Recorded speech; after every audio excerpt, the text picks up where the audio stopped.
who knows? The last stream, we were in a massive shootout last time. Things went bad. I think that is the best I can describe things.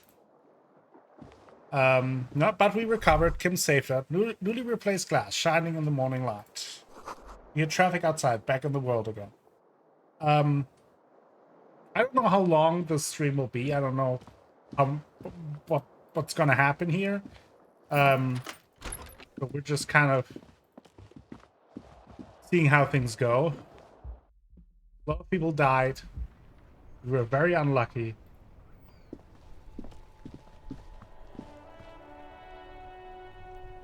Something written on the wall, on the street. Let me see. Instead of the pistol, I think we can equip this.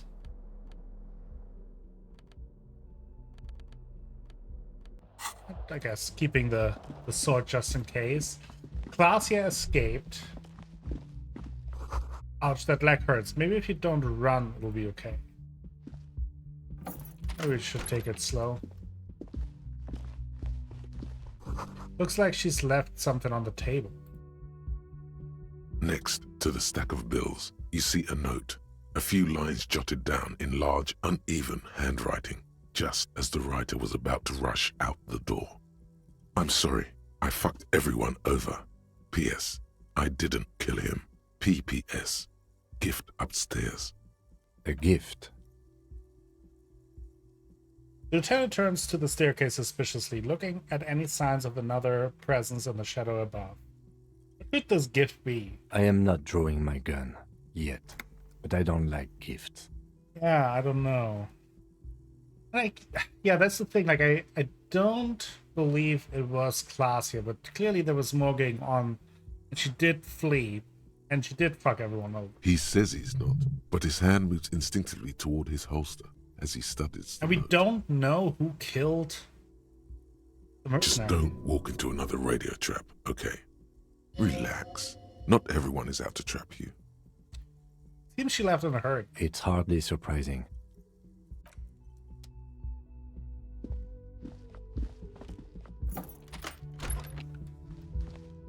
The medicine cabinet. Pity. I was kind of hoping the gift would be in here. Of course you were. How does that work anyway? How does what work? Amphetamine. Does it make you a better detective? Yeah. Be honest. He's not grilling you. He just wants to know. Ask if he's ever wanted to take it too.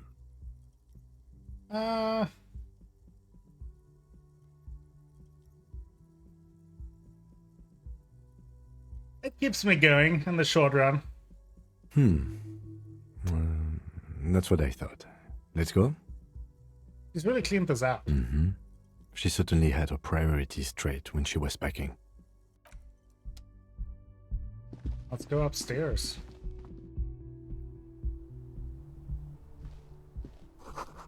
A red thread made of nylon. It leads out of the room onto the roof. Oh. This window is This is ballistics. She's left a trajectory for us. Yeah. Accidentally clicked that. Visual calc is 97%. golden light melts away into the blue, glassy darkness of your mind. In it are two neon-lit shapes, a man and a woman on the single bed. Like the witness said, the man is kneeling, the woman is on her back. It's the night of March 4th and a shot has just been fired. The man looks directly at the woman. The shot's possible directions converge in his mouth, a ray cast from somewhere outside, entering his brain, ending him. The red thread bisecting the room shows the trajectory of the bullet. Where does it come from? From the roof outside, location A prime. The glass fractures around the bullet hole. Shards face inwards like a corona behind the woman's back. Where does the thread lead? Maybe if you extrapolate all possible points of origin first, the thread will make sense. Inspect the ghostly figures. The man does not know the bullet has entered his brain. He never will. Death comes faster than the realization. Have a look at the A, at point A. The ray cast from the man's mouth unravels into a fan of possible directions, all on the roof at first. The shot could have come from any of them. This is composite location A prime, most likely of the origin points. Shouldn't there be gun residue outside? There could have been. Then the rain and slush and wind washed it away. This was more than a week ago. Fair point. So I'm what, 80% sure the roof is where the shot was made from? 72%, with an antique weapon that fires military-grade ammunition. A Belma-grave rifle, for example. This is a good short distance, but not too short. The perpetrator aimed with their back against the railing, or possibly kneeling for precision. This would explain why it only took them one shot. Okay. The lights were on in here. Outside it was dark. It was like shooting fish in an aquarium, a well-lit aquarium. The victim opened his mouth to let the bullet in. Neither of them would have seen anything outside, in the darkness, too busy with their own bodies. Could the shot have come from inside the room, a closer point? Point X would contradict the woman's testimony, rendering the entire proposition void. These figures would be wiped out, detective. Are there any arguments against A prime, the roof? None that you've found thus far, but that doesn't mean there aren't any. Could there have been another point of origin further away? That's a 28%, yes. In this model, the shot could have come from a greater distance. Nothing excludes the possibility. Should we extrapolate to include every possible point of origin in Martinez? Extrapolate the radius to include all of Martinez. According to your map of the district, this shot could have come from a wide angle of locations, starting with the northern edge of the abandoned boardwalk, ending with an islet in the bay. Let's call them B prime. Okay, those are these. More precisely. B prime for boardwalk, B double prime for Land's End, and B triple prime for the islet, detective. There may be smaller points in between, but those are too fine to zoom in on. Have a look at B, the boardwalk. 700 meters away. The likeliest of these B positions, 20% chance.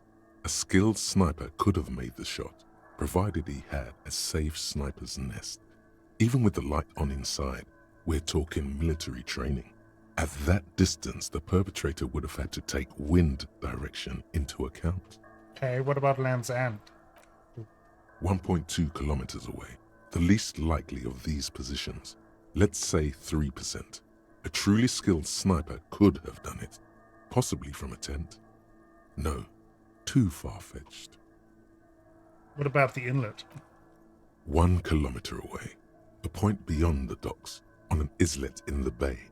The fort is ruined, but the perpetrator may have found a stable spot on the beaches surrounding it, where the concrete crumbles into the sea, as you saw in the coin-operated viewer. The shot would have been a small miracle, 5% likelihood. There is an extremely narrow field of view from the bay to the window, between Rue de Saint-Ghislain 8B and 33A. The angle would have been extreme and access to the islets is questionable, but it is a possibility. Then there's the thread the witness left. She did have a first-hand view of the event. Perhaps she found something in the outer reaches of her memory of it.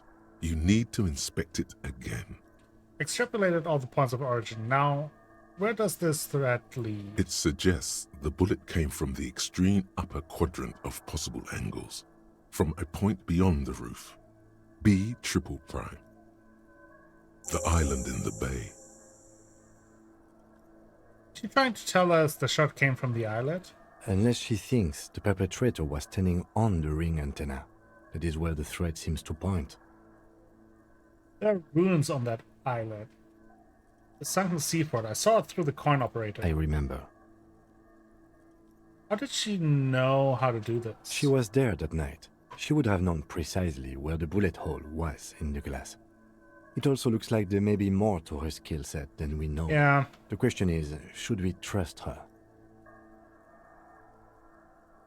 I just don't know. I think this is her way to say so. I find that hard to believe, but at this point, What difference does it make? This is also one of the few places in Martinez we haven't been to. So it is. For a second he seems tired.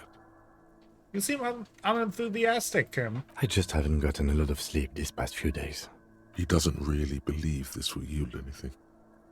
Maybe we need to go to the island. Wind blows in from the open windows. The lieutenant sighs, looking into the cold distance across the water. He is trying to justify it to himself. There, across the grey water, amidst crumbling concrete, a birch tree, and the half-sunken ruins of a flak tower. I remember an anti-aircraft gun, or the ruins of one, on the island, from the coin-operated view. Could be the makings of a sniper's nest. Yeah. Why not? Military fortifications are made for that kind of thing. I don't have anything to say. This is just something we have to do, Kim. I understand. He will. He has it in him. I'm going to the island, are you? Of course, of course. I mean... How do we get there? Joyce Messier had a sloop, but she's gone. Lillian, the net picker, he's tarring a boat. Ah, yes, of course. The village. Let's go. Okay, let's look around a little further. The thread is tied to the antenna.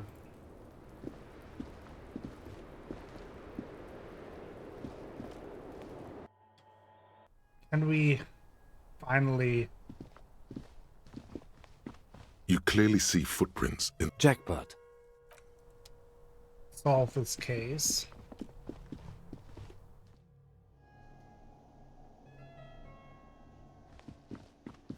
Maybe find out what exactly her role in it was, but more importantly, finding the killer. Talk to Guard. Oh, you're up. It's good to see you back on your feet. Did you like your room? I cleaned it for you.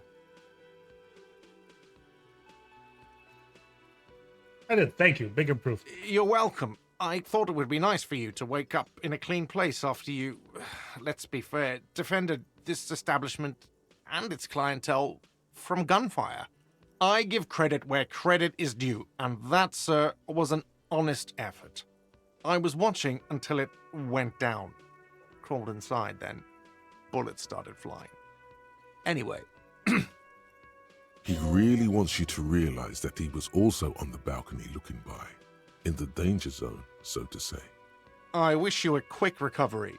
Also, you and your partner are staying here free now. Yes, finally. This establishment supports cops. The stay is free, the drinks are not. It just felt I needed to specify that. Where did everyone go? Oh, you know, people don't tend to stick around after shootouts. Turns out they're not good for business. What happened to the man with sunglasses? I don't remember everyone who comes here, and many people wear sunglasses inside lately. Must be a fad. Okay, so I have to mention, when it happened, you were right out there on the balcony. Yeah, I was, yeah. That's because I'm a badass. Oh. It really took courage. Don't pick at him.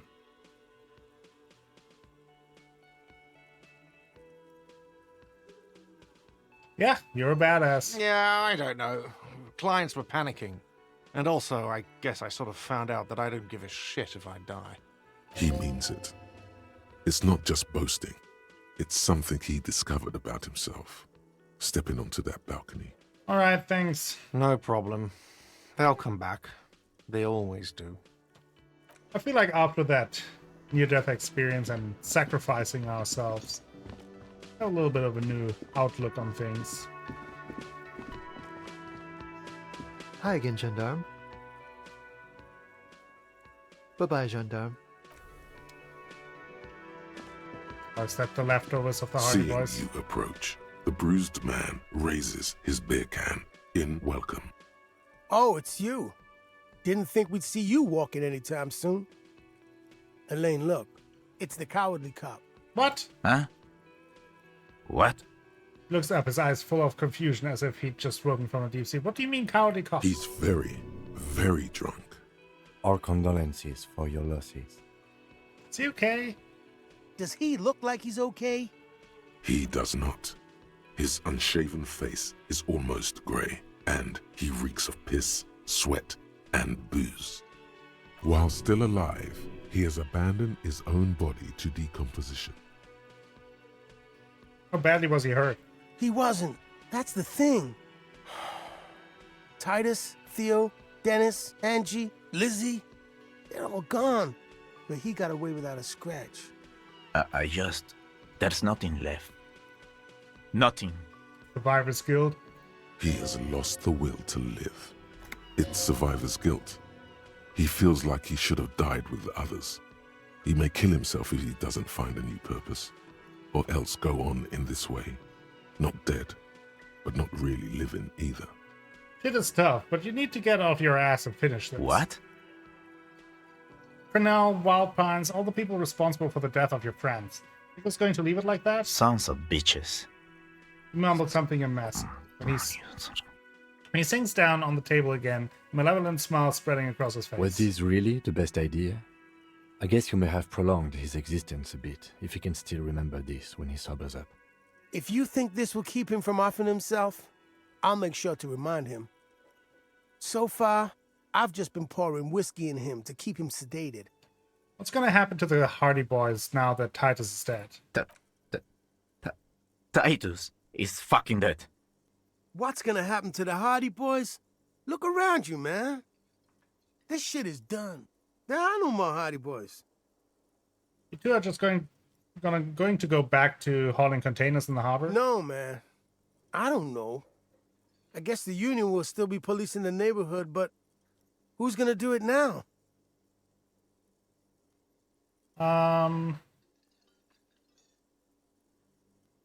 You, Eugene. Me?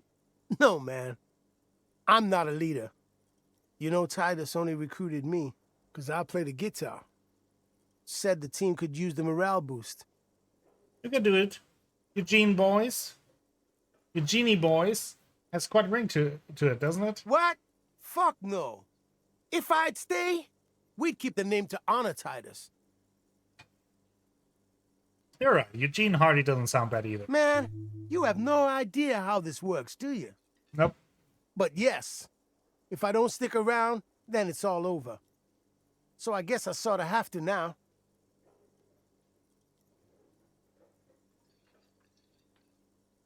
Yeah, man. You know, you got this. You got this. Very inspirational. I haven't got shit, Al. There's something there. A germ of determination. He knows he has no choice Okay. but to rise to the occasion. Any idea what happened to Klaasje? Damn songbird of misery, that one. And do you have any information on this songbird of misery? God said she took off sometime before the firefight. That's all.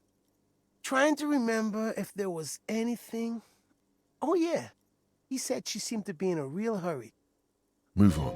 There's no catching her this time around. Yeah, you too. It's a rough world out there.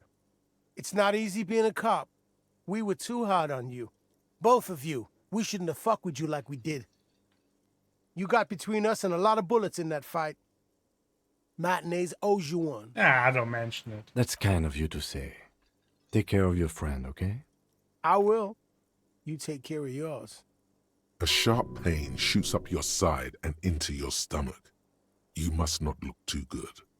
Luckily, it passes. I wonder if Klaasje kind of organized or facilitated the attack in the end.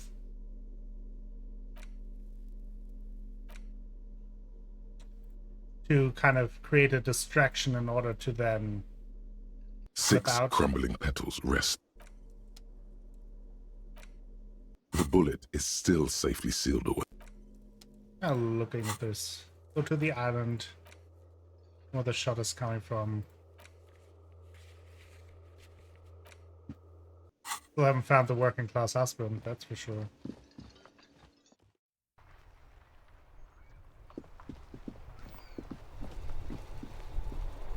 The graffito has been painted over the traces of the fight that took place here. It smells of blood and heavy fuel oil. This was Cindy the Skull.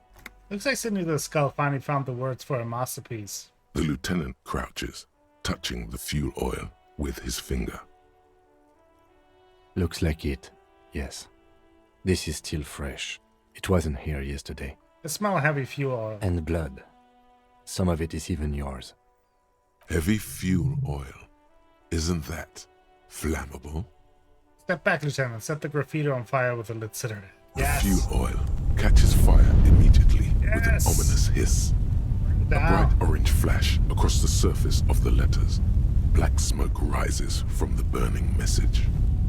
What if the words are not directed at the people of Martinez, or even the coalition aerostatics above the city? They're meant for something above even those. Disco Elysium. The lieutenant has taken a small step back. He looks at your face illuminated by the flames and nods silently. Then the fire falters. The flames warmed him too. Not at all in a bad way. Let's go to that island. Slowly, the flames subside, the fuel burning out. The air still smells of mazout and springtime.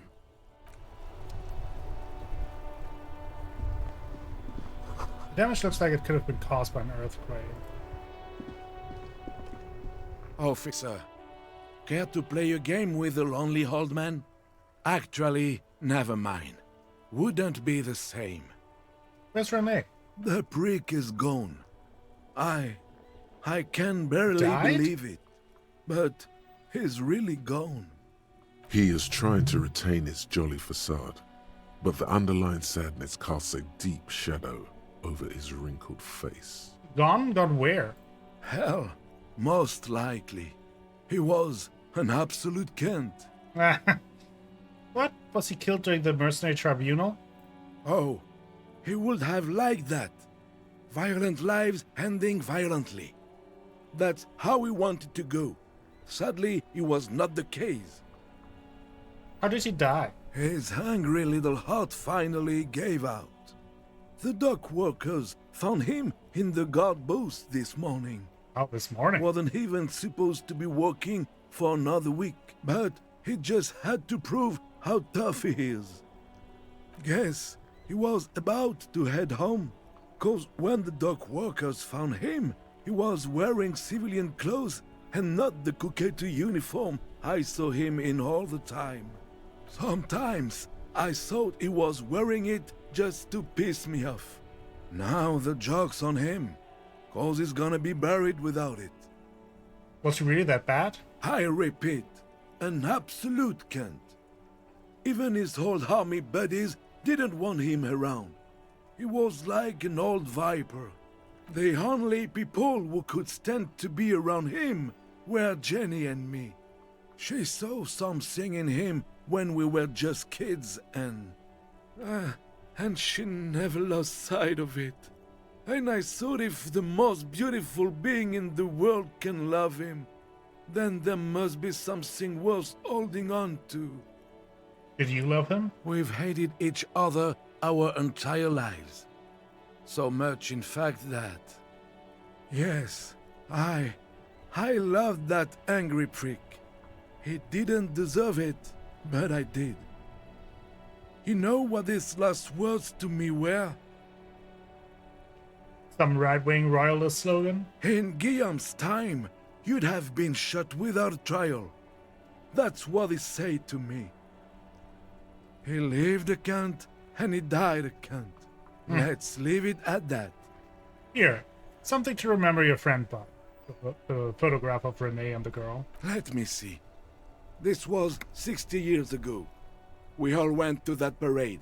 Young René looked so happy, and Jenny... I'm sorry, officer. I just... Thank you. Thank you for this little memorabilia. It really means the world to me. That was nice. A small thing for us, but invaluable to him. He probably didn't even know René had the photo. Yeah, my condolences. Yes, we are both very sorry for your loss. It is what it is. Part of life, really. But to know someone for 79 years, then one day they're just gone. Despite their differences, these men played such a significant part in each other's lives that now that one of them is gone, the other feels just lost. I just don't know anymore. About anything, really. But you must need something. Oh, I forgot to ask him about Maybells. Oh, god damn it. Maybe that would have helped.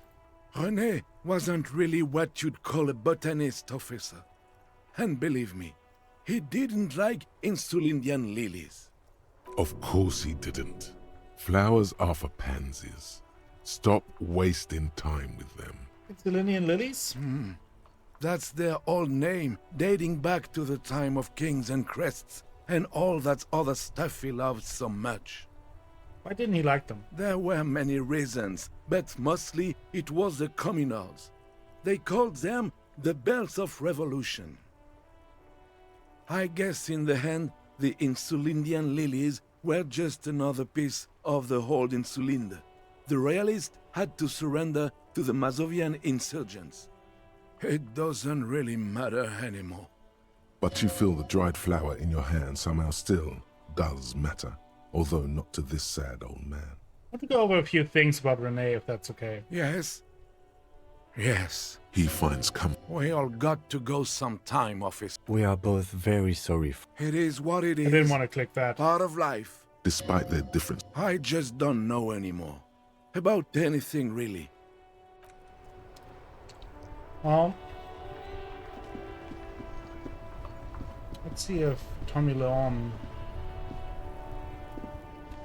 My man, you're alive. Alive and Almost. limping. Kind of. Sort of alive? Man, what a day.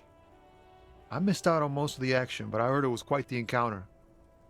Had a strong sense of finality to it. So what's next? You guys heading back to Jamrock now? Talk is local union muscle were behind it all. I'd reckon the case is closed, even if it kind of turned into a shit show. Well, I'm still looking around, loose threats to tie up. Good luck with that, my man. Ain't easy being you, but hey, you're still breathing, right? By the way, I met the lady driver on my investigation. She's called Ruby. Okay. is it wise to share information about the case like this, sire? Telling him is a really bad idea. The lieutenant throws you a quick glance. What are you doing?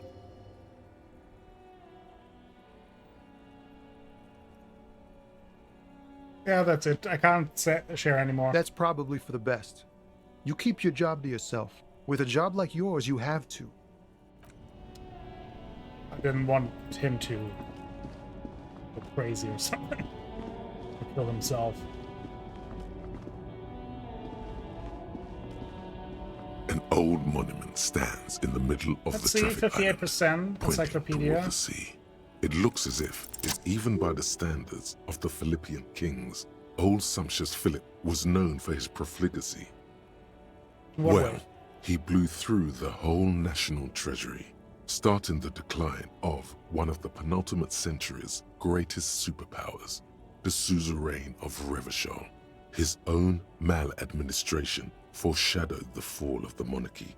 During the anti-centennial revolution, an end to his family line and the monarchy on the Insulindian Isola. How did he manage to blow through the entire national treasury? Stories have it that he had his bedroom converted into a treasure chamber, where he stored unfathomable wealth. Krugerrands, bars of gold, ornate weaponry, armor, and various chalices. He called it the Sol Auron. It was obscene. There were whispers he slept on a huge pile of gold-dipped feathers, like some obese dragon, instead of a bed, like a normal person. A deplorable farce. No wonder everything went to shit. But wait, you haven't even heard about his fabled cocaine addiction. The what now? You see, old Philippe wasn't just good at squandering the national treasury on gold and ceremonial weaponry. He was also a prodigious snorter of nose candy. Not just any nose candy, though. We're talking Royal Philippian Blow, allegedly twice as potent as the stuff you find nowadays, and purple. Philippian cocaine was purple. Okay. What was nose candy? Cocaine There's a lot to process. His Majesty's courtiers said it helped him connect with the higher realms. So he was addicted to nose candy, a bloated druggie? That's what the revolutionaries said 150 years later. Right before they emptied out the royal mausoleum and dumped His Majesty's mortal remains in the Insulindian Bay. So where is he buried now? Beneath the cold waters of the Insulindian Bay, thrown there by the revolutionaries after they cleaned out the royal mausoleum. A group of marble pleurons still surround the king's vandalized tomb. A deathly cold wind sweeps up candy wrappers and old newspapers. What happened to the statue? The original was blown apart by communards, then further damaged during the landing of the coalition's airships during the turn-of-the-century revolution, when Martinez was leveled. Who restored the monument? Some years ago, a group of liberal, artistically inclined individuals, designers mostly, thought it would be ironic to restore the statue of the most wasteful ruler of Revachol in the poorest part of the city. The statue is supposed to capture the moment it was blown apart, like an instant frozen in time, a rare butterfly trapped in amber, floating on a sea of shit. I really don't get art. Neither do people in Martinez. The statue has proved to be controversial in a neighborhood mostly populated by the left-leaning working class. Philip III, the squanderer, however, with his bronze face up in the air, doesn't seem concerned about what the hoi polloi think of him in death. Okay. So level up.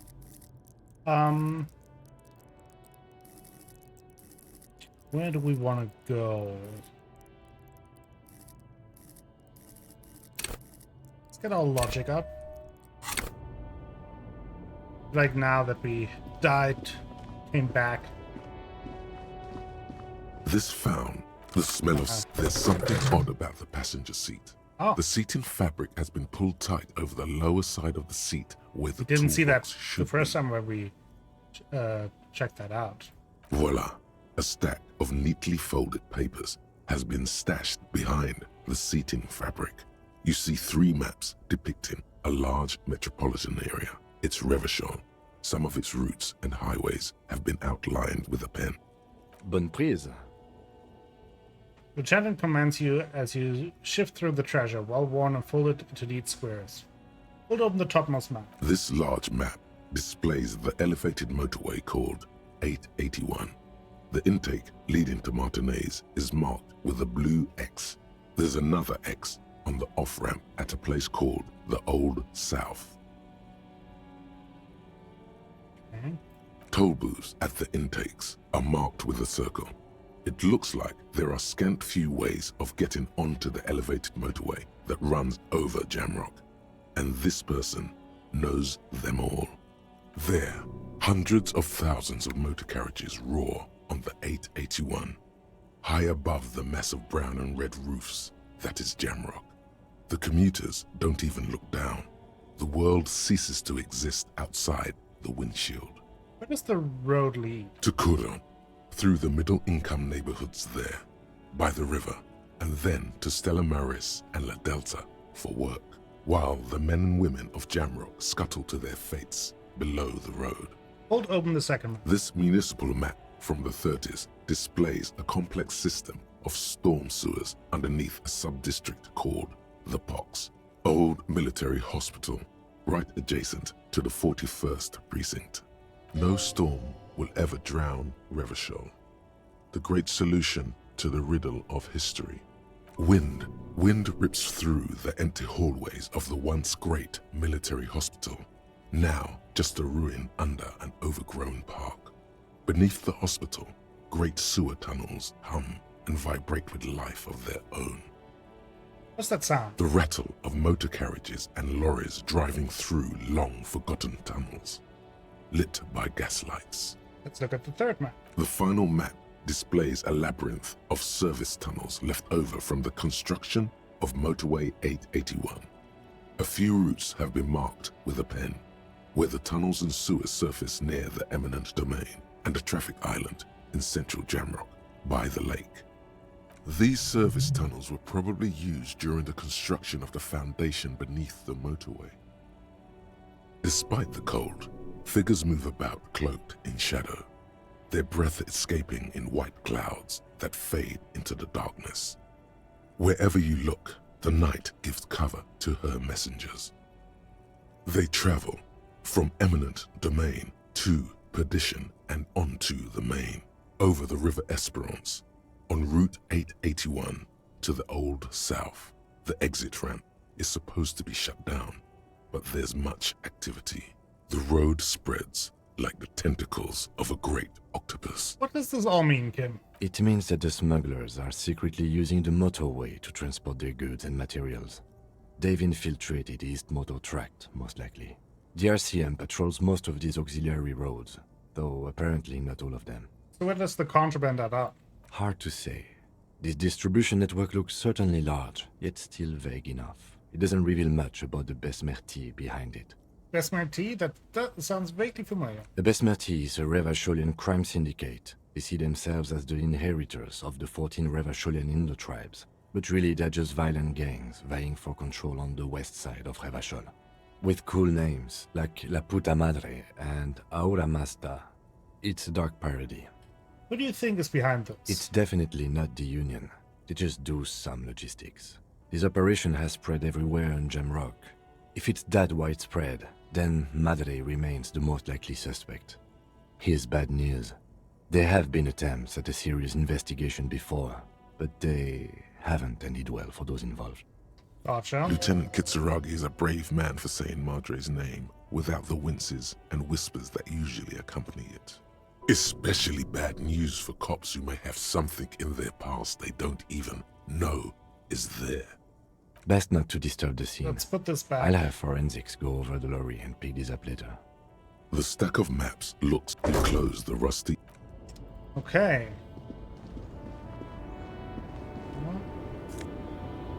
Oh, more speed. Oh, that pale driver. Something.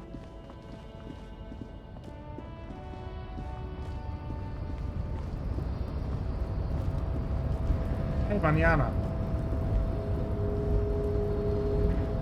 The boyadero stares at you with respect, then gestures towards the trickles of blood adorning your clothes.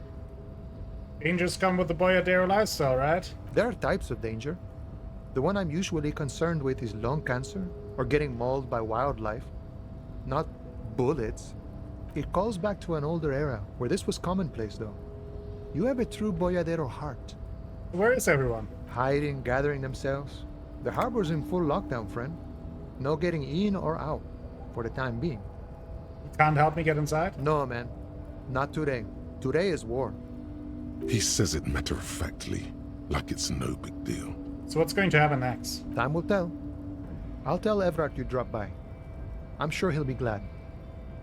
What will you be doing now? I'll be okay here, doing lookout. Quite the sight, aren't they? Getting to like that red I am.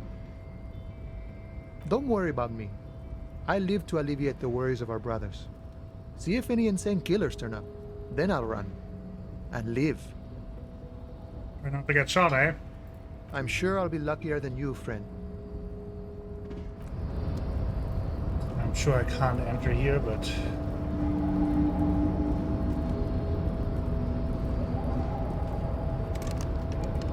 I wonder though if I can enter through Uno's base. I know that I gotta get to the island, but I do want to look around. I talk to the people, see if they can tell me about anything that happened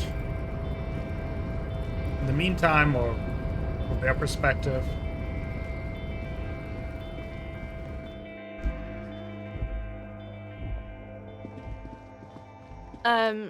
Is this about the question?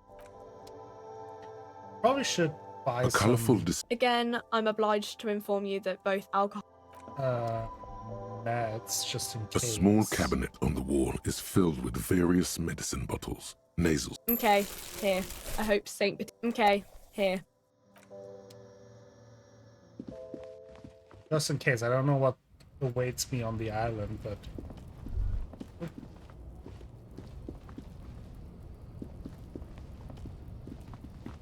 Something here.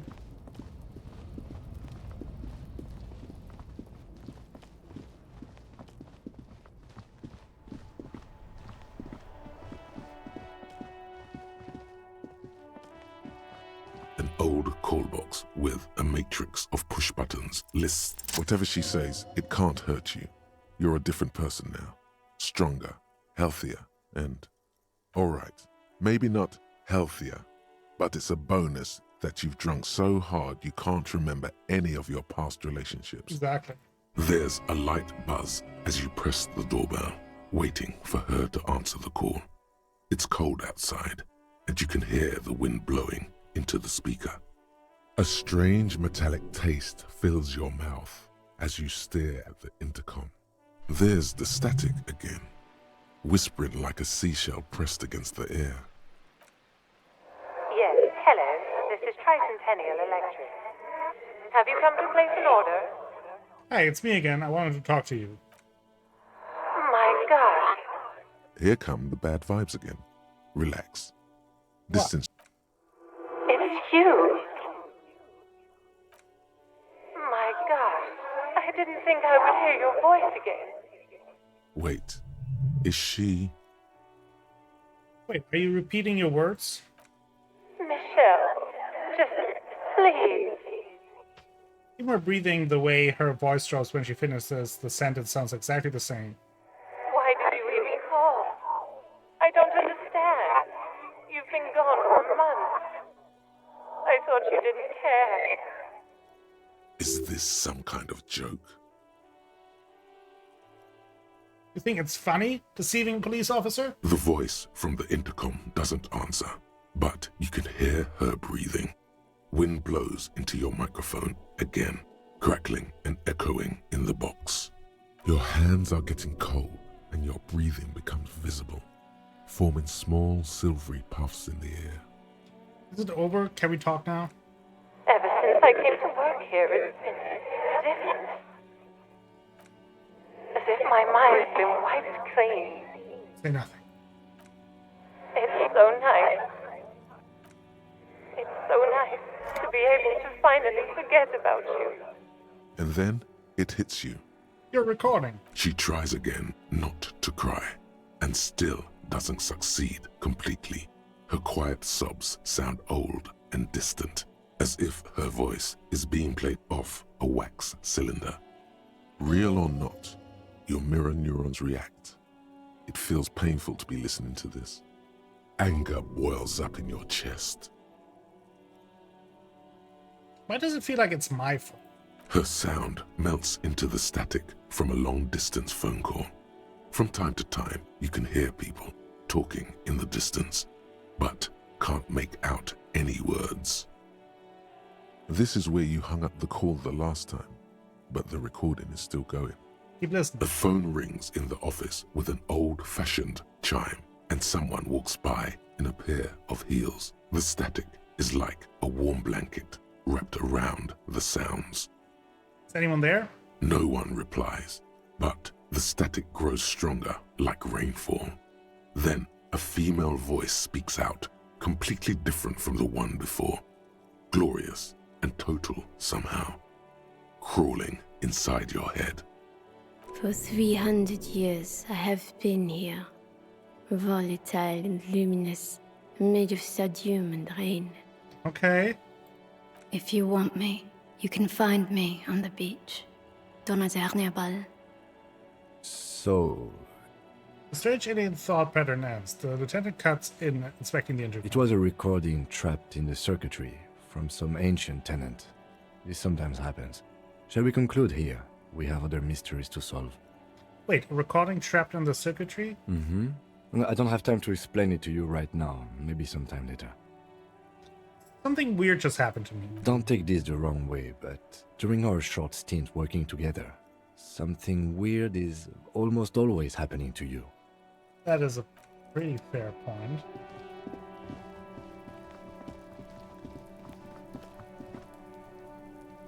Hey, Kuno. Everyone says you started crying in the middle of a firefight and then bled like a pig. I guess that was cool. Who's saying that? People, they say you'd kind of died for a moment, that you let your shit out already, but then came back. So I guess that's what's cool now. Just don't think because you got half your dick shot off and you're an invalid now, Kuno's gonna treat you different. Kuno doesn't reward weakness. It's business as usual with Kuno. Kuno's cold like that. Wouldn't have expected anything else. Feels good for some reason. Watch out, pig. It's a dangerous world out there. But Kuno's got his eyes on you. What's that supposed to mean? Who knows? I think he likes us. I'll die before I squeal, pig. You there behind the fence. You don't want to fuck with me. I got my hands bloody. I'm not here, pig. You're not seeing this. You can still see the top of her hat from behind the fence.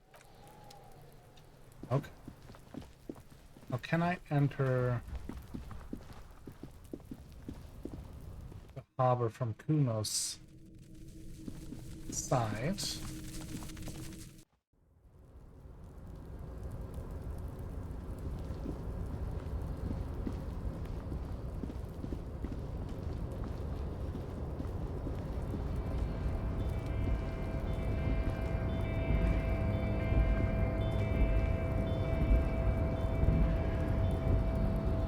Guess not. I assume so, but I wanted to at least give it a shot.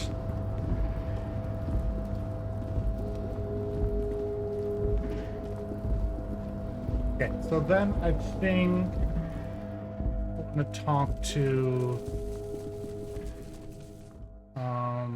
Cindy the Skull, since she painted the mural. I think then from there we can make our way towards the fishing village and see if we can talk to Lillian.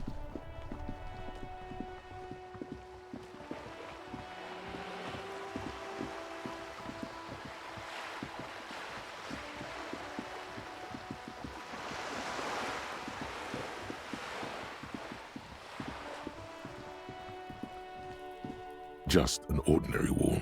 Nothing. Too bad. How is she there?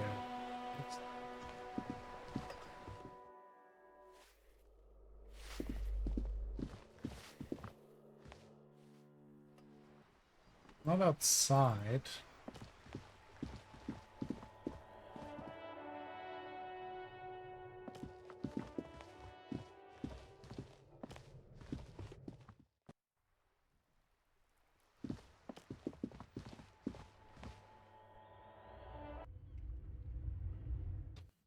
Okay.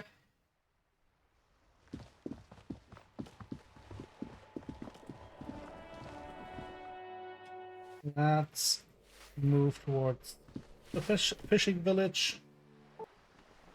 See if Lillian can help us.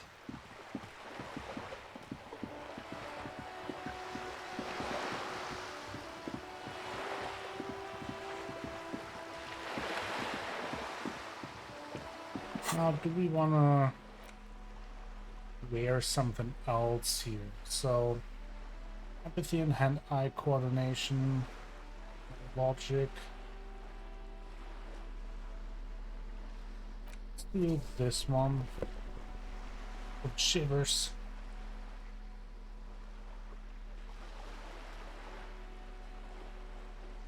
Look at this.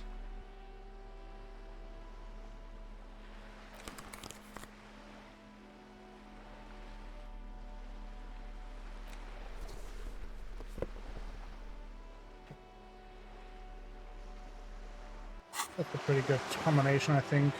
Pretty low authority, but other than that, we're in a good spot.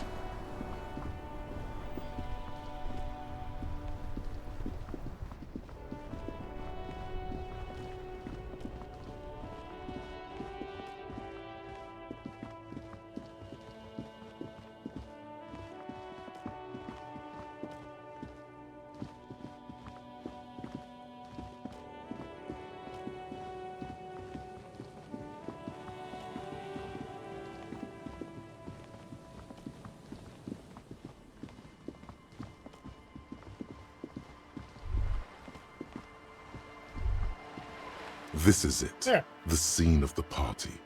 The fire pit. Cigarettes and empty bottles all evidence it. Hold up. Don't you mean the scene of the crime? Not as such. I'm talking about what came after the party scene. Yeah, sure does look like a lot of folks partied here. Looks like they were here a while, judging from all the bottles. The sunken motor carriage provided them a focal point, like a goose ice sculpture or a chocolate fountain. Hankum, looks like we've had a couple of party girls here. Looks like it. Looks like they had a great time laughing here. Hey, let's keep moving, detective. Somehow, he doesn't want to dwell on it. Oh, maybe it is because it was us. Seems the walker was either very confused or drunk out of his mind. We also know the answer to that. It's Lillian. Our tenant, the policeman. I hope the waves don't keep you up at night. What can I help you with? I got shot. Even I can see that. I told you not to bring your trouble with you, policeman. We've got troubles of our own here. Though I suppose you took the worst of it. Turns out you were your own ill omen. I guess you were right. The men with the guns were coming for me after all. I'm not sure those were the last of the men with guns either. There are always more coming for your kind, officer. Okay, let's talk to Lillian. Officer, what happened? You're limping. Why are you limping? You look terrible. Well, I got shot in the foot. It was pretty badass. You would have liked it. Is this from the shooting in town? We heard gunshots. Not that we don't hear gunshots all the time, but they were closer than usual. There was an exchange of fire on Rue de Saint-Guylaine. It's nothing to be worried about, madame. You should see the other guys. They're all dead. So you're a killer? That's good, I guess. Better than being dead. Well, I was a killer long before this happened. Aye. Not a lot of RCM men who aren't killers. I have a question for you. Of course. Can I help you with something? Well, we need to get to this island there. That won't be a problem. It's wind still and the tar just dried. We've got 2 days of relative sunshine ahead. 2 days of sunshine? I just got a bacterial infection. I'm sad to hear that. Take care of that with ether, will you? Don't get too many RCM men round here. Be sad to lose the first one. That's cool. You boasting your bacterial infection like that. I know. Let me borrow your boat? If you promise to bring it back. And no scraping the hull. I just got it nice and yellow. And Trying no our best. drinking on the boat. And no joyriding either. Of course, ma'am. It's only for a day or two. Official police business. Aye. What if I want to rock? See, that makes me not want to lend you my skiff. On a boat, rocking leads to capsizing. That there is an absolutely 100% rock-free skiff. You got that? Gotcha. What's on that island? I saw some kind of ruins through the binoculars. Used to be some kind of fortification there before the war. For the communards. An anti-aircraft gun, I think. Bombed to bits in the landing. I haven't been there myself. Always steered clear of it. Hasn't been there herself. Who has then? You said you haven't been there yourself. Who has then? If not My you. husband used to drink there. Him and his drinking buddies.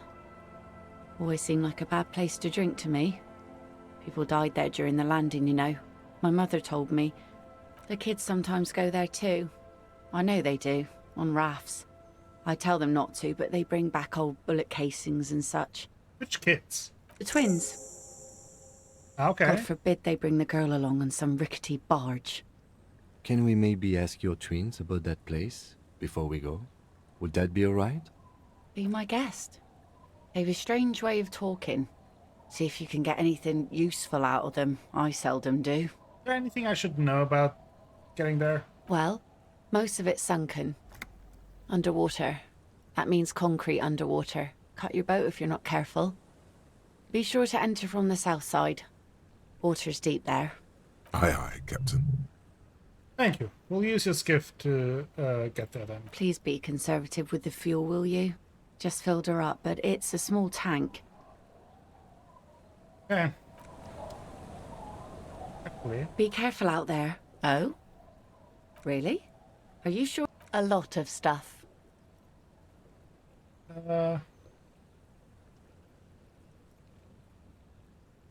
Intense. just had that conversation. I was just wondering if I can ask about class here. Doesn't seem to be the case. The scruffy-haired little boy kicks a stone while the other watches him do it. Kids, you've been to the island, right? On that island? Yes, that one. I need to know what's there. That's, nothing. It's just a seafort and some plants. You can take a raft there. It's great. And we make a fire. We make a fire. Mm-hmm. Gather the sticks for the fire. And bullets. Or not real bullets, empty bullets. What then? They're lights. The fire guy comes and asks us to put the fire guy? out. Someone lives on the island? No. Yes. What? Let's go with yes. Why is he the fire guy? Because he asks to put the fire out. Why does he ask you to put the fire out? I don't know. He doesn't like it. He don't like people to be there. You shouldn't go. Yes. You meant something about lights? I don't know. Did you mean there are electrical lights? Yes. Okay, is there anything else you could tell me about this guy? Age? Does he live there? No, he doesn't live there. I don't think. No, he lives there. Been there twice, 2 times. He doesn't live there. He isn't there sometimes. Anything else? What does this guy look like? I don't know. Okay. We ran. He just yelled we shouldn't be there. Your father used to go to the island, didn't he? Our father killed himself. Don't say that, he didn't. I'm staying out of it. I'm sorry. Is that all you know? Is there anything more you can tell me about the island? There's Huh? Lights, fire guy. We should check up on that island. We should.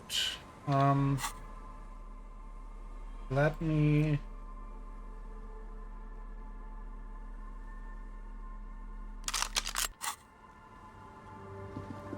put my gun just in case.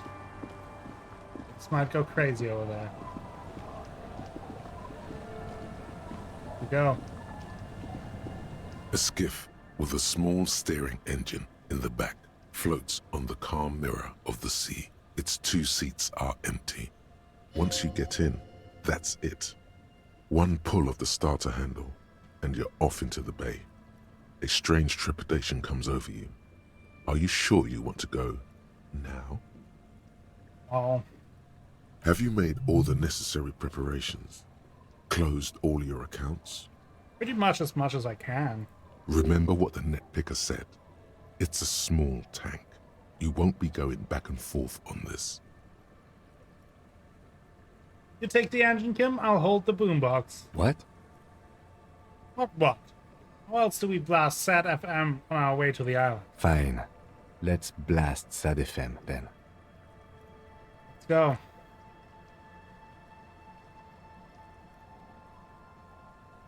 There we go.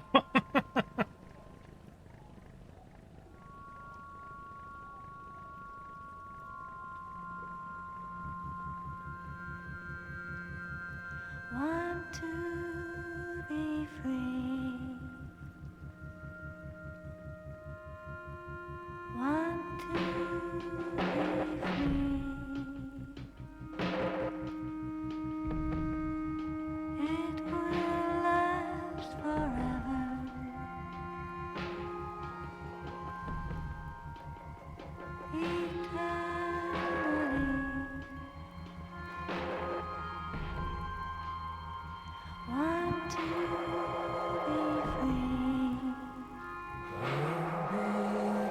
I'm nervous now.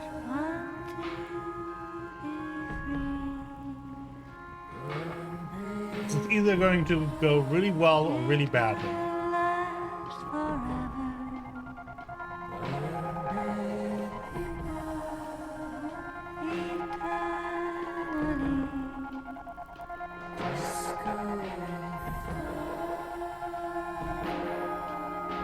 I don't think there's anything in between. It's either completely blow up in our faces or we salvage the case.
I'm nervous.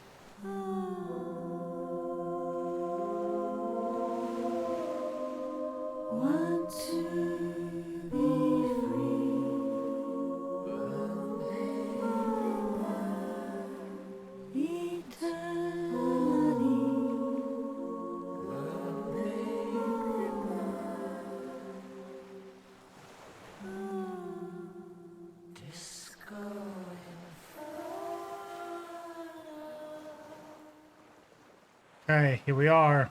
The boat comes to a slow stop. The lieutenant turns the engine off.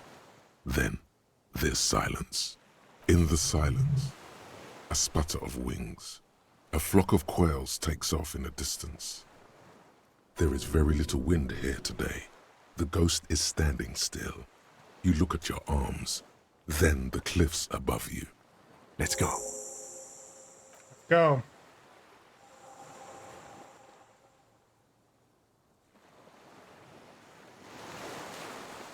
Okay. Makeshift bridge. The bombs were powerful enough to break the foundation. Rusted chains trail off into the ocean.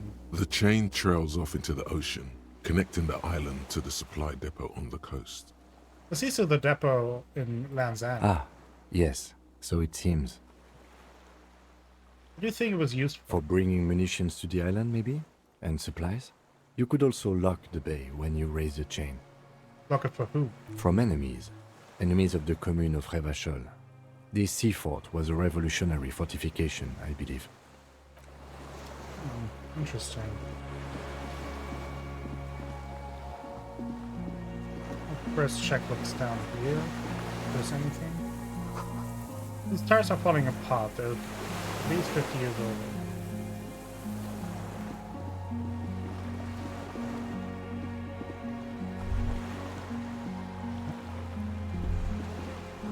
These stairs feel ancient. Soldiers' feet ran up them long ago.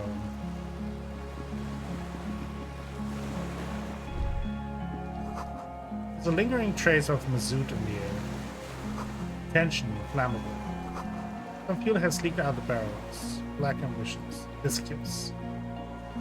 Vicious in its viscousness. Warm air from the inside of the building. It's warmer there than out here. The dry grass crackles under your feet as you stop. Far away, birds' wings touch the still surface of the sea. What is that flutter? The flock of quail departs. Now more than 100 meters away. 102, 105. Underneath the flutter. On the islet, there is almost no wind, just the light movement of air through the reeds. Bulrushes swaying on the waterline. Long dried leaves chafing against each other. The great ghost of the air is holding its breath. To the west. A silent hiss. Sea air moving through the needles of a pine tree. To the east. The faraway roar of the city, distant like today's dream. Hello, Before Danielle. it, the sound of sand. The low tide filtered We through its are grain. on a spooky A island. bird tending to its feathers. Probably facing maybe the murderer finally. Who knows? What's ahead? A low hum. The air slowly moves through a See if concrete it goes box, better than last time. through its ancient slits and cracks, resonating, hollow. A big building. Beyond that, further north. Air flows out of a pillbox window. There is very little there. The air cossets flowers on a meadow. Absolute Might be a giant silence. Reeds Maybe. motionless. Bulrushes motionless. I can't rule that out. Another A sign. jitter. A sound impatient to happen, but not yet in this world. You hear some kind of limb fidget, producing an imperceptible tick. Kim, Yes? you notice how quiet it is? I have. Is that why we're stopping? So, let's move. Also, I can't rule that out. I doubt it, but I can't rule it out.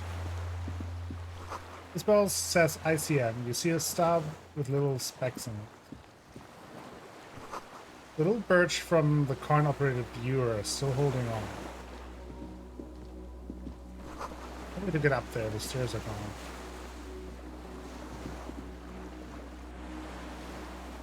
Yeah, I guess we have to go inside. ICM? This feels familiar somehow. Okay, what is the ICM? Insulindian Citizens Militia. It's the official name of the Communards Army, the black and white army of the Revolution. Sounds an awful lot like. RCM, it sounds like RCM, Revachol Citizens Militia. It does. Why? The RCM may descend from the ICM. May? It's impossible to say. It was chaos after the war. The name was good for getting people to join us. Revachol West was mostly workers and criminals. A white star. No, an upside-down star. With its horns in the sky, the symbol of the commune. That is more like it. Are those specks stars too? No, that's the uninhabited archipelago. A DeLorean era symbol of Insulinda, known as the face in the sea. Looks old. What's it still doing here? After 44 years? That's not nearly enough to hide what happened here, Lieutenant Gefreiter. One of these barrels was still leaking fuel, as you saw. The city is full of things like this. Old bullets, guns, fuel. Guess we're gonna head in. Let me... I don't know how dark it will be in there, so... Put the flashlight.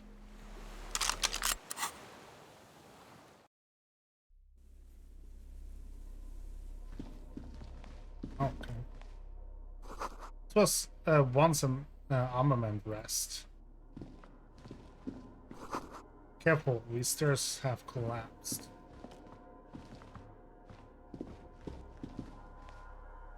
So much to interact with. Books, mostly fantastique and historical fiction. Dishes stained with sauce and fire. The survivor's kitchen. Although you already have enough voices, I don't think you need an actual figment being too. I mean, at this point, does it make a difference? You can see candles planted on a broken rangefinder. Moth-bitten bed sheet keeps the wind out. Found arrow shirt, hand-eye coordination. I mean, that might come in handy. If we have to shoot.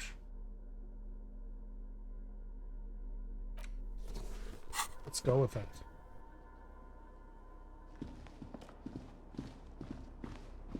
An old cylindrical generator is nested above the ammo lift, with makeshift electrical wiring running out of its side and across the floor. The cables disappear into the wall to your right. The lieutenant puts his hand on the metal barrel, I know. checking for warmth. I sure don't. It's cold now, but someone has been maintaining it. The wiring has been repaired. Where do these wires lead? Downstairs, somewhere? What kind of generator is it? Liquid carbon. I would imagine it takes mazout. Points to the open fuel cap on the side of the dynamo. The kind that's favored by vagrants and fuel thieves. It's been a long winter, long and cold. If anyone stayed here, they'd need a generator. Okay. Tap on the side. A hollow ring. The canister is empty. Dust falls from the generator and down into the ammo lift. Oh, but we picked up the fuel canister. We do have, we picked it up ages ago. I don't even know where. The lieutenant assists you, holding the canister up to the fuel tank as you I was tilt. always tempted to sell it because it Dark was like brown, viscous fluid pours out, $15, and the room fills with a chemical smell. There's a red starter switch on the side of the cylinder and a start rope on the other side. The recoil start wakes the old generator up. The machine sputters like an old warhorse before settling down to a rattle. That should do it. Okay. I don't know what I just started, but I started it. There's a greasy old spring mattress in the corner, resting on piles of soft cover books. White linen and a pillow are visible under a worn-out caracol blanket. Greasy old spring mattress was my nickname in high school. Someone has been squatting here. The linen is fresh, recently washed. How recent? You force the rest of the sentence out through pain, thick as molasses, no longer able to hear yourself speak. You know, officer, you can rest here if you are feeling tired. I will keep watch. You could use some rest for what's ahead. Yes, anytime. If you need a rest later, it's okay by me. You don't have to be a hero. Check these things out Books first. and magazines lie scattered on the floor and on a makeshift cupboard. They are not particularly well organized. Most are soft covers, serialized fantastique and detective stories from the 20s and 30s. This disparate digest includes the classic Animal Adventures. Among what is mostly commercial fiction and serialized stories, you find a magazine cathodique for electrical engineering. Then it's back to pulp. Light erotica, an international thriller about circuit benders. Someone's made themselves a home. Okay. 3% conceptualization. I'm gonna try that. A second. Army surplus winter scar. +2 empathy, -2. -1 composure. Okay, let's do that.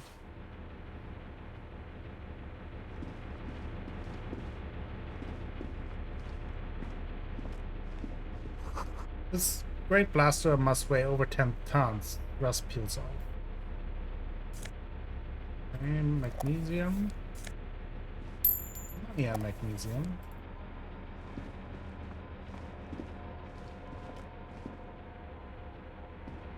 Questions, do I want to rest there? I mean, now it's a task. What was it? Conceptualization, right? Soft covers, serial. We're not good at conceptualization.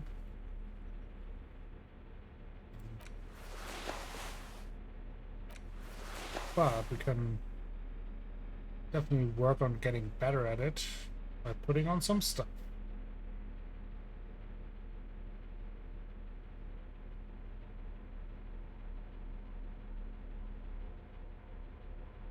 Let's see, do we have anything else?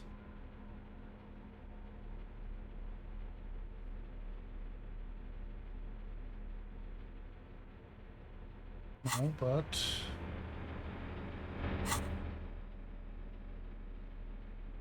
just checking if there's anything giving us a negative. Soft This is covers, about as good as it serialized goes. fantastique and detective stories. 17%. Animal Adventures. A magazine. Not that you can tell. This is a digest of someone who's dead bored. Most of it is for entertainment purposes.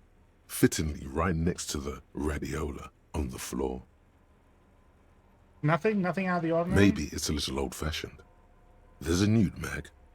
More than that, You can't say. Well, maybe I will get a level up.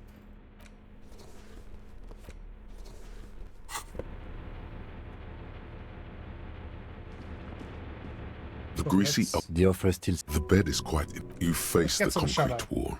There's less light there, in the dark corner. Like a dog, you lie there. You didn't realize how tired you were. Your body is still nowhere near healed. Curl up with your knees close to your chest. The blanket feels cold. The entire room does. Concrete and cold.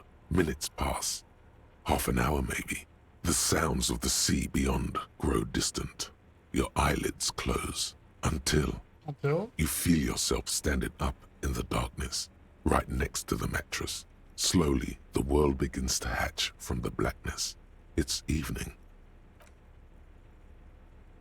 Okay. Sleep. Kim, where are you? Uh-oh. Was that a mistake? Oh no, what happened now? Kim? You gotta be kidding me! The tenant is no longer here. Go outside to the beach. Kim! It came from here, right? Oh no.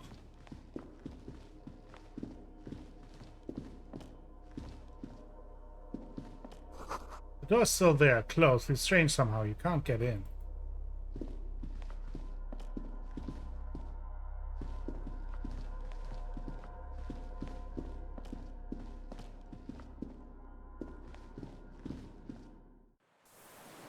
Uh-oh.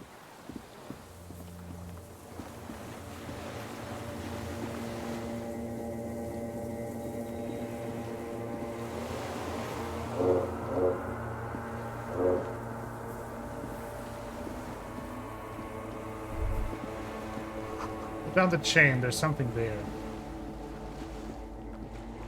Kim?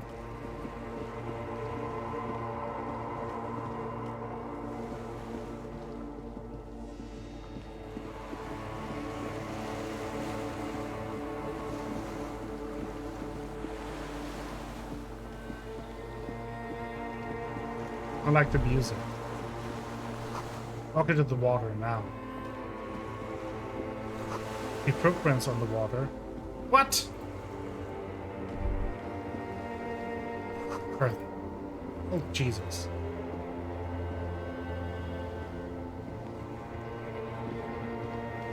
Dolores Day. What? The innocence of humanism, internationalism, and the welfare state turns around to face you. She has an airship airbag in her hand. She seems to be in a hurry.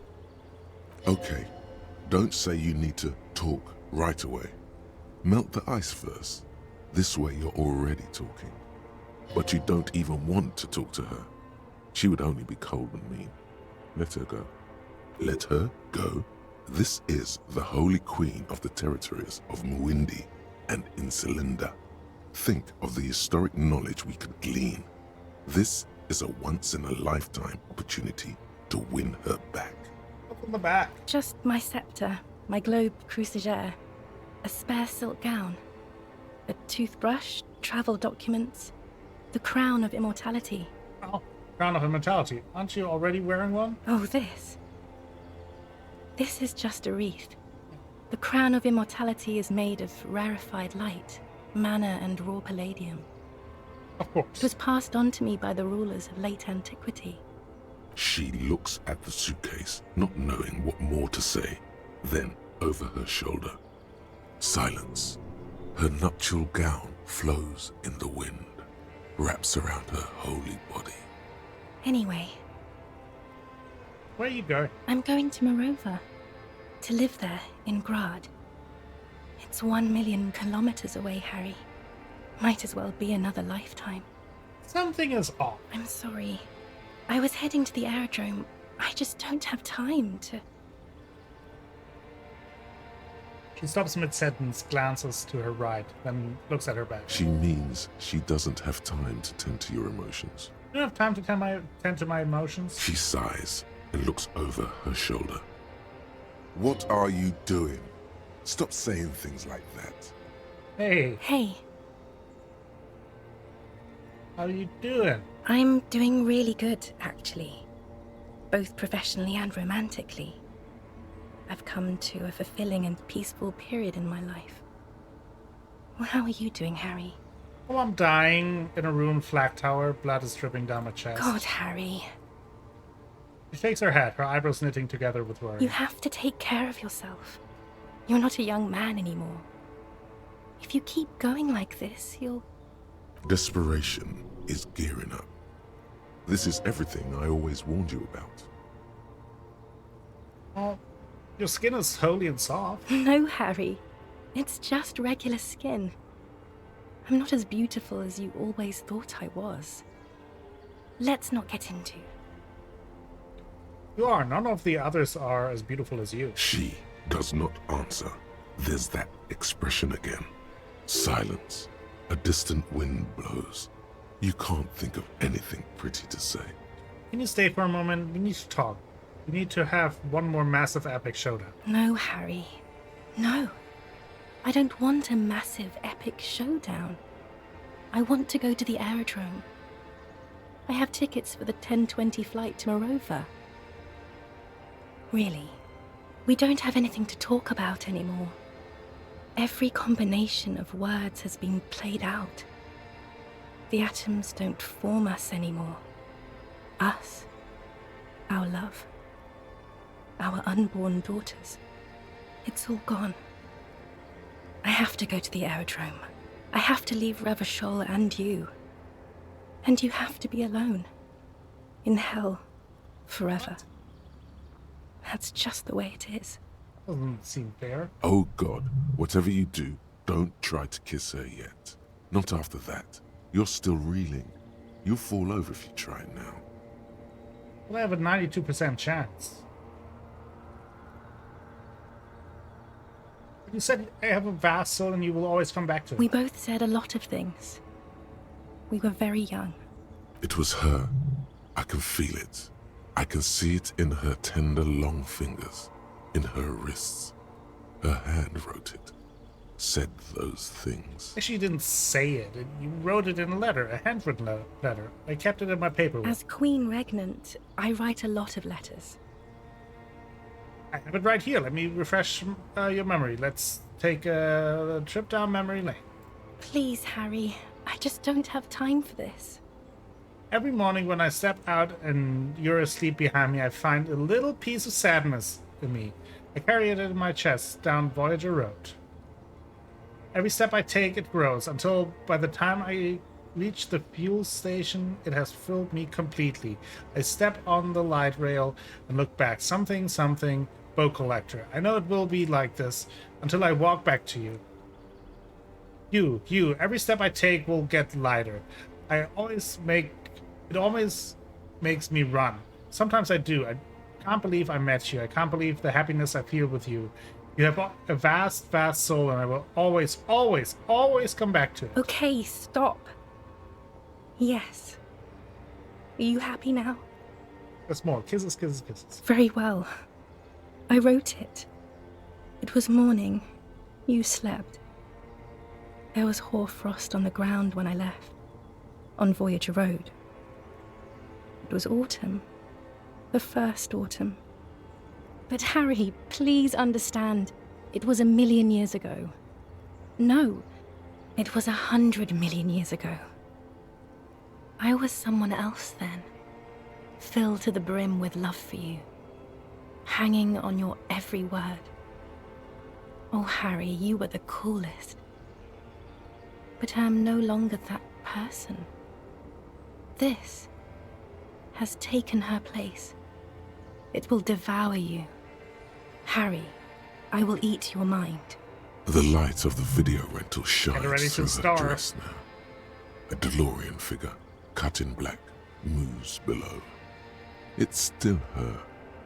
Her legs, her breasts, her I was cool? The coolest. With your leather jacket and your boot-cut pants. Smoking in the bus stop. I wanted you to be the rest of my life that day. And you were. Some of it, at least. You were my first. My first kiss. My first time to have sex. The first and worst time I fell in love. I will always have that with me. It's a fact. But that is all it is. It's like a ticket stub, Harry. It doesn't do anything anymore. Ticket stub? Yes, let's talk about that too. Let's bring it up, the zoo. In Le Jardin, the day we went east of the river, to the aquarium first, I was sad about my mother. I don't even know why. The shimmer of the fish tank on my face, the octopuses. It was just a day then, but to think. Were we there now, you could touch my hair, kiss me. Talk to me about anything, go virtually anywhere in the world. Not like now. Now our interactions are limited to pain and regret. But can't you turn back to the person you were? I can see her in you, under the gown and that wreath. And my crown of immortality? No. You scared her out of me. With your crying, the awful time we wound up having. And the cheap rental flats you could afford. Can't you see? I can never think you're cool again. I can only think that way about new people. A cheap rental with mold on the walls and the tap dripping. Cheap flats, so the rich man took you from me. Yes, I have found someone. For whom I can feel the same. A copy of my love for you, only this time he is careful and rich. He will not lose me. It will go somewhere, it will grow. Harry, do you notice how none of this is very funny? Yeah, you're the least funny part about me. I hate being that. I don't want to be anything for you. I hope the decades it takes for you to get over me have already passed. Where's Voyager Road? It's here. We are on Voyager Road. At the end of it, 300 meters from the stop. We used to come here to rent videos. The house. There. You could not pay the electrical bill. It became a lightless tomb. The years you spent training for the militia, my parents' money, it was not good. Doesn't sound good. What now? What happened now? What is the next thing we talk? Is there really anything left? If not, we can always repeat one of the things we have already talked about. Talk about it again. If you do not feel like doing that, then you should let me go to the aerodrome. 92% chance to kiss her.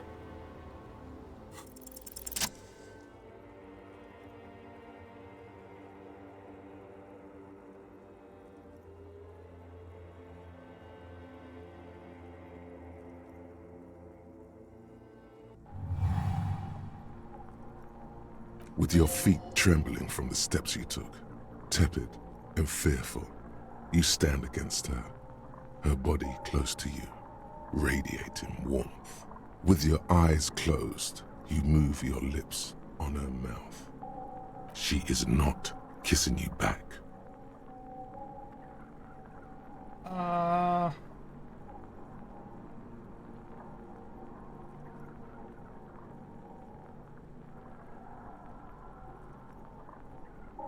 You're not kissing me back. The moment is ending.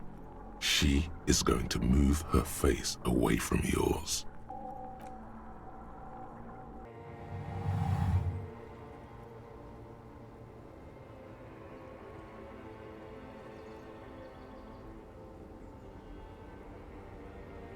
Trying hard not to look at you.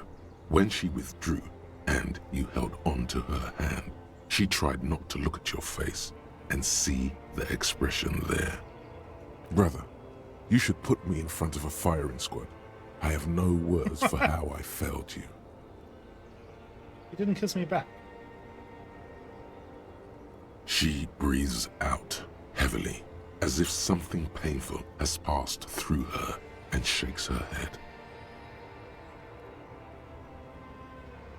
Say nothing and stand there like a useless dildo.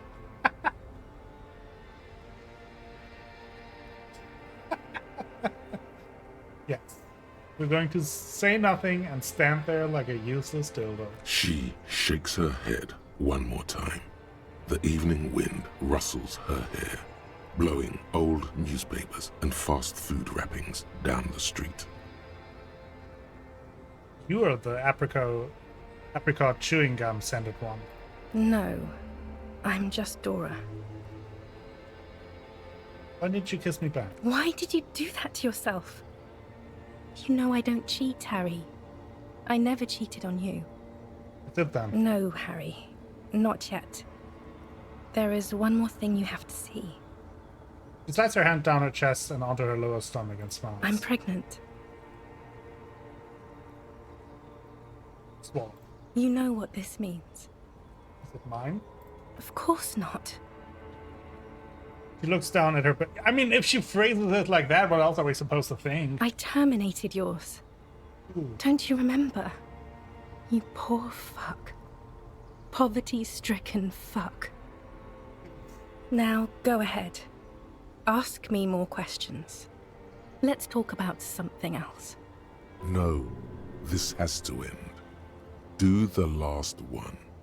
More questions. Ask more. I get a feeling you're not really Dolores Day. I don't know what you mean. Dolores Day? She looks at you quizzically. It does not seem like a mystery she wants to get into. You are the X something. Wasn't I Dolores Day just a second ago? Now I'm the X thing? You're confusing me. Look, I have to be at the Lausanne Aerodrome at 10:20 p.m. I still have a light rail to catch. I haven't even bought the tickets yet. We all told you. Everyone warned you. Who, everyone? Everyone. Literally all of you.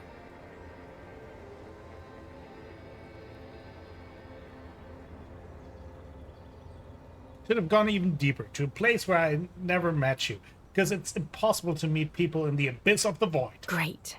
It's the abyss of the void. Soon it will be the gloaming, then it will be the world ending. My friends are waiting for me on the platform, Harry. It's impolite to... Cool. Your friends. Say hi to your friends for me then. I will. The evening wind blows in and the gown wraps around her like a white flag. 1,000 times you beat an animal. 1,000 times you've raised that fabric. What is underneath has always calmed you, centered you, made you sane. You are the morning. The morning? I don't understand.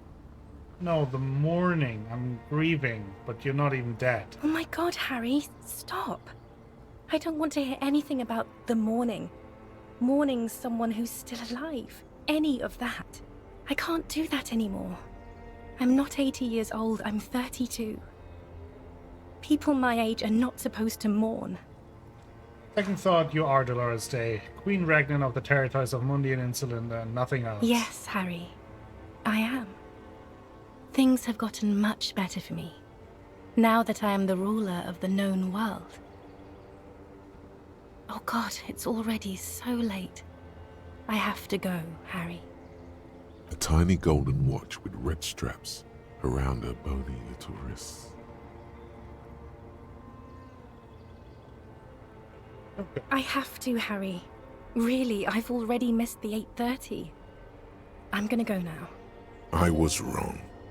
You don't have power over her anymore. You shouldn't have said that. I am wrong about everything. You should go on without me.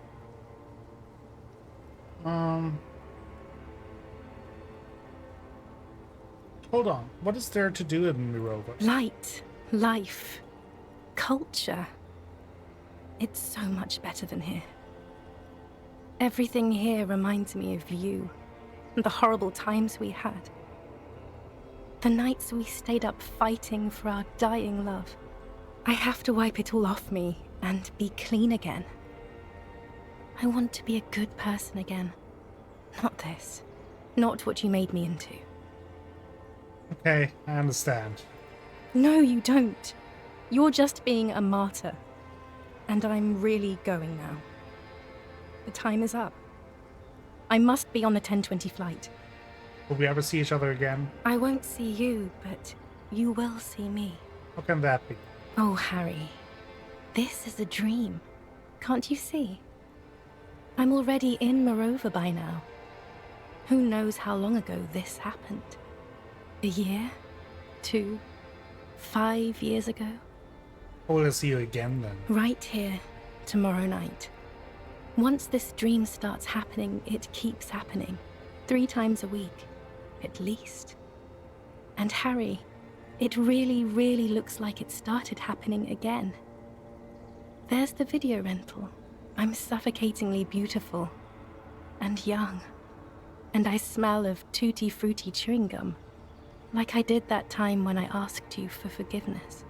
After leaving you the first time. So long ago. But this is so intolerably bad. Oh yes.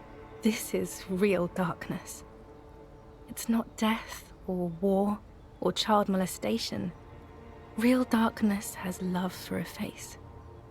The first death is in the heart, Harry. See you tomorrow. Ugh. Brutal. Always the act something.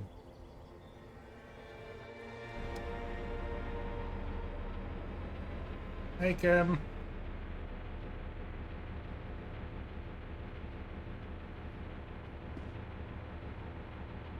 You're up quick. How was your sleep?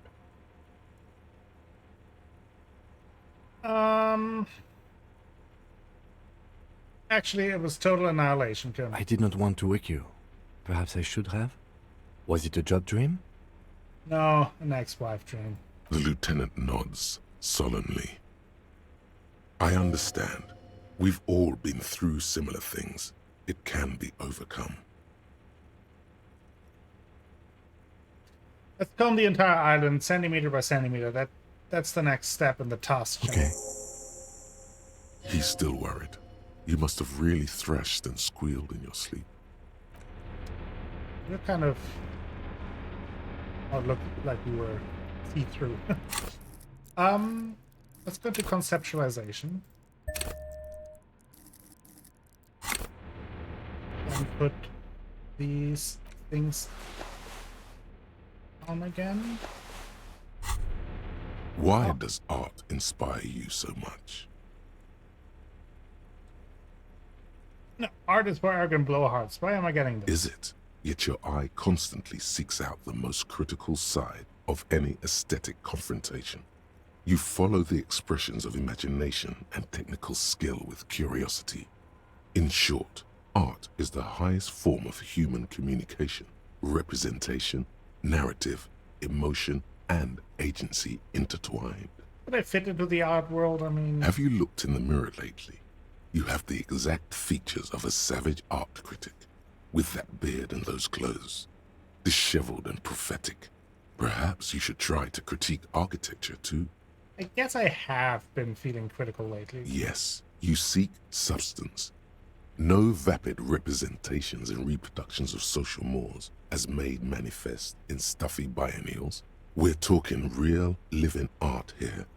Become the art cop. Half art critic, half cop. Okay, a 50% art critic is what's needed to free me from road repetition, so be it. Exactly. It's not only your duty to only catch the criminals off the street, you must also apprehend criminals of the printing press and the gallery, the trite and derivative artists and writers of the world. Go ahead and provide savage criticisms, art cop. The world is yours to rip to pieces and reassemble. Awesome. Okay, let's try this again. Soft covers, 28%, so still pretty low. And detective stories, animal adventures, a magazine for electrical engineering. Actually, can I use something? What do I need?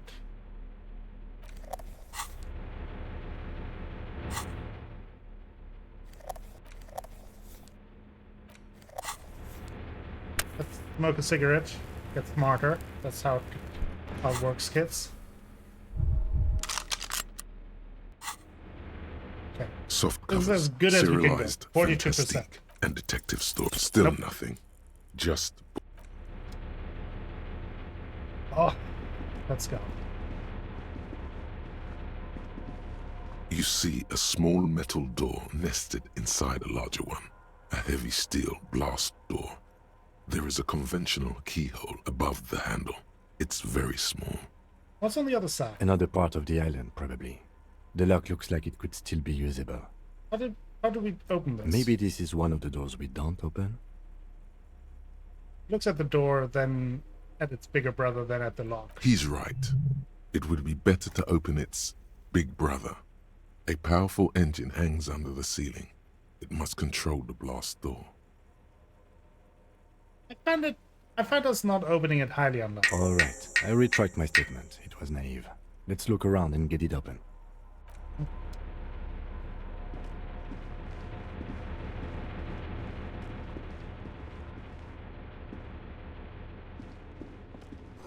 This hatch is jammed shut.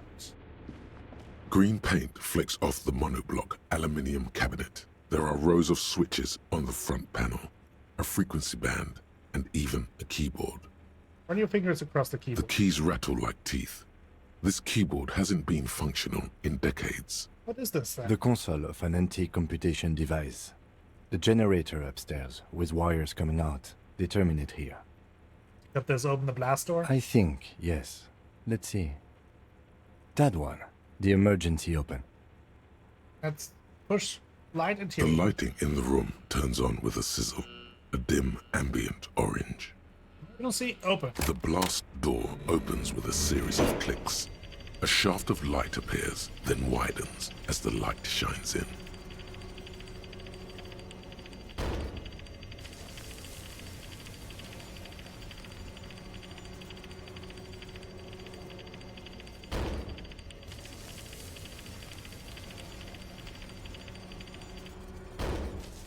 A sudden wave of anxiety makes your skin crawl. No, it's more than that. There's something there, waiting. After you.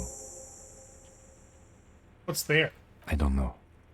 A thin wisp of smoke rises from a charred black fire pit. The wind picks up, then dies down again. I'm scared. Don't be. I have a gun. I also have a gun. I know. It was not easy to acquire. Oh, that's true.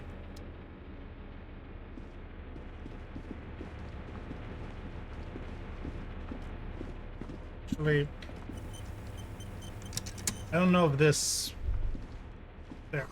Walk slow, it might be dangerous.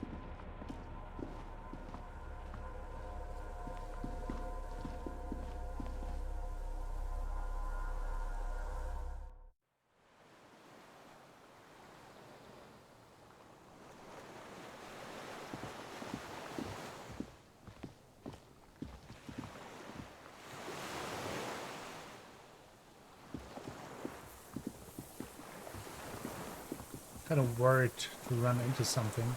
What can... Rubber dinghy. The plate is broken. What can... Small white flowers blossom all around you. There's someone. Let's go back first. Wanted to look around, just see if we can find more evidence. Think that potentially can help us. Water rushes below, far below. Oh, there was something on the step thing.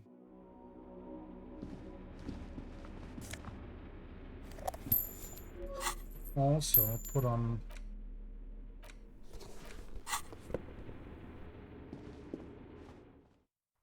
the clothes again. Firing slit, you can't see inside. Now let's explore this in the real world. Must have been a direct hit to take out such a huge chunk. This is the sound of a cargo ship. Signal horns echo on the water.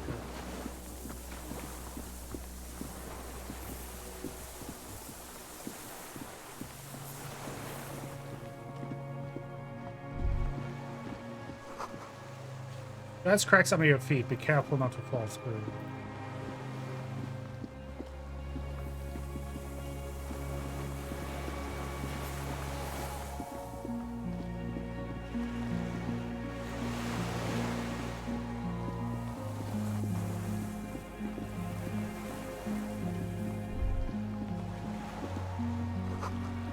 The inside of the fortress, you make out the console and the blast door.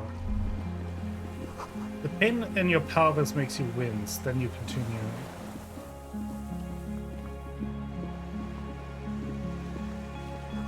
The weathered artillery map showing coordinates of the Bay of Revachol.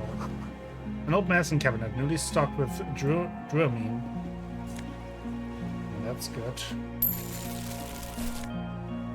Oh, there's also a fuel canister. There's a rain-soaked mattress on a concrete slab, only half covered by the crumbling roof. At the head of it, double embrasures, firing slits like two eyes in the wall. This looks like a good place to aim from. Yeah. Inspect the mattress. A single-person mattress, modern, civilian use. Brand name, Marjorie. There's a fuel stain on the cover, along with cigarette burns. And an empty can of beans on the ground next to it. Beans? Filled to the brim with cigarette butts. Maybe it's one of those bean communists. Pick one of the cans. The silhouette of a tobacco picker adorns the paper filter.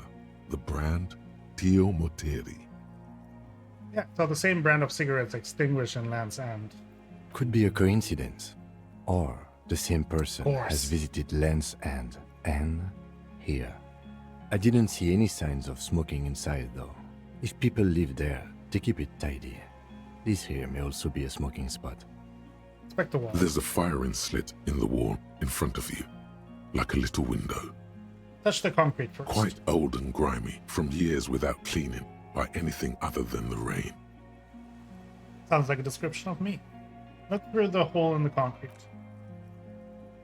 The springs screech as you lean on the mattress and crane your neck to look out. Trepidation, a tingling feeling in your stomach. A small piece of Martinez coastline opens up in the square in front of you, like a tiny landscape painting. 1 kilometer across the water, the ruins look familiar. On the left. A towering skyscraper, its top floors shaved off by artillery fire. Capeside apartments. Rue de Saint-Ghislain, 33A and 33B. On the right. The red chimney and collapsed back of the 4-story tenement in front of the Whirling in Rags, Rue de Saint-Ghislain, 10, the doomed commercial area. And between the two? The box-shaped silhouette of the Whirling in Rags.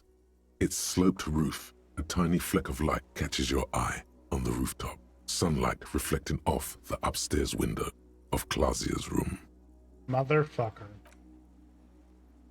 What does that mean? Do you have line of sight to the window? More than that. Yeah, with a pair of binoculars, I could be able to see inside the room. A pair of binoculars? Or a scope of a rifle? You'd be prone, lying on a mattress, barrel resting on the embrasure. Cheek against the cheek rest, hand on the hair trigger. On a calm day like this. I could make it. I could make the shot. Good. I think we have it, Detective. The origin of the shot. This is the sniper's nest. Finally. In our defense, nothing pointed here. Many leads pointed elsewhere. 7 people are dead. Don't beat yourself up, officer. We did not put guns in their hands or get them drunk. The lieutenant pauses. Regret comes over him. We will make up for it. Here. I feel it. Would the shooter still be here? Where? On this island. He does not answer, just nods. With his back hunched, he looks around once more and says, he feels uncomfortable suddenly. We should move now. Maybe because he's the killer. Okay, we have another level up. Let's go into rhetoric.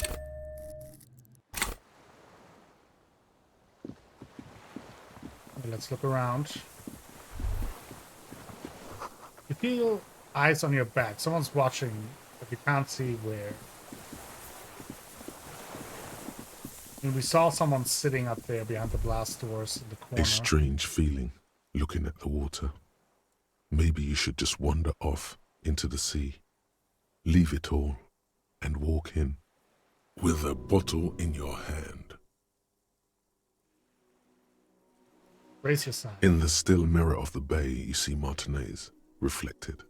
Tall edifices of ruins reach into the water, like shimmering towers. And the shacks too.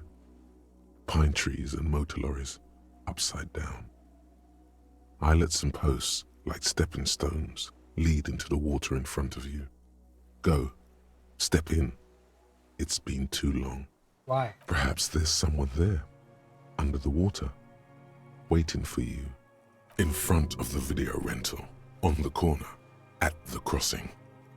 Smelling of tutti frutti and betrayal. Baby, you know it's going to hurt. Bottle in my hand. Always. So cold. Yes, cold and still. But love is warm, like the inside of her mouth. No. Yes, yes, yes, yes. No. We're not starting with that. Not now. Not this time. This thought is over.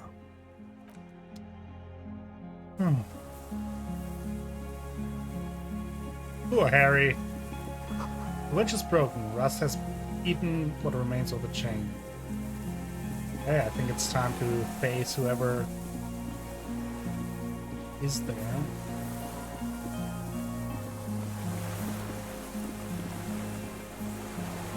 I don't think we need the flashlight anymore, so let's put the sword.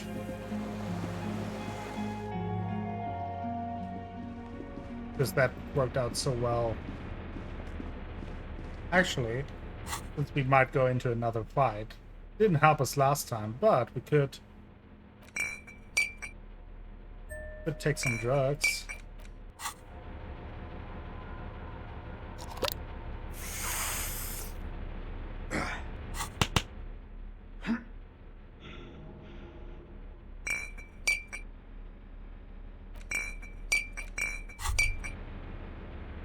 Whoa. In your hand, Parolidon, the double rainbow. What a funny little cap. Don't let the scary medical warnings. The container is warm to the touch. What is he? Your mother? Slurp You it. suck a manly dose of the extremely chemical-smelling liquid into your mouth. There, it seeps into your tongue. When you swallow, it's already almost all gone. Tastes like gasoline. It tastes like many things, all melting into one conflagration in the back of your throat. As you look around, the world slowly exists, as it did before. Only now, gentle flames lick at its edges, as though it were a photo burning. Yeah, at its core, this game is just like The Witcher. You just take your potions before you go into battle. Just that in this game, the potions are cigarettes, booze, and drugs. The God of Fire? Not really. It's just a metaphor. The effect of that otherworldly drop of liquid is slower, more subtle than that of real flames, yet just as warm. This warmth, it makes you want to share your discovery with Kim. Kim, I just did a drop of that anti-radiation drug. It's great. I'm happy for you. His glasses turn golden as the fire reflects off the lenses. Once again, you are filled with the certainty. This man is your brother. Just don't mix it with anything, he thinks, looking you over. Thankfully, his sense of balance seems okay. Whatever. I'm not getting involved. Wow, Kim's badass. Or he's had a druggy partner. Whoa, that's probably it. He's seen it before. Look at all these guys go off like fireworks as information pours into you about the lieutenant's simple remark. I'm happy for you. This stuff is great. Would I be able to stand straight and walk? Why not?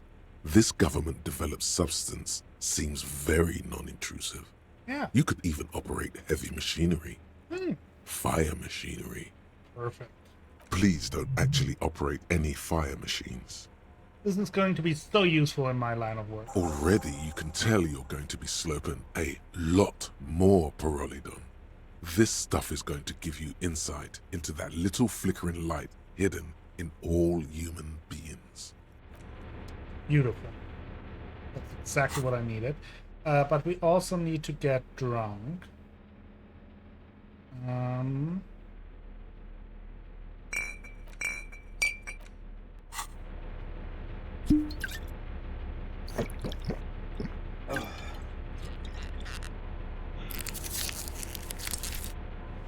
Okay, we're ready to go.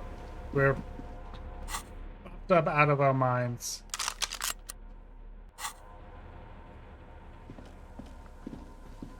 I'm always there, yes. Almost there, yeah. I think so. That's why we're taking all of our magic potions. Welcome to the channel, Kayla the Furry. Welcome. Hope you're doing well. An old man wearing tracksuit trousers leans on the frame stock of his rifle. He gathers a big ball of spit in his mouth, then spits it out into the extinguished fire before him. He raises his black eyes, hooded by creased eyelids, to meet yours. Unclouded by cataracts, his eyesight is sharp. He's practically tearing up from spite. Hatred got the best of him a long time ago. This man hates everything. Nice gun you got there. It's not nice. It's a piece of shit. But it gets the job done. Is that a Bell McGrath? It's a 3-Angong 446. A samurai rifle. How did you get hold of one? It was sent to us by our brothers in the Sinyao commune. Military aid. It has stayed true to him. He can still make it sing. The Sin Yao commune? You heard me. It's good now. Like chalk, wiped from the board. Are you the fire guy? The what now? You recently I tell can't hear you. Did you recently tell two kids to put out the fire? Two twins? I may have. All sorts of little rats have come sniffing around, trying to give up the position. The position? Sounds like a hiding place. Fire guy. Regressive bourgeoisie henchman. Can't even talk like a grown-up. Okay. So you've retained your eyesight? My eyesight? Yes. Helps me see all the shit. Yep, that's how eyesight works. A shudder of disgust passes his right side. His left side remains motionless. Did you close the blast door? I did. Yeah, so cuddly. And you opened it. How? Killed the generator, used the console. I should have burned that console down. How did you know I was coming? Reactionary rock and roll music. Playing on the water. Yeah, that gives us away. Told you we shouldn't play sad FM. It was not rock and roll. It was sad FM. Sad FM, huh? I always hated that station. Phlegmatic, counter-revolutionary dirges. Sadness is a mental illness. A weapon of the bourgeoisie. The fascists were right about rock and roll. It is degenerate. Hip gyrating, mental illness music. Sir, I need you to put down that gun so we can talk further. We're with the police. The lieutenant pulls his pistol from the holster. You are a glorified night watchman. This is a service rifle. I can only lay it down before an enemy commander of corresponding rank. Okay, but keep the gun down while we talk. No. Okay. Put it down now, sir. Calm down. Or you're gonna blow my brains out before you question me. To hell with it. It's a walking stick anyway. It's out of bullets. Okay, the old man lays the rifle down carelessly, then looks at it lying there. Like an amputated limb in the sand. Let's pick it up. His gaze follows your motions. The rifle feels surprisingly light in your hand. Frame stocked and patched in places with tape and wire. Inspect it closer. The rifle's in a shabby state, like a crutch that's seen too much travel. Hieroglyphs are embossed into the forearm, made of walnut. On the butt, you see Vespertine writing, burnt into the wood. Triangong, 4.46mm, made in Sinyao. As he said, with the Triangong made in Sinyao. No one said it has to be a Belmagrave. We were just guessing. From ballistics, it could easily have been a Triangong, too. Okay, that would have been my question. It doesn't matter if it was made in Shanti. All it has to do is use jacketed ammunition. And it does. Yep, it does use jacketed ammunition 446. The right type and the right calibre. He's liking this. The old man keeps following your motion with his gaze. His right arm twitches suddenly. This looked very much like the murder weapon. It could be used against him to get a confession in time. So who are you? My name is Josef Lilianovich Dross, Political Commissar of the 114th Anti-Aircraft Division of the 4th Army of the Commune of Revachol. I am a deserter, a partisan, and a prisoner of war. This is my termless surrender. His eyes turn to the reeds again, dead and dull. The Commune of Revachol? Do you mean the ICM? You're a holdover from the... From the Insulindian Citizens Militia, the army of the revolution. I was recruited in Jamrock in 07, trained in the École de Contrôle Orient, and consigned to emergency defense duties in 08.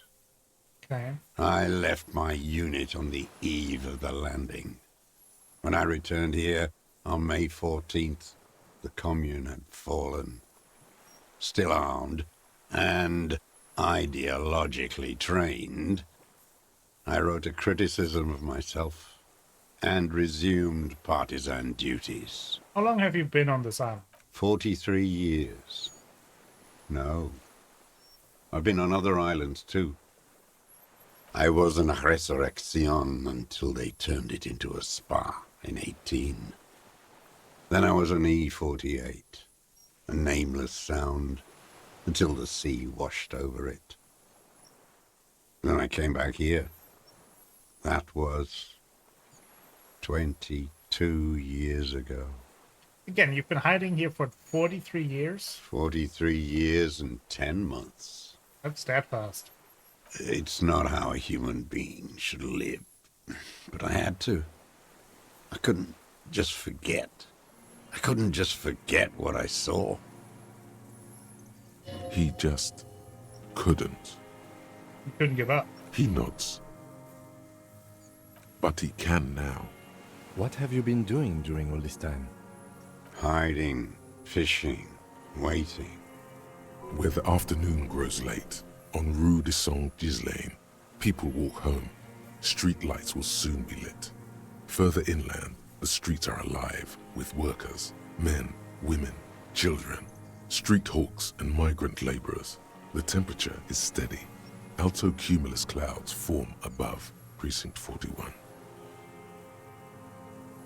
2 police officers step out of the Whirling in Rags cafeteria. Satellite officer Jean-Vic Mayer inspects a series of burnt black letters splashed across the plaza mosaic. Patrol officer Judith Minot points west. The fishing village. She glances at her watch. We meet in 15 minutes. It's a 10-minute walk. The officers go, leaving behind the writing, still smoldering. One day, it says, I will return to your side. Always waiting. For what? For her to return. Her who? Girl child revolution. Child revolution. Always. You better come. I too have given my life to Mazovian socioeconomics. A waste. The material base for an uprising has eroded. The working class has betrayed mankind and themselves.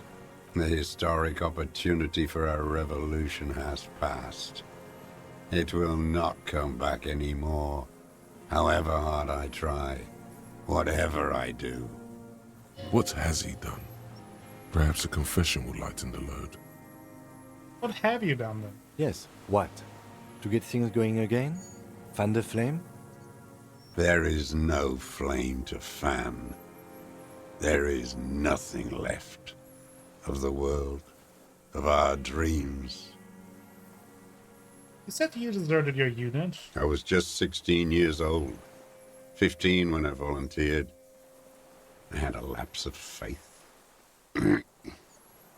And of courage, too. Lapse of faith? You could say I misunderstood the historic role of the proletariat and thought Mazovian socioeconomics were fallible. For a second, I doubted the irreducible laws of historic materialism. A second is all it took. For what? For reaction to take hold. What reaction? Petty bourgeois terror. It's in all men. Yes, we all have a tiny bourgeois person in us trying to run away. He does not seemingly react to what you said. Only his right brow moves a little. He does not believe a police officer is genuinely revolutionary. And this was when? Lieutenant instantly looks to his notebook, but does not take it out. May the 13th, 08. 44 years ago. The horizon was black with coalition airships.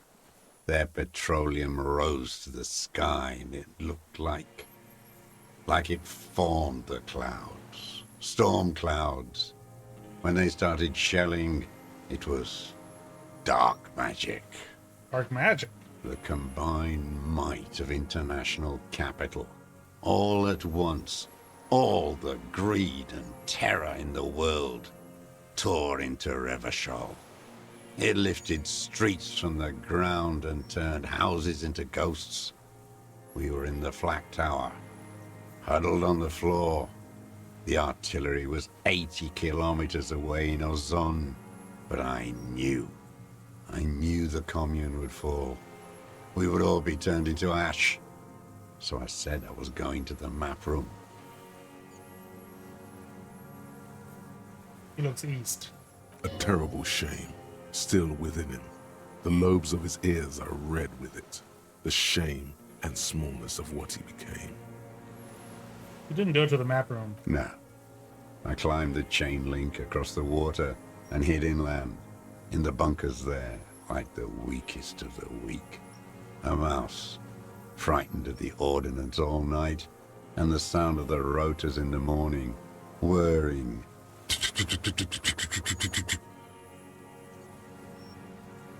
What's that? Airships. I climbed out into hell.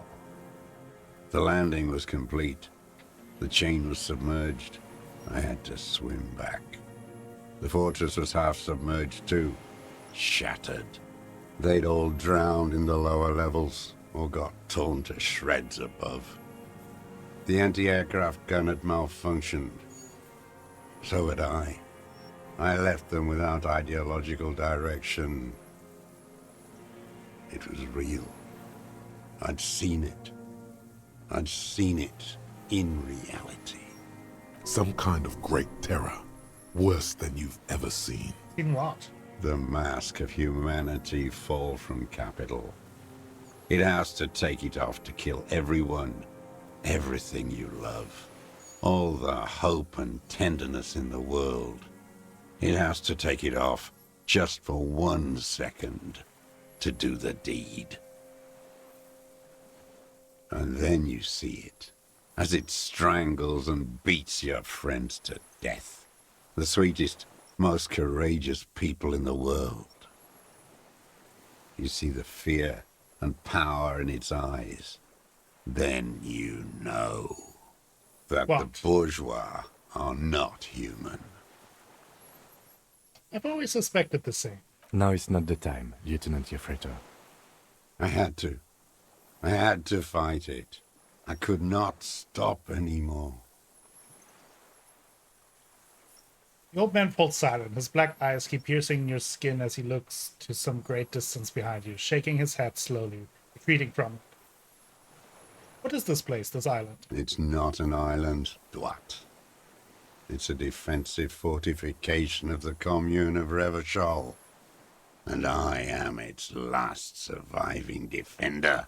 What's it used for? The congenitally deformed King Philip II built it to restrict access to the Bay of Revachol. We captured it in '02, retrofitted the fort with an AA gun to defend against an airborne landing. Against the whole world. You mean the landing, retaking of Revachol? Coalition military called it Operation Deathblow. I later found out on the radio they called it Deathblow. You're one of them. Tell me, who speaks like that? We had 50 million people on Caillou alone. Murderous, I know what you mean. You don't know. You haven't seen it. Iblis. Iblis? The black-eyed angel. How have you survived all this time? How does anyone survive? I steal. Now hold on there. That's a choice. You could have become self-employed. Create the system. What do you steal? Supplies, vegetables. I collect rainwater. It's the life of a dog, not a human being.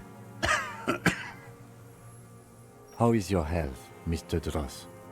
I've been throwing up blood since winter. Red, like beetroot. Been passing it in stool, too. The RCM can provide medical services. You need to be looked over. I need to die. You don't have medical facilities. You have guns. That's all they give you. Toy guns. You also have Druamine. We also have Druamine and other opioid-based painkillers. I have been running out of that stuff.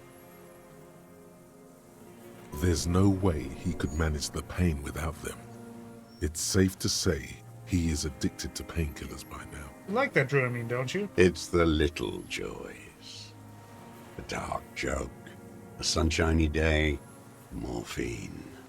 I have you cope mentally. Very slow death. I have holes in my brain. Years missing. Others filled with pain only. A decade of... I don't even know what. Inferno? I have also holes in my brain. No wonder. All your minds are rotting from the radio waves. I watched the traitors of this city turn the lights back on. More and more each year. Ruins glittering in the dark like a fucking merry-go-round. It's disgusting. He looks down at his shoes, his face parched from the sun and the wind. There's winds of pain in there somewhere. Are they not heartbroken? How could they have moved on? Why don't you concede yourself for all these years? It was hard in the Thames. I didn't have partisan training. They were searching for stragglers, those bloodhounds. Floodlights on the water at night. There were posters, campaigns. We communards still hoped, and they needed to snuff that hope out. The East capitulated. Martinez and Cold City were turned to dust. But Jamrock, Forburg, even Coron, and Boogie Street, of course. Those fucking kips had Marsov coursing through their veins. And others too. Some cordons of Revachol was still fighting. There were cells, I tried to contact them. Soon they all went silent. The frequency's dead. What did you get between here and the mainland? At night, I used a dinghy. I only went after dark then. When I got to the city, I stayed underground. Patrols, you lot, the commons too. They'd started snitching. In the city, you move underground? From bunker to bunker. Not anymore. No one cares now. I don't even have to hide. They think I'm another antisocial vagrant. I could walk straight into that town if I wanted. I just... Weapons cache on the St. Ghislaine 22B in the basement. Have you been there? So you finally found it. There must have been a small squadron's worth of arms in there. Elmer Graves, right? It would damage beyond use. I know. So you've been there? Sleeping. Some nights. Ammo scrounging on others. Those McGraves were shit, even before they corroded. Some had bullets in the chamber, however. There's a small bunker under the Feld building. Have you stayed there? The propaganda bunker. I used to, but not anymore. Propaganda bunker? They stored leaflets there. Broadcasting equipment, too. Made broadcasts, I think. Propaganda officers. I buried them with their leaflets. They killed themselves. 2 young boys. Killed themselves? A lot of our boys did. I spent some winters there. Never liked it. Kept thinking of them. No need to go underground anymore. It's better in the ruins, on the ground. One more question. Do you smoke Timotiri cigarettes? I do. Ever smoke them on the mainland? They're good. Plenty of tar. I like that boy on the pack, too. Reminds me of the last century. Why don't you just walk there then? I don't want to. They're all traitors. Pigs, rabbits, and dogs. Men without ideals are only animals. He does not want to see life moving on. People forgetting, drinking, laughing. Okay. The old man looks across the water, at the city, the ruins, the motorways rising above it. So, you're a communist soldier from the Communist Army? No, I am not a soldier. I am an ideological officer. I belong to the party, not the army.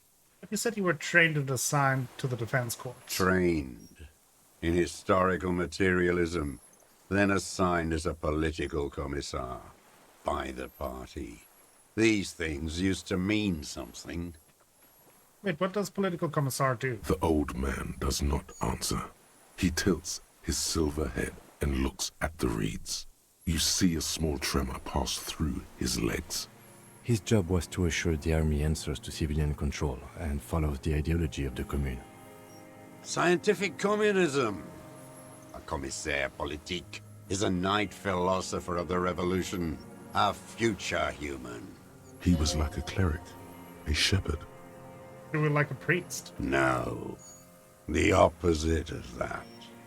A future human, not a human of the past. It means you're a trained communist, right? He nods slowly. Then another tremor. I'm also a communist. No, you're not. You're a liberast. No, I really am a communist. I have communist thoughts in my head. All the real communists are dead. They died fighting for communism. Are you dead? Fine. No. You're an inert lump with a gun. You're dead inside. Does that count? Detective, we have not come here to discuss ideology. We have come to ask questions regarding a murder investigation. Oh, right. There was that. The old man spits into the fire pit. He does not say anything more. A jitter passes his lower body. There's definitely something off with his body. Something more than just metabolism. Yeah. You said this is your term of surrender. You're with the RCM, the coalition-appointed mob that enforces bourgeois morals in Revachol.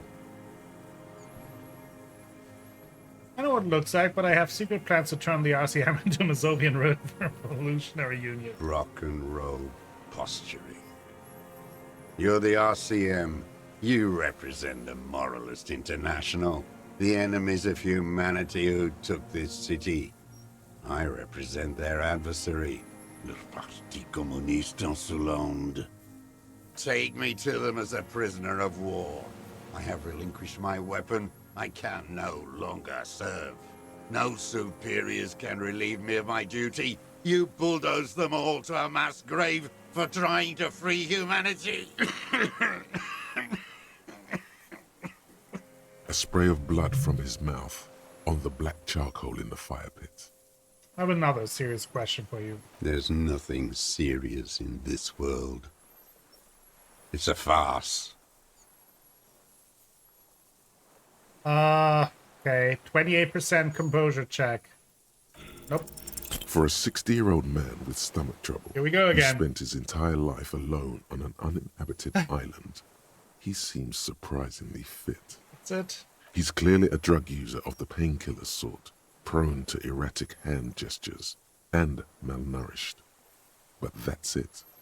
The moment passes, and you say, What have you been using this gun for? I've used it for killing people. Here we go. A trail of blood. The lieutenant smells it too. Killing people? It's a gun.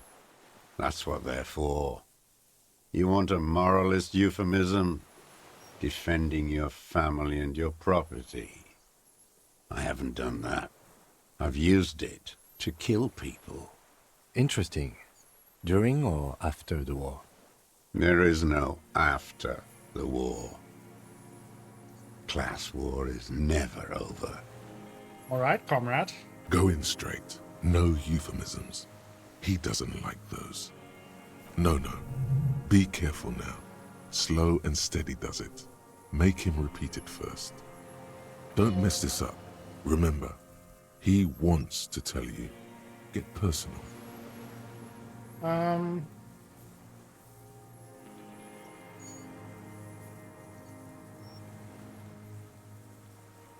Did you use that gun to shoot and kill a colonel of the security contractor, Colonel?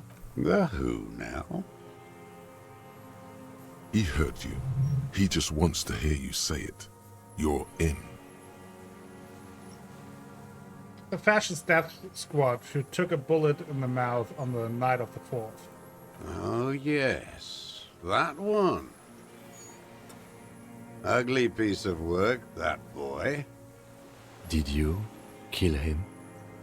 I am a son of a welder and an officer of the commune of Revachol. I do not collaborate with murderers and pederasts of the liberal regime. A drop of blood in the saliva. Exhaust him with proof. Pile it all on him. Get a confession. The gun. The murder weapon is the perfect opener. The scent of blood in the air. Okay. But what else? There was something you can't remember. I don't need your cooperation. I've got this from the gun. Not a lot of guns around that use military-grade ammunition, are there?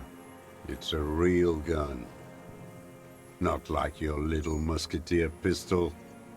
I've seen you prance around with that, jumping hoops for the liberals. You look like imbeciles. Why don't you ask them to give you real weapons?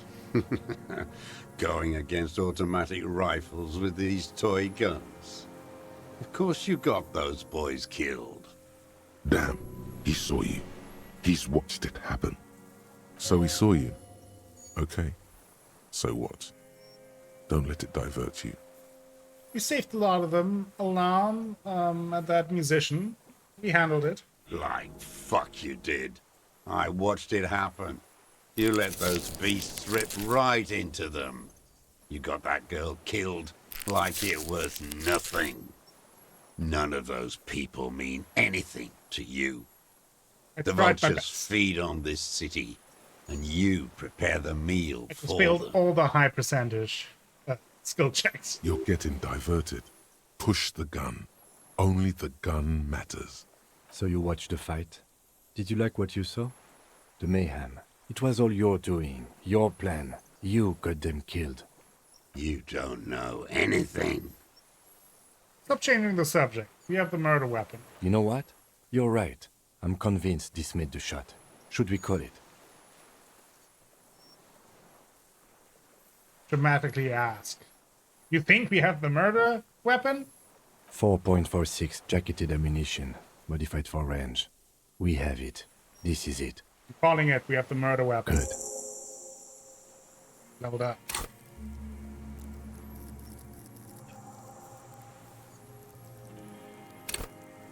Go into composure. Maybe we can do that one check again later. This feels good, doesn't it? Tearing things up like this. When you have the murder weapon, you have the killer. Murder. The old man does not say more. He just glances into the reeds and then twitches once more. Like a marionette on some invisible string. This pushed him, but not enough. Just a little more. We've done some ballistics. The shot came from this island. I saw you poking around there, looking for evidence. You're damn diligent when it comes to dead fascies. Did you like the view? You had direct visibility. There are embrasures in the concrete, specifically meant for a top follower to use. And you had a long-range rifle in your possession. You've been here a long time, Mr. Dross. Too long. You need medical aid. I'm ready to die. I've done my part. He's practically admitting to it. Dead fascists for fascists. Done his part.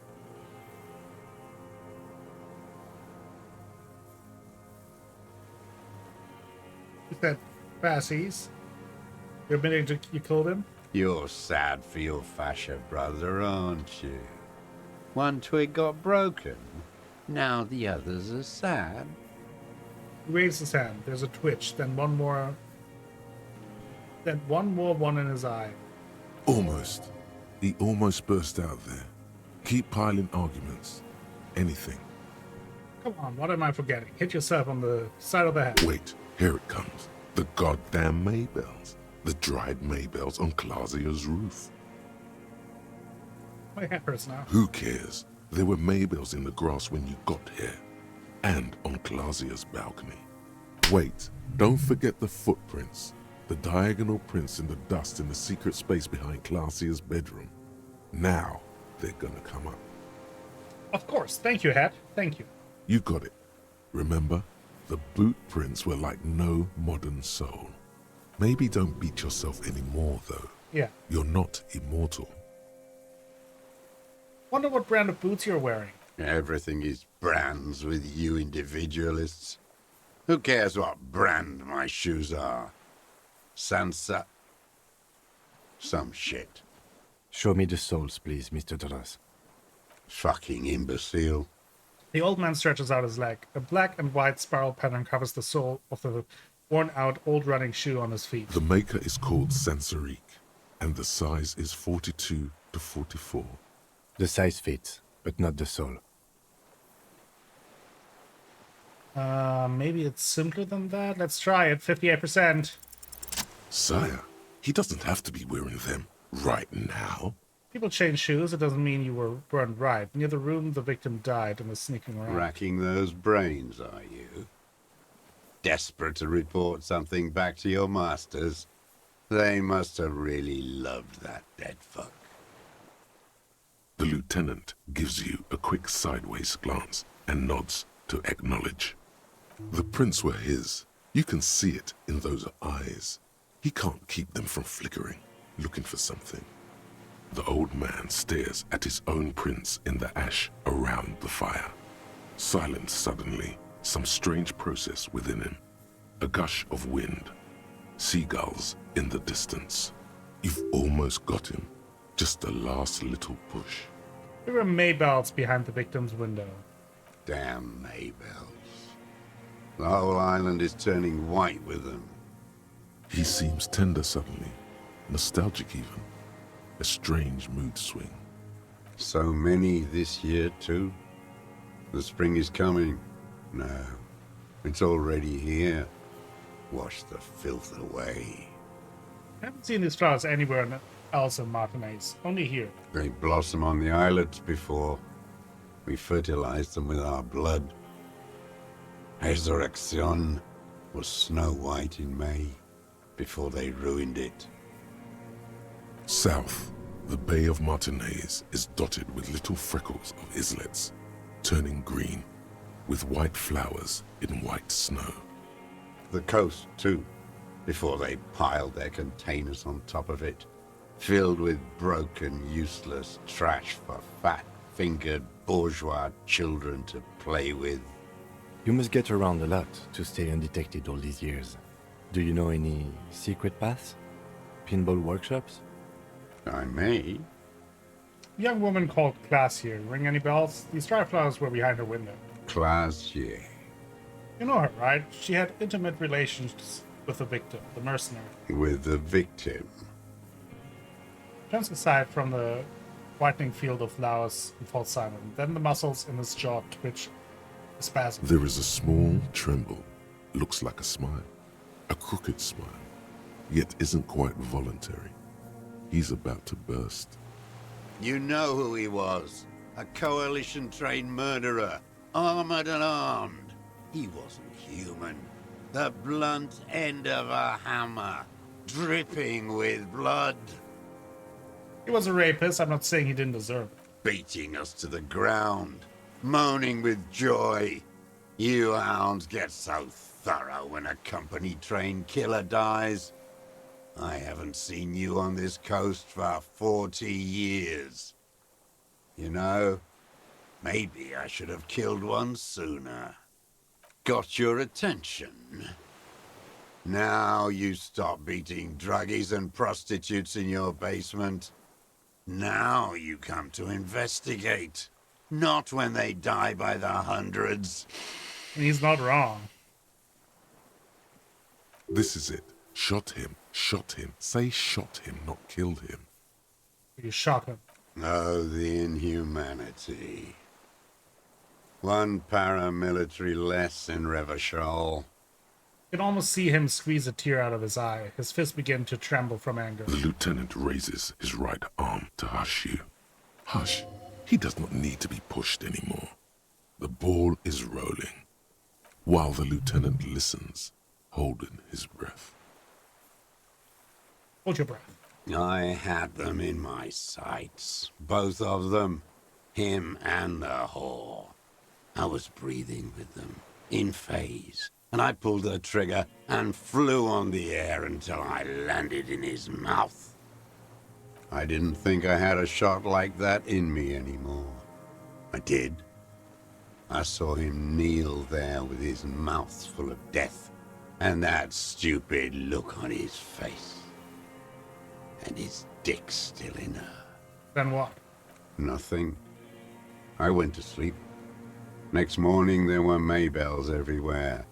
The world was white, or what's left of it anyway. My last spring here. I knew the fascists would come to avenge their own.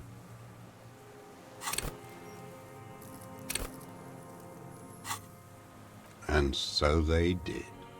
Mr. Dross, are you aware you're confessing to murder? The lieutenant asks after a second of silence. Yes. Single word is all he gives. Give another.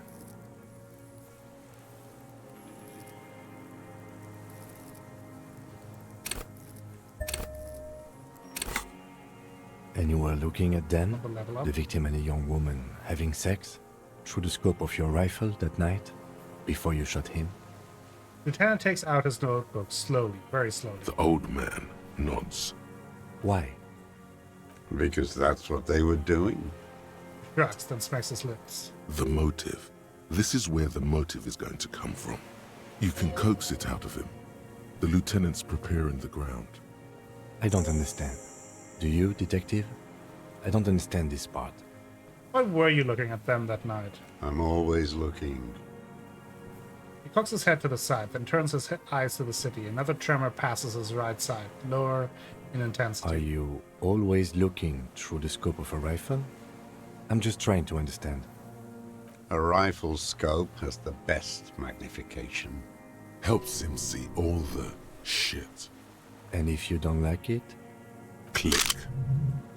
It's part of the shit, you see. Then you pull the trigger? Yes. Think of it as a form of critique. Start with when he first saw him. It will give him a chance to ramble. Let's try again. 42%. Nope, still not. Aside from the rare, erratic hand gesture, smacking his lips and despondently staring into the fire, you can only see that he is old. Damn it. When did you first see the deceased? 3 weeks ago, when the rich hag came in on her galley. Her honor guard came in tow. Joyce. He means Joyce. I thought you mean Joyce Messier, the Wild Pines rep. Wrinkled up whore. Poor. Poor. Good, strong word. I use it often myself. Yes. Old-fashioned. Huh, moving on. The victim arrives sometime after her. They moved into a deserted apartment above the roundabout. Radio equipment out for all to see. Reactionary radio playing, sloppy and drunk. I've seen their kind during the landing. Those Occidental and Mesk phalangs weren't conscripts. Boys like us. They were whites. All they know is to destroy and hurt. Whites? Barely alive. They like to kill while they're on their drugs. After the landing, in the burning years, I would take shots at them. End them. The worst ones, if I had a bullet to spare. I could see they've returned now to show their real face. The face they don't dare show their bourgeois voters back on Mundi with their families and polyester clothes. What specifically did you not like about what you saw the night of the murder? Them. Fucking. I didn't like that. You were jealous? Jealousy is a reactionary concept. I didn't like the Reaver enjoying himself. Drugged out, soothed in the arms of a young woman. I wanted him to die so he could not enjoy life anymore. And I wanted to see his head explode. That too. She should know better than to hold a child murderer between her thighs. I knew he'd be there for one more second, writhing. That's all it takes for the bullet to reach his head. Now that I think of it, I wasn't aiming for his mouth. I wanted his brains to spill out on her. But you can't have everything. This man has seen past her, like you did. And now he longs to see her covered in blood. To punish her. How long had you been watching her? Since she came to Martinez. I saw her sneaking in the reeds early in the morning, behind the Fell building. It was dark, still winter. She didn't have her skimpy outfit on then, just a spot in the night, moving. Past the Fell building on the coast? What was she doing there? Hiding something in the water. She had a fag after she'd done it. I was up in the ruins there. She couldn't see me, but I could see her, smoking. She was nervous, but not scared. And beautiful. Yeah, beautiful. That, too. This dude is a mess, but also kind of a badass mess. How could you see what she looked like? You said it was dark. The sun came up. Her hair was like cobwebs. She smoked more fags and snorted a line of whatever shit she was on right there. What do you think she did? Her passport and tickets to Villiers. And from there to Cachet Brut. This is the hidden buoy she told us about. You looked into it? After she was gone. Did you keep what was in it? When we found the submersible, it was empty. No. Why would I do that? I didn't need tickets to Villiers. I put them back. If I wanted to extort someone, I'd do better. But this may tell us where she went, though. That she probably went to Villiers. This implies that he's thought about extorting her. Are you sure? We checked the submersible. There was nothing in there. Why would I need that trash? I'm not going to Villiers. A strange confusion comes over him from time to time. Some kind of aberration of the nervous system. Okay, moving on. Did you continue watching her after this? I did. She had a face like an archipelago with those birthmarks, and a body hard and lean and bruised all over, black and yellow. I could see she's taken a beating. I could see who she was, too. A spook, on the run. Revachol's the cloaca of capital now. All the bagmen and arms dealers end up here to do drugs and have sex like animals. You could tell she was a spook from the documents? She had different color hair on the photo, and glasses. Forged. Some sordid bourgeois affair. I've heard about this kind of thing on the radio. How did you see all this? The bruises, that she was beaten? I'm not blind, am I? How does he know those minute details about her body? People, yeah. Oh, we failed! Climb to the roof. 72%! Come on!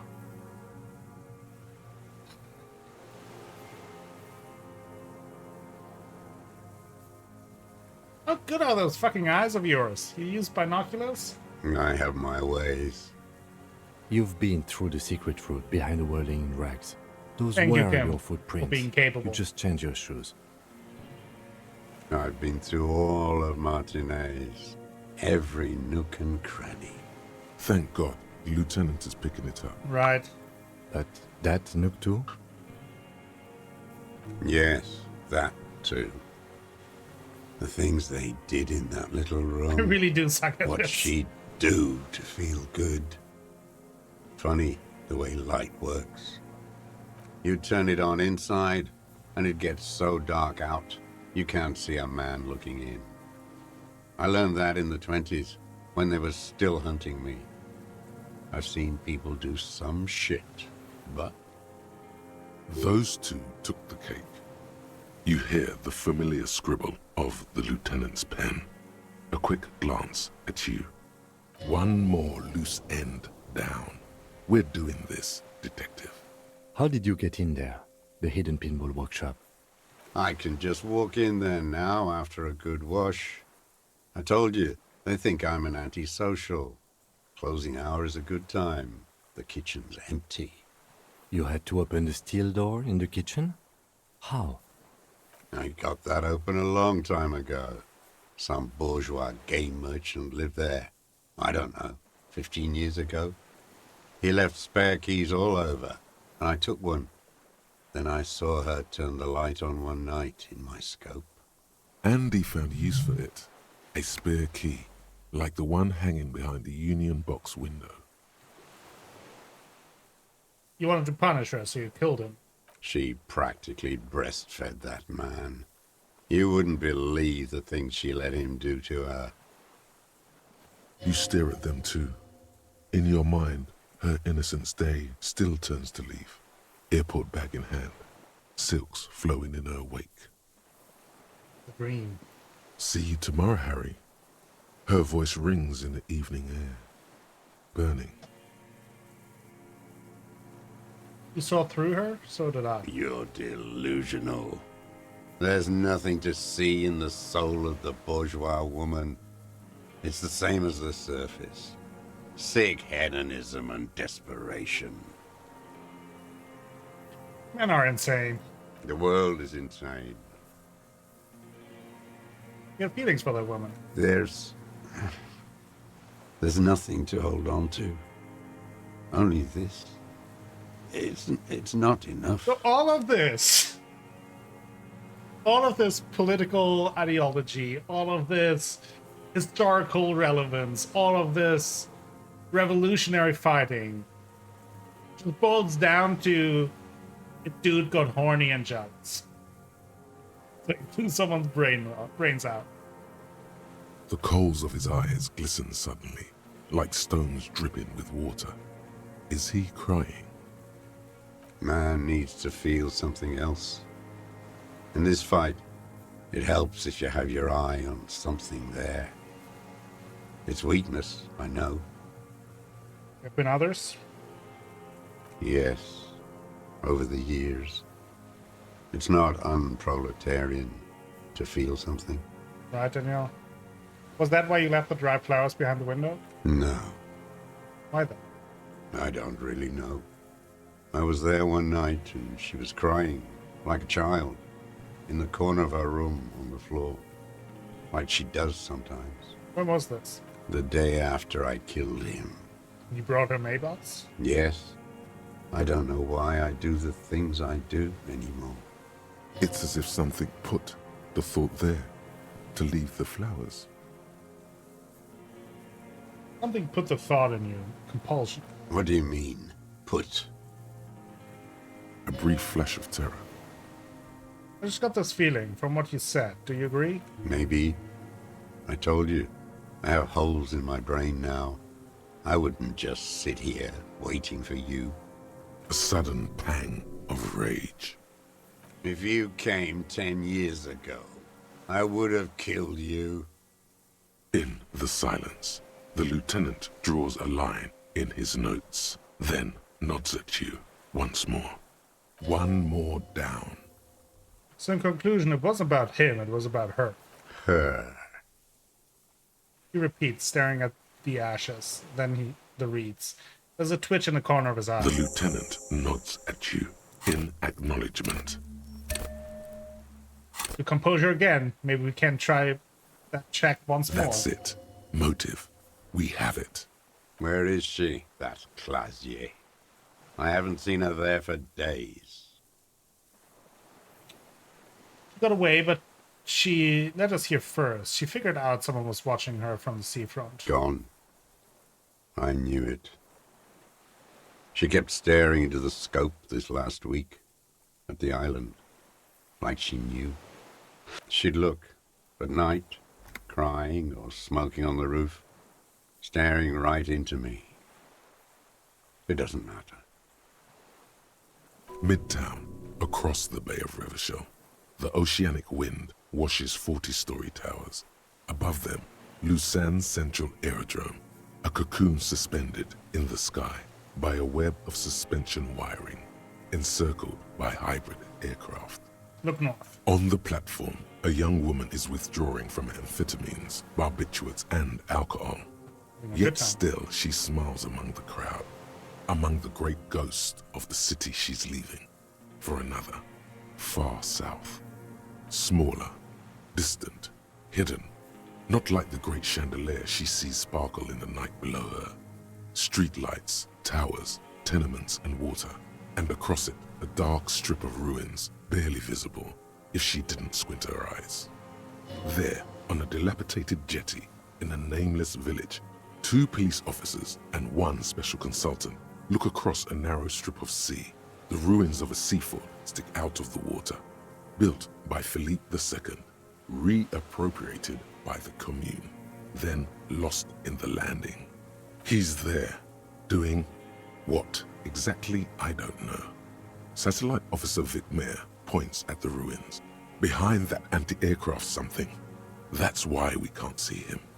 Special Consultant Heidelstam is optimistic. We'll see the boat when he comes. Let's go get a coffee until then.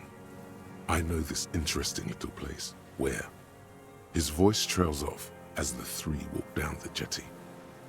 I know we're in trouble. As the men go, Patrol Officer Minnow looks back over her shoulder at the crumbling fortification like a rotten tooth rising out of the water. Good luck, Harry, she thinks. You need something good for this. We could get more. We've got him talking. You could get more out of him. He likes talking. Enough. Take him in. Bend his arms behind his back and end this. 83%. Aside from the rare, erratic hand gesture, smacking his lips and despondently staring into the fire, you can only see that he is old.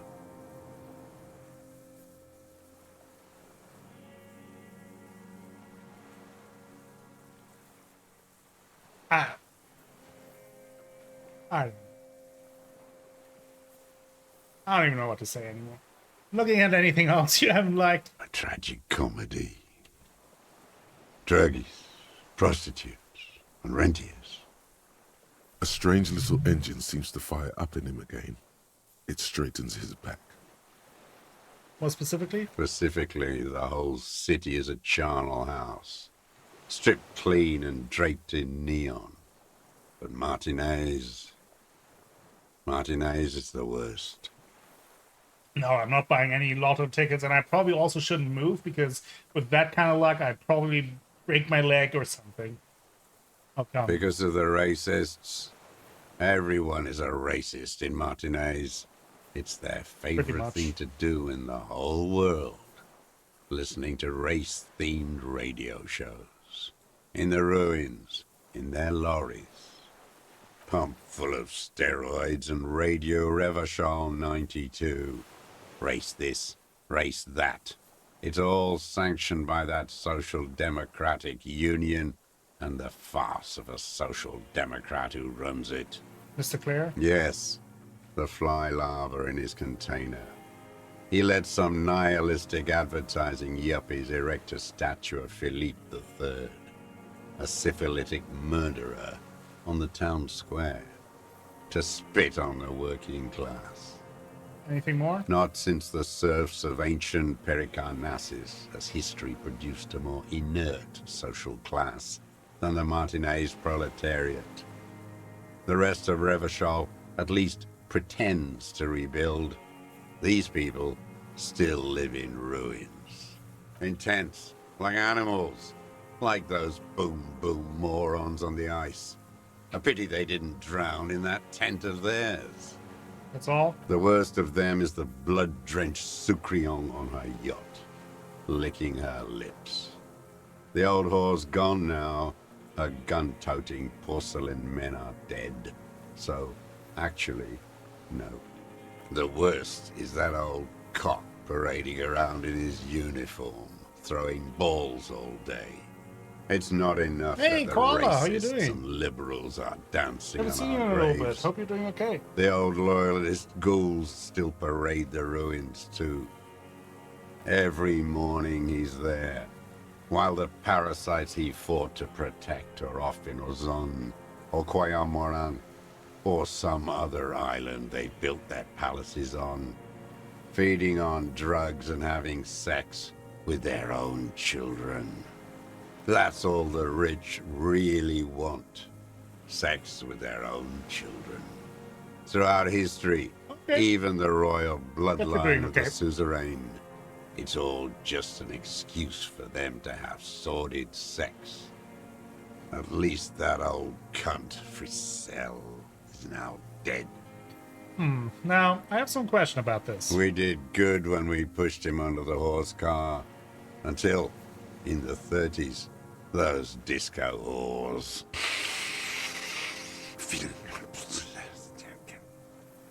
The disco whores are too much. Hatred shuts down his brain's language center, leaving only a nonsensical sputter. What was that about? Steroids? It piqued your interest. It does. Ask about that cock on parade too. Make sure you get everything here. Disco horse? Horse. That's all he says. Even that word has to be pushed through his teeth with great force. The rage see this too hard. And the racist on the gates, pump full of steroids? Yes, steroids. A racist on steroids. You mean Measurehead, right? What is your opinion on him? What is my opinion? You think the rich man has an opinion on this idiocy? Is the rich man on the radio telling you his opinion? No. The rich man's looking at real estate and fiddling his kids, wading through the corpses. Ha, yes. But he was there. Why was he there if you can't have an opinion? And why was he there? Scratching away at the race question. You moral intern monkeys keep the conversation going on Channel 4, helping the rich man conduct his swindle with this inanity. You think the rich man cares about your little race games? He rules the whole world, and he laughs at your moral soliloquies. You mentioned the Union as social democratic, and Mr. Clare is a farce of a social democrat. Another hideous disappointment. Unions are the real enemy, the true enemy of the proletariat, placating the masses. Disappointment, so personal. He displays a familiarity with the Union's top brass. Who's a disappointment? Everett Clare? That deformed toad? I wouldn't expect him to wipe his own ass. I mean, the brains of the operation, the smart one. Doesn't Everett run the Union? That mobster toad couldn't run a shithouse. He has no political education. His twin, Edgar Clare, that one's been to one of those East Revachol universities. He talks a big game about uprising and alienation and so on. He's been sweet-talked by this Edgar. They must have met in person for such animosity to have developed. We're not the first people you've met from the city, are we? You can't live alone. Stop poking at the ash now, just shakes his head. The Clares wouldn't miss a man hidden in their own backyard. Not all this time. Nothing happens in Martinez without them knowing. Of course. Maybe the Clares asked him to. Don't go straight for the kill. Exhaust everything else first. Soften him up. Have you approached them? I haven't approached anyone. No, I hid. And I think it's It was like Edgar right who towards came the to end, me. Koala, so maybe that's why. How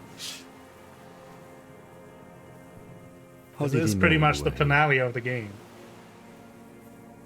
He didn't just stumble in like an oaf.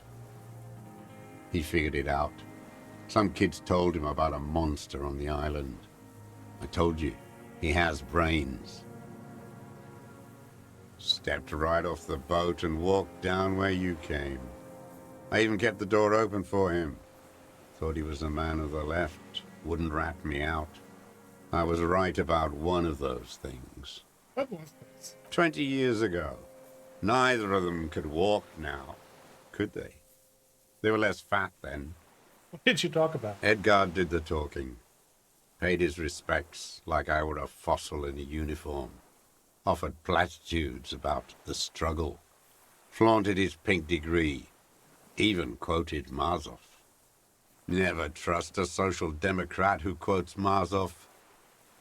Oh, and charity too. They love their charity. Offered me blankets and social housing. I still have the gas cooker he brought. Did he let you be here? Let me be here? The ZOC is an unlawful successor of the Commune of Revachol. We took this fortification from the Loyalists. Even the Clares understand this. They let him be here. Understanding was a courtesy. But why such a courtesy? Mr. Dross, did you kill the criminal mercenary for the Clares inside a riot? You know why I killed that fucker, Dwat. As to Edgar, I'm not doing anything for that swine again. Again? What have you done for Edgar before? Tried teaching him some Marzovian socioeconomics. They didn't stick. We parted ways. Okay, he didn't do the hanged man for them. But he's insinuating something. 17%. We failed all the checks. Talk to Everett about previous foreman. Oh. By the cock parading around his colorful uniform, you mean Renee? Every fucking morning for 34 years. Throwing that ball. One ball against the other. I've always loathed that game. That is not a working class game. I don't care what they say on Radio June. Royalist ghouls played like it was life itself. Click, clack, across the water each day. And that uniform, like a parrot plumage. I won't even mention that he's a traitor to his race. A Patank maniac race traitor. Oh, I don't know about... I remember him. I remember him from La Noce. Not him, personally. His make and model. There were tens of thousands of them. I thought we took them all out before the Liberals came to their rescue. We missed one. That one. Yeah, exactly. Yeah. There doesn't seem to be a Sure single was. person under the pine today. Not even Gaston. Alone. There's no one there. Fat and plump. Like a pheasant. Just begging to be popped off. Please, Mr. Dross. Shoot me. He whispers with such predatory hunger. It borders on longing. You'd like to kill him. Not yet. I like to look at him strut around, place the crosshair on his medals, right on his face, and just fiddle the trigger. Think about it. Let the bomb melt in my mouth. Save the treat for later? He is a juicy bonbon, that one. A real treat for the black day. The blackest. When I put that gun in my own mouth, I think. No, don't waste it. Put this lead in that cock, René. For the boys he killed. And then I look at him throw those balls, and I suddenly feel... better. I even hid one bullet, so I'd always have one. For him. Haven't seen him around lately, strutting around. Must be down with arthritis. I hope it hurts like hell. Oh, he's dead. I hope he sweats blood. Hearing it may destabilize him. You sure you've gotten everything from him? Oh.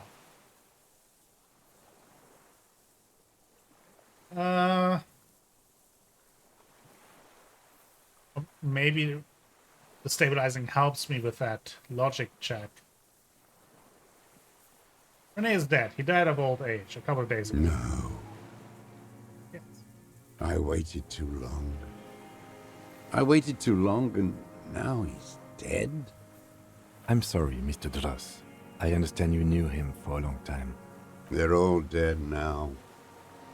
Fuck it. Cared about him? All human beings care about each other. I cared for seeing his head explode. That's very lovely. Now, God damn this world. He reminded him of himself. The same hatred. The same. You try to think of something else. But no.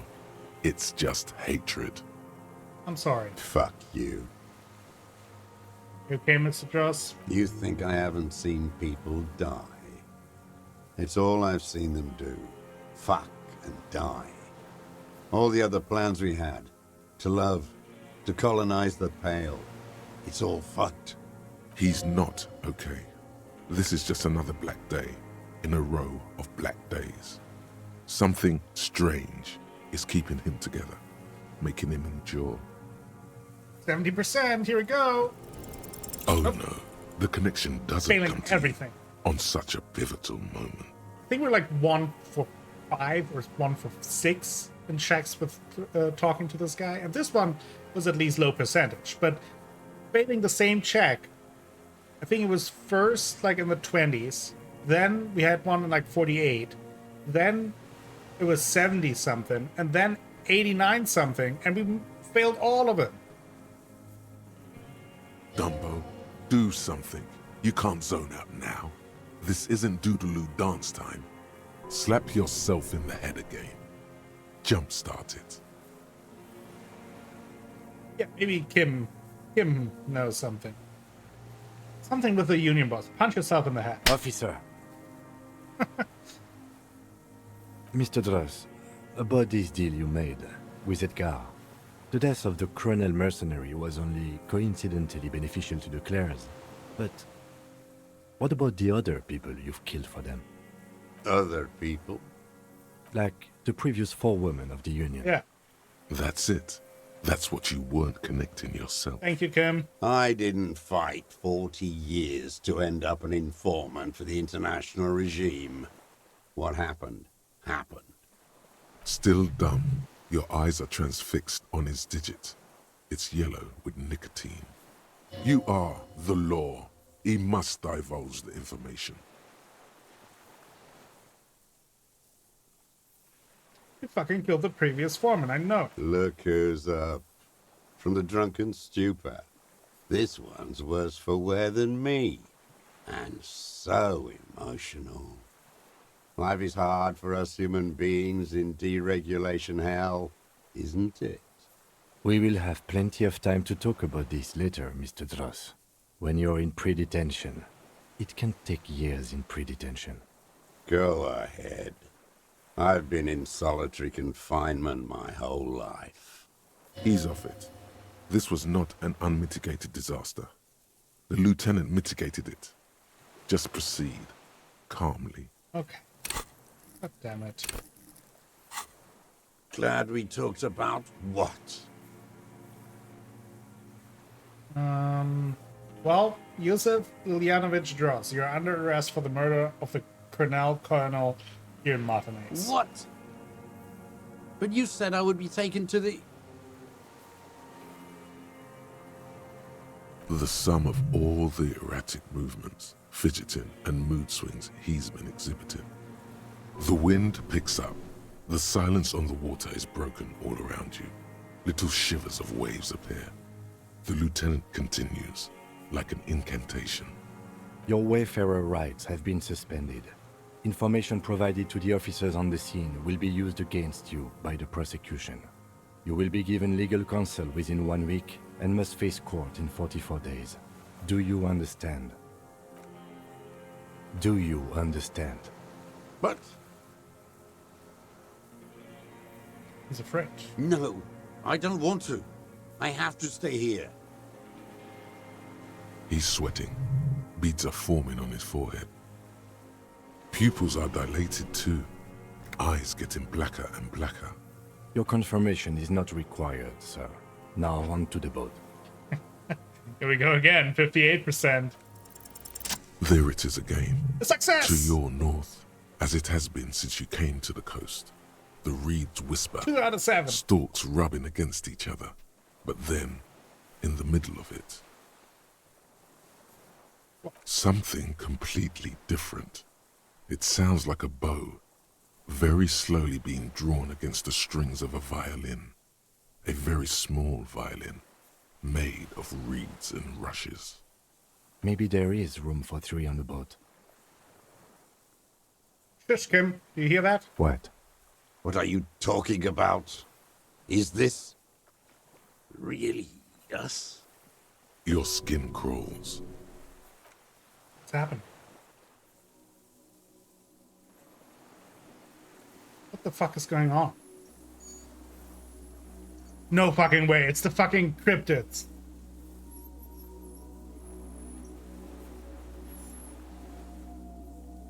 Are you fucking kidding me? It's the fucking phasmid. Kim, I told you so. A delicate tangle of arms and legs unfolds from the reeds, limb by limb. What is that? What are you talking about? The giant stick insect. There's nothing there. The stick insect is over 3 meters tall. It looks straight at you with its tiny pinprick eyes and its grotesquely small head. You feel your legs shaking under you and your gun hand rise instinctively. There it is. I see it. Tell me what you see, damn it. Can I you can't see make it? out one small thing in the reeds. I can see it. 4 simple words, thank God. If you can see, then you're not insane. But that means it's really there, spinning slowly, in absolute silence. Its limbs long and slender. Be very, very careful.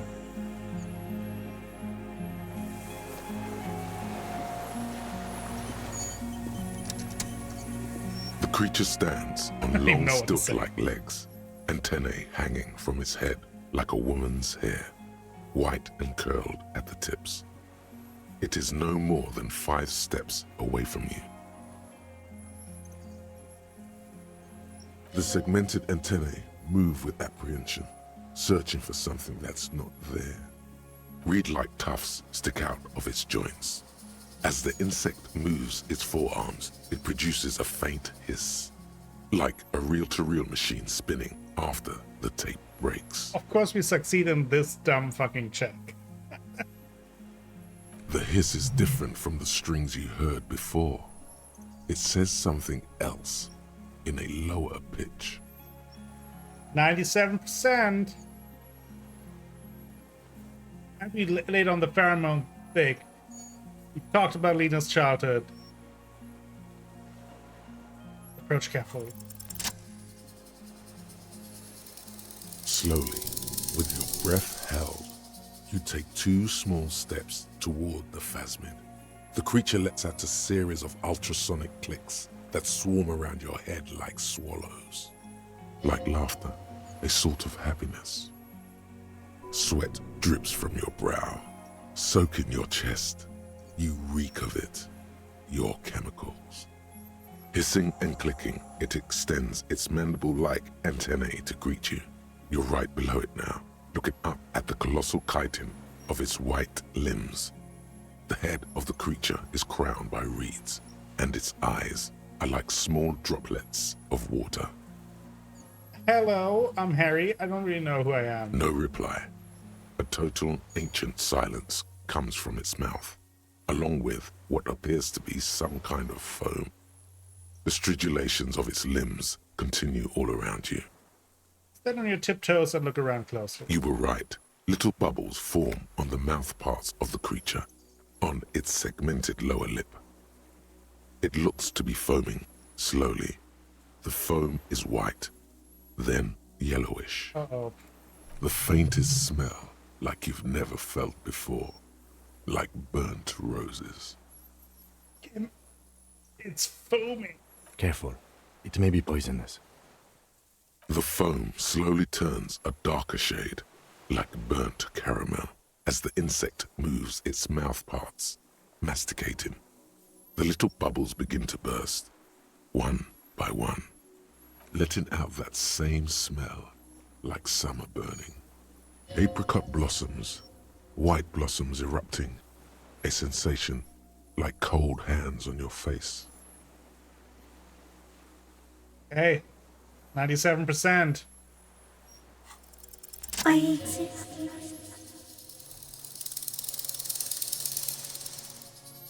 I exist too. Tell me what it's like for you. It's wunderbar.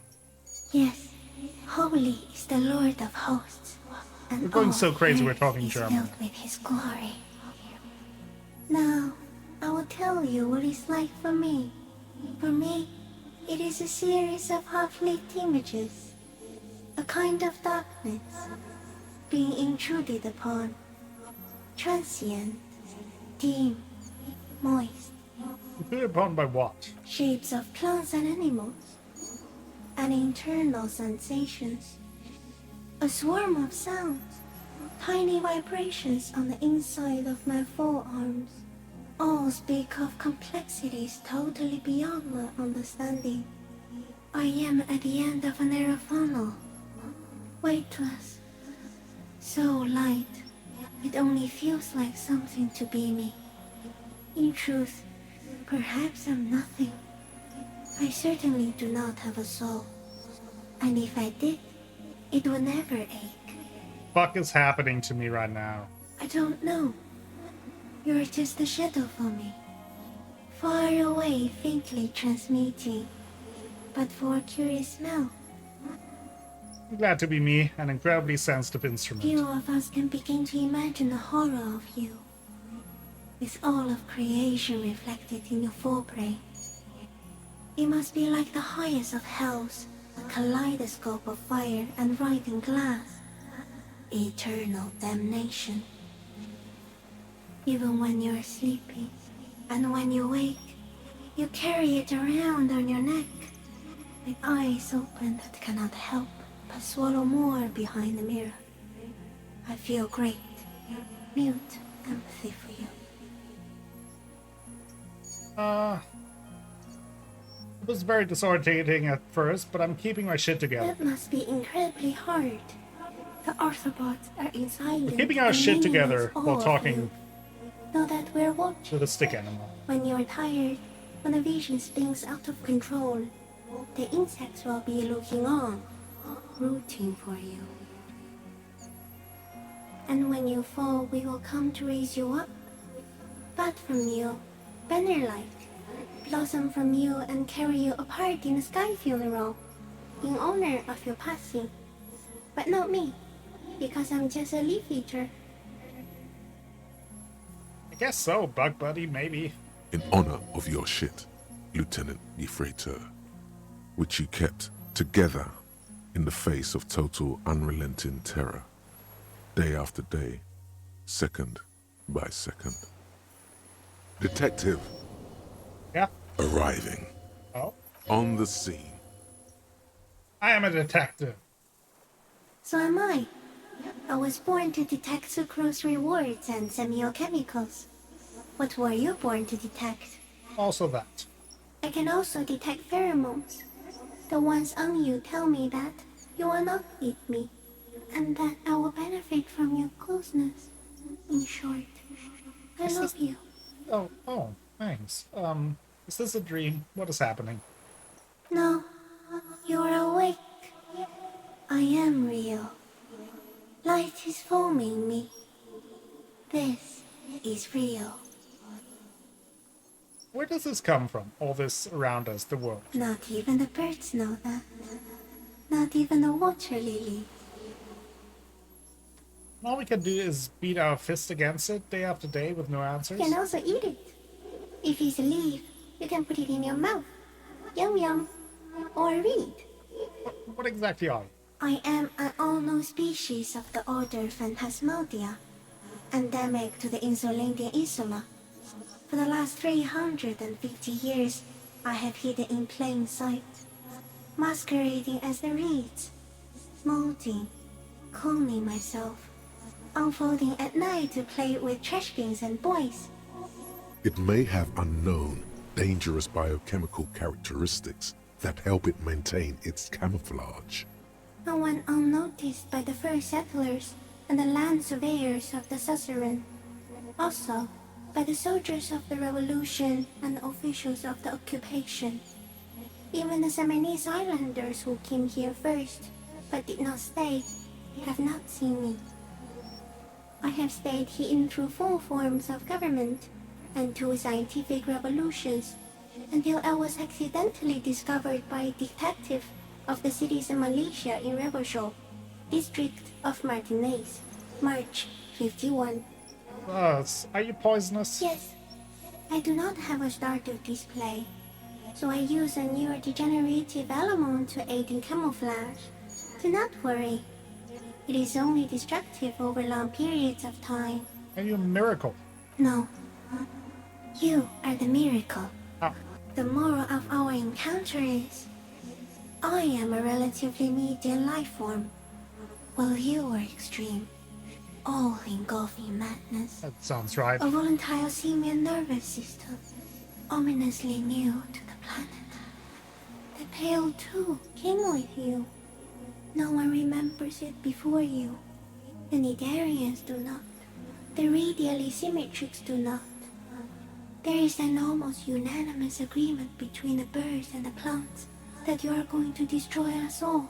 Wait, the Pale is human-made? It is a nervous shadow cast into the world by you, eating away at reality. A great, unnatural territory. Its advent coincides with the arrival of the human mind. I don't have that kind of power. You're a violent and irrepressible miracle. The vacuum of cosmos and the stars burning in it are afraid of you. Give me enough time, you will wipe us all out and replace us with nothing. Just by accident. Huh? We suspect it will be something like the oxygen holocaust that wiped out anaerobic life 2.6 billion years ago. when organisms first started breathing. Only much worse. How? Everything your eyes touch goes back there, behind the nose mirror. What if you blink? Are we still here? Please don't blink. What if he misplaces us all one day? Or just forget? The gloaming I've been waiting for ever since I woke up in the hotel room. So, it is already happening. One day, one of you will close your eyes and sign, and open them to see that none of this ever existed. Am I having a violent epileptic seizure? It doesn't look like that, no. What does it look like? You're just staring at it. Then I think I have a vision about the final fate of mankind. Okay. Is it somehow related to the case? Sort of. I think we should take the picture, and then you should back away from the unstudied species. No, there is one more. No, there's one more thought. A series of chirrups surrounds you, like swallows on a cliffside, as the phasmid moves its forearms, timbals visible on the inside of its white stalks. Take the picture. Okay. There is no change in the insect's motion while it's being aimed by the camera. It remains fixated on you. In 3. If it moves, you jump back. I'll shoot. Here we go. 3, 2, 1. The shrill flash of the camera cuts the air like the blade of a sword. The phasmid freezes in its bright light. Got it. Head turned toward the lieutenant. Hypnotized by the flash, it stands frozen before you. The sweat on your arms feels cold as ice, as if you're frozen as well, in the shadow of this great statue of chitinous marble. I got it. You hear the lieutenant whisper as the creature's shape develops onto a photo paper in his hand. Polychrome ghosts of white streaks against the reeds and the sky, and you as a shadow before For it. all time.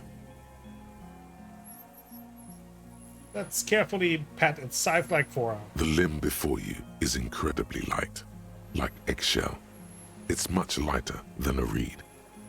You feel a soft push could tip the creature over. Its hollow exoskeleton collapsing. Let's pull our hand away. We don't want to push it over by A sudden shiver passes the limb. Looks like the creature is awakening, wave by wave from its stupor. Let's back off. Don't say it. Are you sure? This may be the only chance you get to touch it.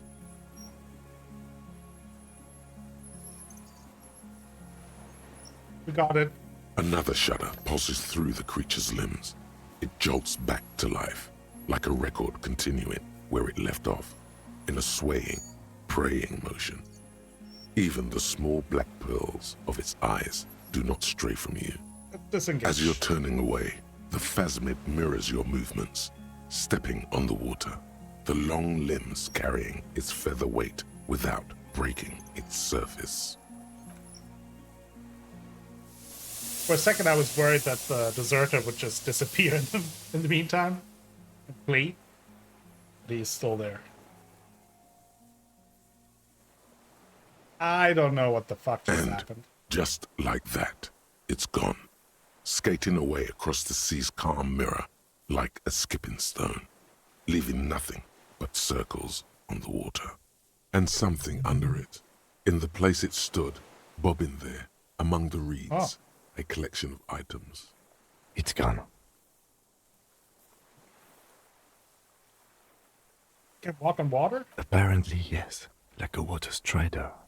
Only, I've never seen anything like that in my life. What's that in the reeds? Looks like a nest of some sort. We should have a look. Now. What now? In some kind of strange, semi-catatonic state. Our suspect is not looking so good. We need to check on him. Maybe that's what kind of poisoned him over time, because the phasmid said, Fairweather T500 helmet. The T9 rifle scope. Evidence, Classius passport. Oh. This passport, issued by the Sovereign Republic of Oranje, is issued to a black-haired woman called Katarzyna Alazie. Classius hidden documents. From the MT boy. Look at the photo. It's Klasia, with short black hair and glasses. She looks boyish, younger somehow. An old photo, before life came and did what it does.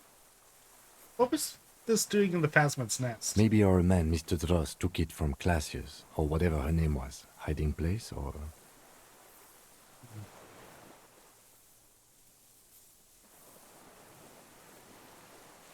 I think the Phasmid took it. Like a magpie?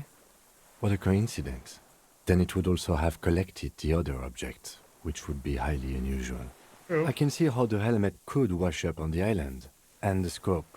Maybe Mr. Dross lost it. But to seek this out would be very unusual behavior for an arthropod. Would it? Maybe it was simply curious. Perhaps it was just curious, like an octopus. An octopus belongs to a very different class. It's not even an insect, it's a mollusk. But yes, I see your point. It says Katarzyna Alazie. She said it would be for Anouk Meyer-Smith. Anouk Meyer-Smith. I told you she kept lying to you. She's probably lying to She did. someone else right now, in another city. Katarzyna Alazie was supposed to be her real name. She lied to us. Yes, somehow she managed to lie to us one more time. In a way, she's still lying to us right now. What's her real name then? I don't know, but it's not Katarzyna Alazie or Klasia or Anouk Meyer-Smith. We didn't even scratch the surface with her, detective. Perhaps it's better that we didn't arrest her. Who knows what hell she'd be raising in my district by now.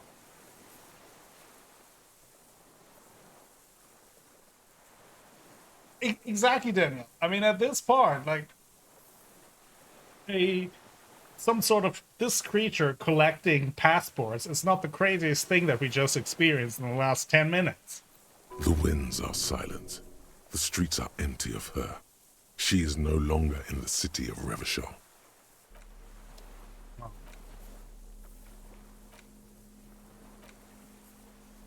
Microscope.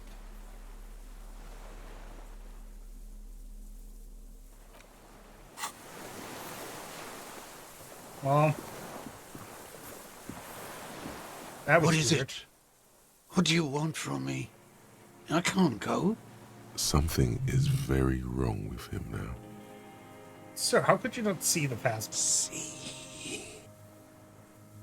I think he was like maybe poisoned over time by the Phasmid, in addition to his. Mr. Dross? The man does not respond.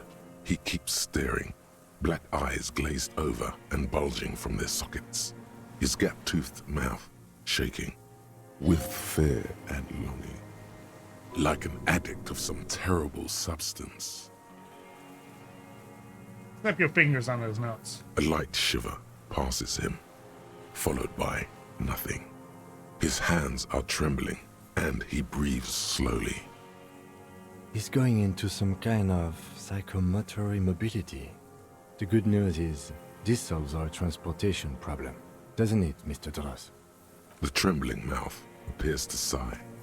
Between this and the broken tire he's used for a boat, I think it's safe to leave him here, while we go and get help.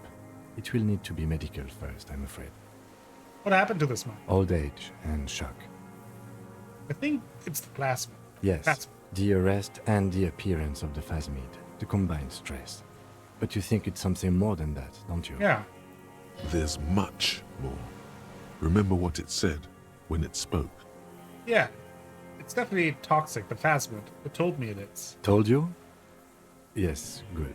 During your long staring match, I understand.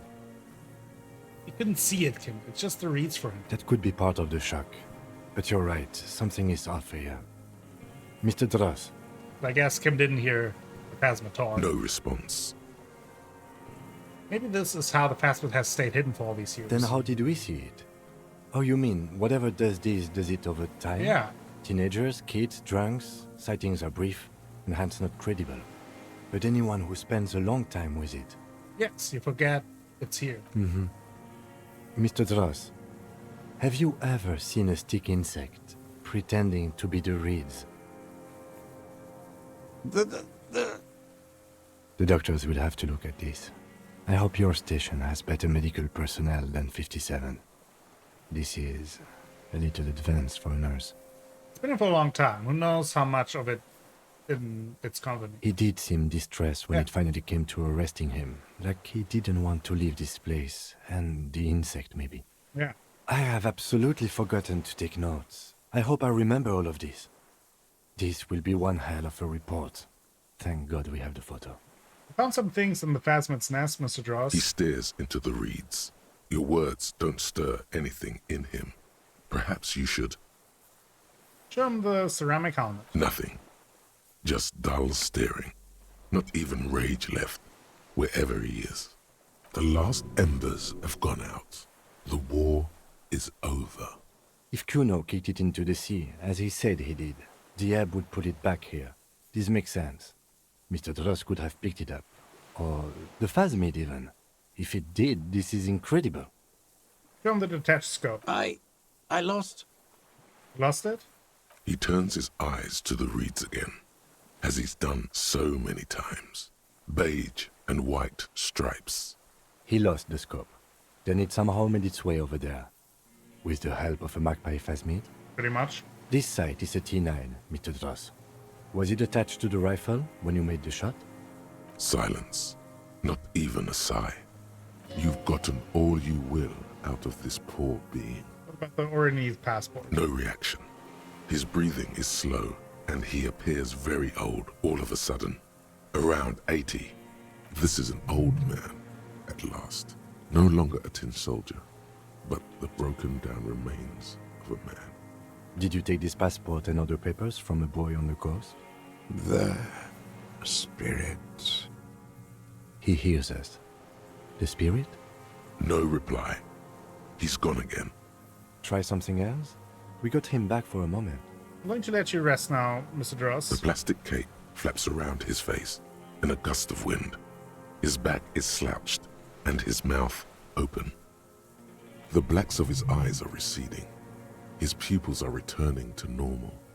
The strength has all gone out of him. Just frail old bones in a sack of tracksuit trousers and a windbreaker. Hang tight. We should think about getting back to the mainland. To get help. He'll be safe here. If we don't take too long.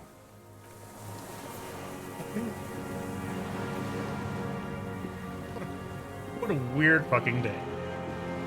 Even for Disco Elysium standards.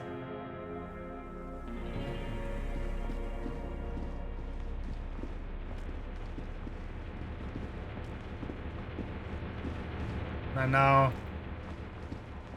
That Soft again? covers. No.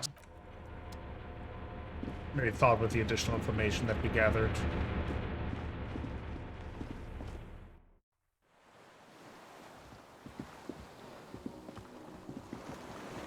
Oh boy.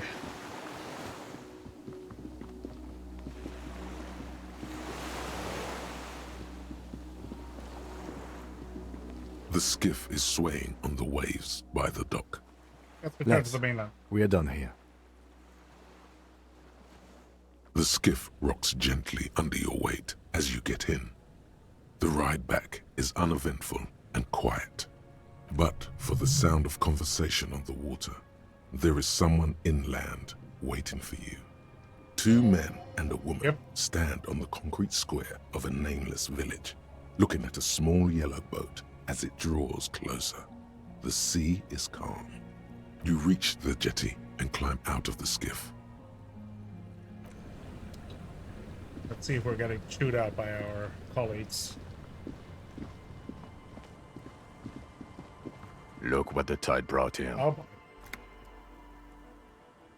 Says the man without sunglasses. Suddenly his expression changes and he tilts his head. What is that? Full Nacy?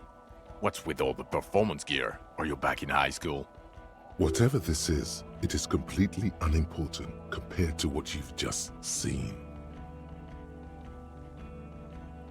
No one else seems to be bothered by my phone gear. Bothered by it?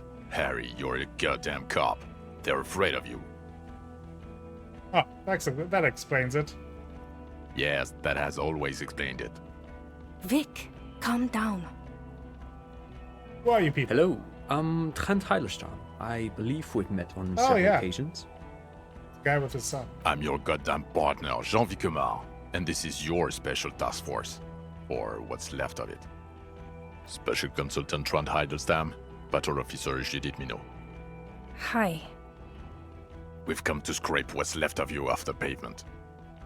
Lieutenant Kim Kitsuragi, Prison 57. We've just come from the island, where our investigation led us. We might need your help with something later. As if he recalled that he's in fact a decorated police lieutenant and not a naughty boy. Exactly. But this is clearly a departmental matter, so I'm going to leave you to discuss it among yourselves. Way to feed me to the wolves. It's good to meet you, Lieutenant Kitsuhagi. He says warmly, flashing the lieutenant the tiniest of smiles. Letting the lieutenant know he shouldn't feel embarrassed over the shitstorm that's about to befall you. What is this about? Harry, we want to help you. Trent, I believe this is where you come in? This is the horse-faced woman. I don't know why you named her that, Yeah. but it was beyond idiotic. You should never address her using those words again. I don't quite know what I'm doing here. I was asked to participate as an expert. I think I need to manage your expectations a little. I'm at best an enthusiast in cognitive science. My background is in something else entirely. I engage in neurology on a merely theoretical level. In fact, I should probably get going. No, Trent, it's too late. You're part of this shit now. What have you got to say for yourself, shit kid? What does he have to say for himself? He left you to catch the bullets.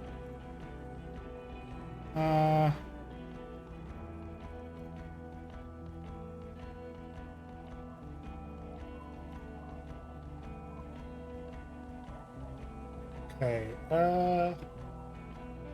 so Trent, you, female officer. I'm sorry I didn't recognize you before. It's okay.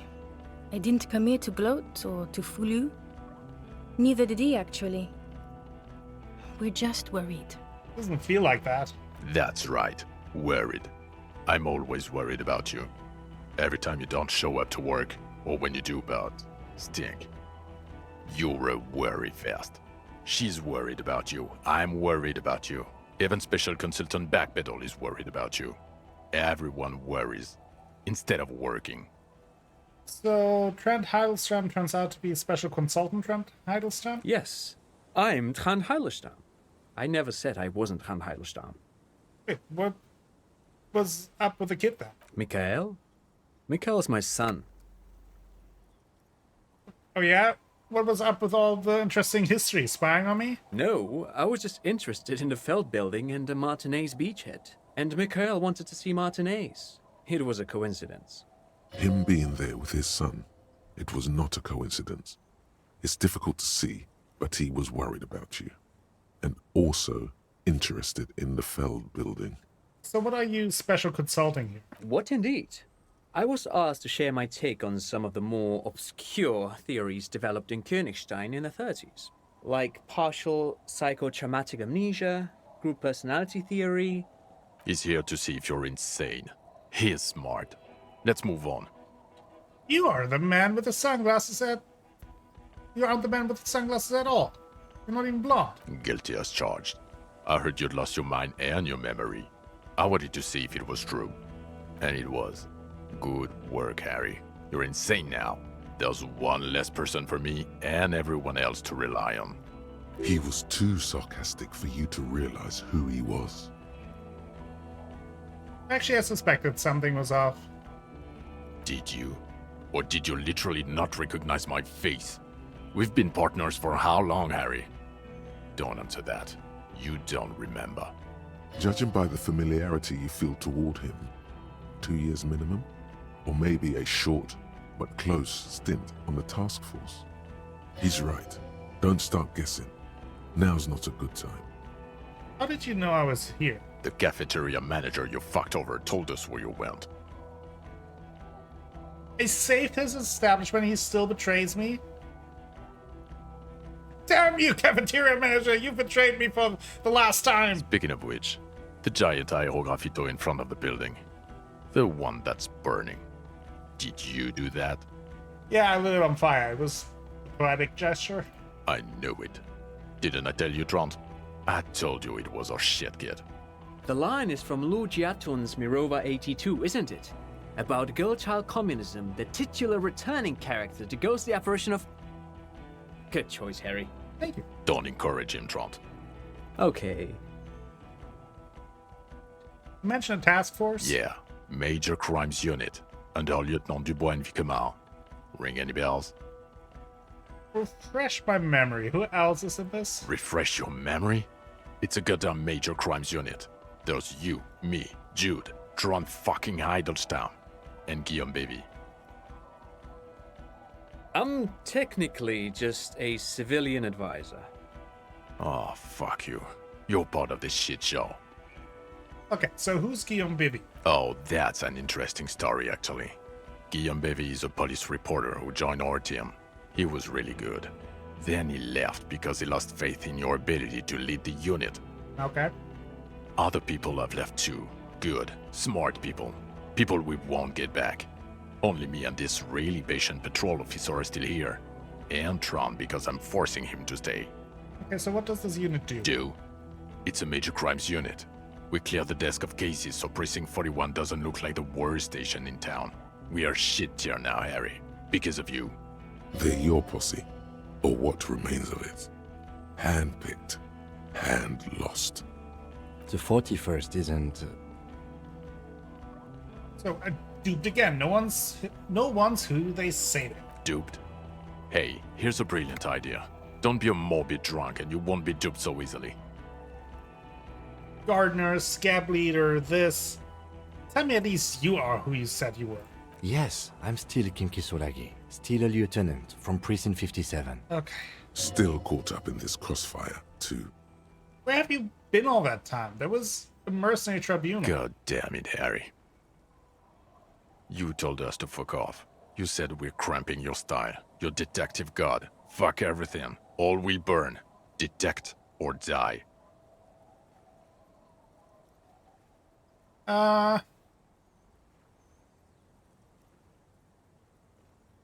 Wait, so you let me face a squad of train killers alone just to teach me a lesson? It wasn't like that. Fuck you, Harry. We didn't know there was gonna be a tribunal, did we? Well, why didn't you detect and die then? Oh, you think it was cool you saying that? Aesthetic somehow? You were crying when we got here. Breaking things. You said we were going into the abyss. None of us wanted to see the abyss. So we fucked off. Like you told us to. Well, none of this is ringing any bells. The bells aren't ringing because you have brain damage. Trant, this is where you come in. How bad is it? Well, he doesn't have visible tremors, he talks without slurring, he can drive a boat, he's standing, reasoning. All good signs, but complete retrograde amnesia, episodic and semantic. Meaning, you forgot both who you are and the definitions of money, e-solar, pound, and so on. Doctor? As displayed in the station call, our interactions with him, and I don't want to be a snitch, but also mine with him before when Harry did not seem to know who I was. It's all very interesting. Interesting? Yes, interesting. I have my theories, but I would like to hear Harry's thoughts first. Harry, what do you think happened to you? Neurologically, psychologically, and why not socioeconomically?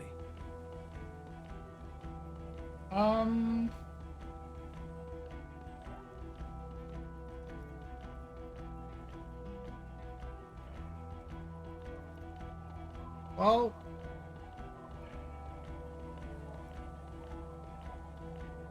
I mean, something so sad happened to me that I couldn't be me anymore. It was a defense mechanism. Psychotraumatic amnesia, Trant? I can go for that. Shit kid is a broken man. Always has been. Who Thank isn't? you. I know I am. But you know what? I keep my shit together. Also, I know a person can't wipe their own mind, however traumatic it gets. That doesn't happen. You're lying, or insane, or both. But Detective Vigmer, he has blanked out before. Yes, a couple of times. After some of the more serious benders. One was after the two drunks case, the other when we looked into that mural. Interesting. So at first he dipped his toes into it, prepared. That's where he would have gotten the idea, yes. Practice. And then he used alcohol to get there, so to speak. What do you mean? Well, here's my theory. What if this is an absolutely normal reaction to the world we're living in? What if this is not a significant anomaly at all? Something to be explained, approached as a defect? Look at the sensory input here. Look at the ruins, the neon. Listen to the radio, the multitudes, the people. Live here for 40 years. As a police detective, he's like a magnetic reader on the world tape, to borrow a known metaphor. Harry's been pushed flat against it. Total input. Hardwired to the free market. He just needed for it to end. Okay, Trent, thank you. That's absolutely meaningless. I'm glad we brought you.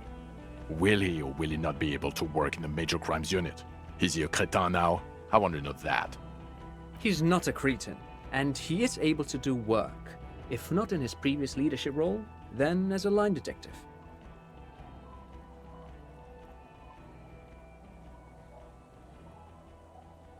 I'm ready to lead again.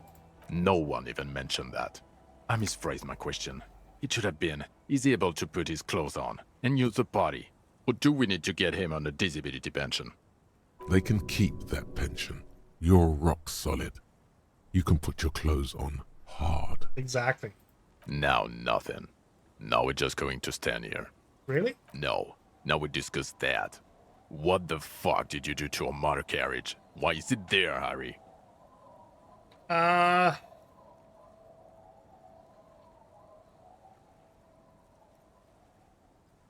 Well, the time had come. Tequila sunset. Ha ha ha. Ho ho ho. Tequila sunset. Not sunrise because you're almost dead. So funny, Harry. Thank you for fucking me. Thank you for destroying 45,000 real of police property that's coming out of my payslip. You know that, right? You're gonna get fired, and I'm gonna pay till I die.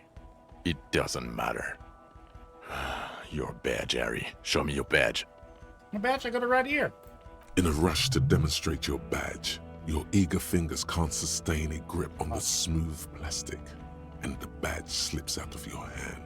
Let's see, hand-eye coordination. Catch it. Nope. We're failing. Too afraid. You juggle the badge for a second, unsuccessfully, and it lands on the ground, some 2 meters away. Ouch! You strained your elbow trying to catch that stupid thing. Damn it. He found it. He found it, Jean. It's his badge. And your gun? As if having your badge and gun are natural states, not achievements. Oh, yeah, right. I never got it. Is that Ruby's gun? I don't care if you have a new gun. I only care about your old gun. Your official sidearm. You lost it, didn't you? It was a great gun. Maybe it's not some kind of flashy sidearm, but it's still... I don't care. Where is the gun the RCM gave you to kill people with? Where is that one? I don't have that one. I knew it. I told you you wouldn't have it. This isn't cause for celebration. It's bad. I'm out of time. I would say it's very bad, yes. You're drunk like an asshole, Harry. Please put the stolen firearm away before you kill someone. I tried not to, but I can't work as well without it. Well, you let the suspect escape. Glacia something. Because you were too drunk to assess a flight risk. No. We've read the reports. Lieutenant Kitsuhagi's. We know. Well...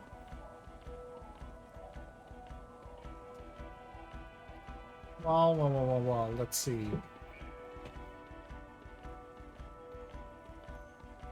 Not taking her in was the right thing to do. She gave a vital clue that led us to the island. Oh, well, if she was nice. I'm not even gonna get into the other suspect, the one who shot herself in the head. Or the fact that you're Everclear's little peony now, doing I don't know what for him. That's small-time stuff. That's nothing. That's a humorous anecdote. Compared to the 9 people who were gunned down. The streets are literally red with blood, Harry. It was fucking mass murder. And that's my fault, how? He did everything he could. Thank you, We kid. did everything we could. The company hired and vetted mercenaries. Lieutenant Dubois got between them and the locals. Thank you, kid. Here comes the cavalry. He did so at considerable risk to his person. Remember, he was shot. We stopped an execution, not a negotiation. The loss of life was minimal compared to what it could have been. I also solved the case. It's solved. All of it. Detective, it's better if I do that. It's so much better if he does this. Yeah. 1,000,000 times better. Thank you for the input, Lieutenant Kitsuragi. I didn't mean to suggest you didn't handle the situation. You've spent the week with him on this case. What is your take? Oh, here comes the judgment.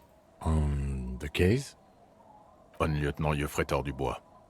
Well, the drinking, the lost gun, also losing his badge, that's all true. And he's been drinking on the job. Maybe. The man sighs deeply. Then there's the superstardom. Yep. He likes to, from time to time, allude to being a superstar law official. Yep. At first I thought it was a joke, but now I'm not so sure. He says disco about 20 times a day. Yep. It's worrying, especially considering his political views. Detective Dubois is, as you may know, a Mazovian socio-economist. He wants to liquidate the ruling class, which, again, for a police officer, is a little odd. Yeah, yep. You should yell something.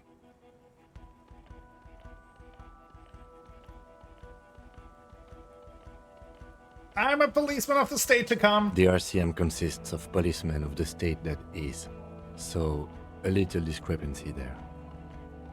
Other still, he is also an ultra-liberal hustler who is always on the grind. How he reconciles these 2 points of view, I do not know. But he is vocal about both of them. Yeah. And then there's the motor carriage in the sea, and the drugs, of course. Some kind of anti-radiation drug he uses to induce visions. But despite all this, he is a great detective. Thank you. One of the best I have seen, in fact.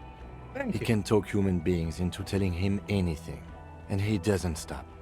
In all the time I've spent with him, he has not once stopped working on the case. He is tireless, madly driven. Yeah. Well, except that one time when he stopped to sing karaoke, Oh.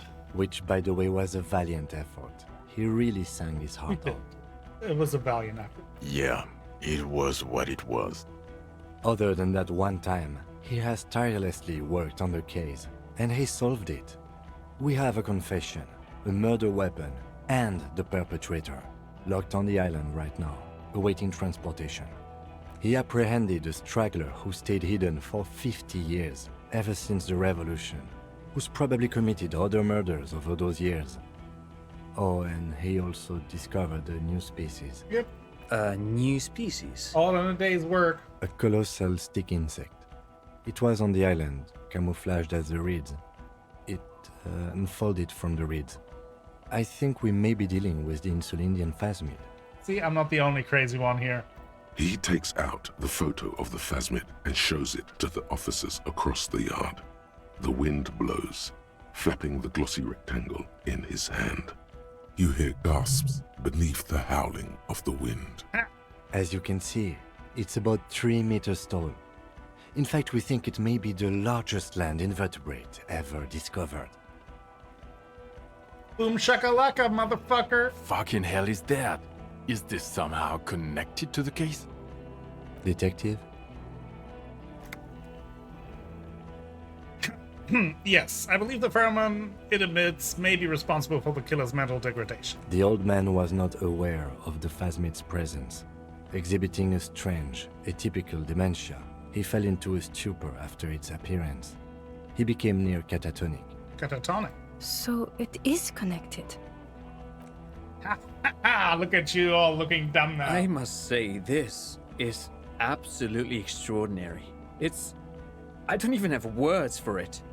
Yes, it really does make it hard to fire the drunk. Yeah, right? This is a very, very sad man who has just seen something that's made him forget his sadness. Now you make your case. Now is the time. Now or never.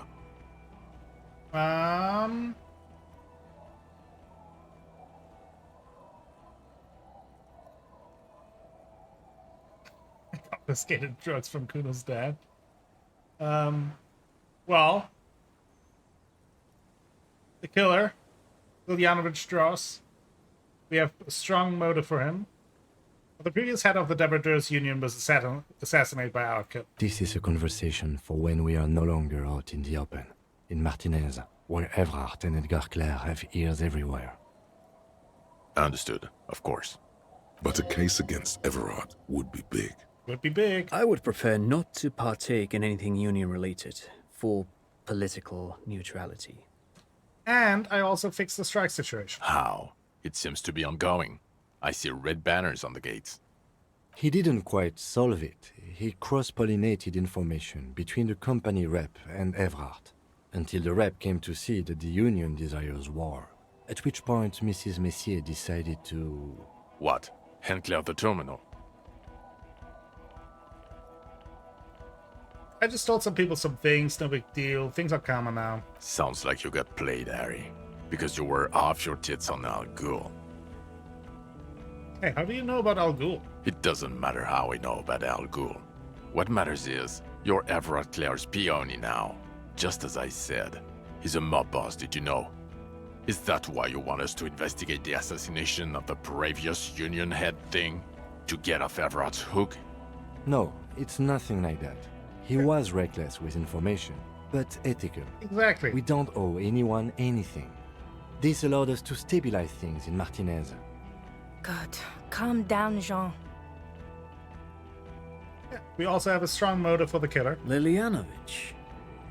A revolutionary matronym. Revolutionary matronym? The custom started in Grad, where they have patronyms. Krasovich, Lasovich, etc. The revolutionaries saw this as a chauvinist atavism, so they used matronyms, derived from the mother's name instead. This man's mother was Lilian. His Lilian's son, Lilianovich.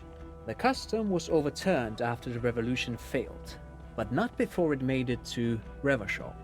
So, it is what a soldier of the ICM would be called. Thank you, Trant. Thank you for that piece of cultural theory. You said you have a motive? We do. Of course, excuse me, I just thought it was noteworthy. He killed the mercenary out of an act of jealousy. Jealousy? I thought this Lilianovich was an old man. To have been hiding for 50 years. Like 70-something? A strange psychosexual fixation, aggravated possibly by proximity to the phasmid and its chemicals. He himself gave a political reason, said he had killed an enemy combatant. Also, we have ballistics from the gun, matching the bullet found in the dead mercenary's head, and 2 officers on the scene that Mr. Dross confessed to. It's a clean win. It's way more than that. Yep. It's way more than that. It will win Midora back. I don't know about that. It's a masterpiece. They'll teach us that in cop school. Still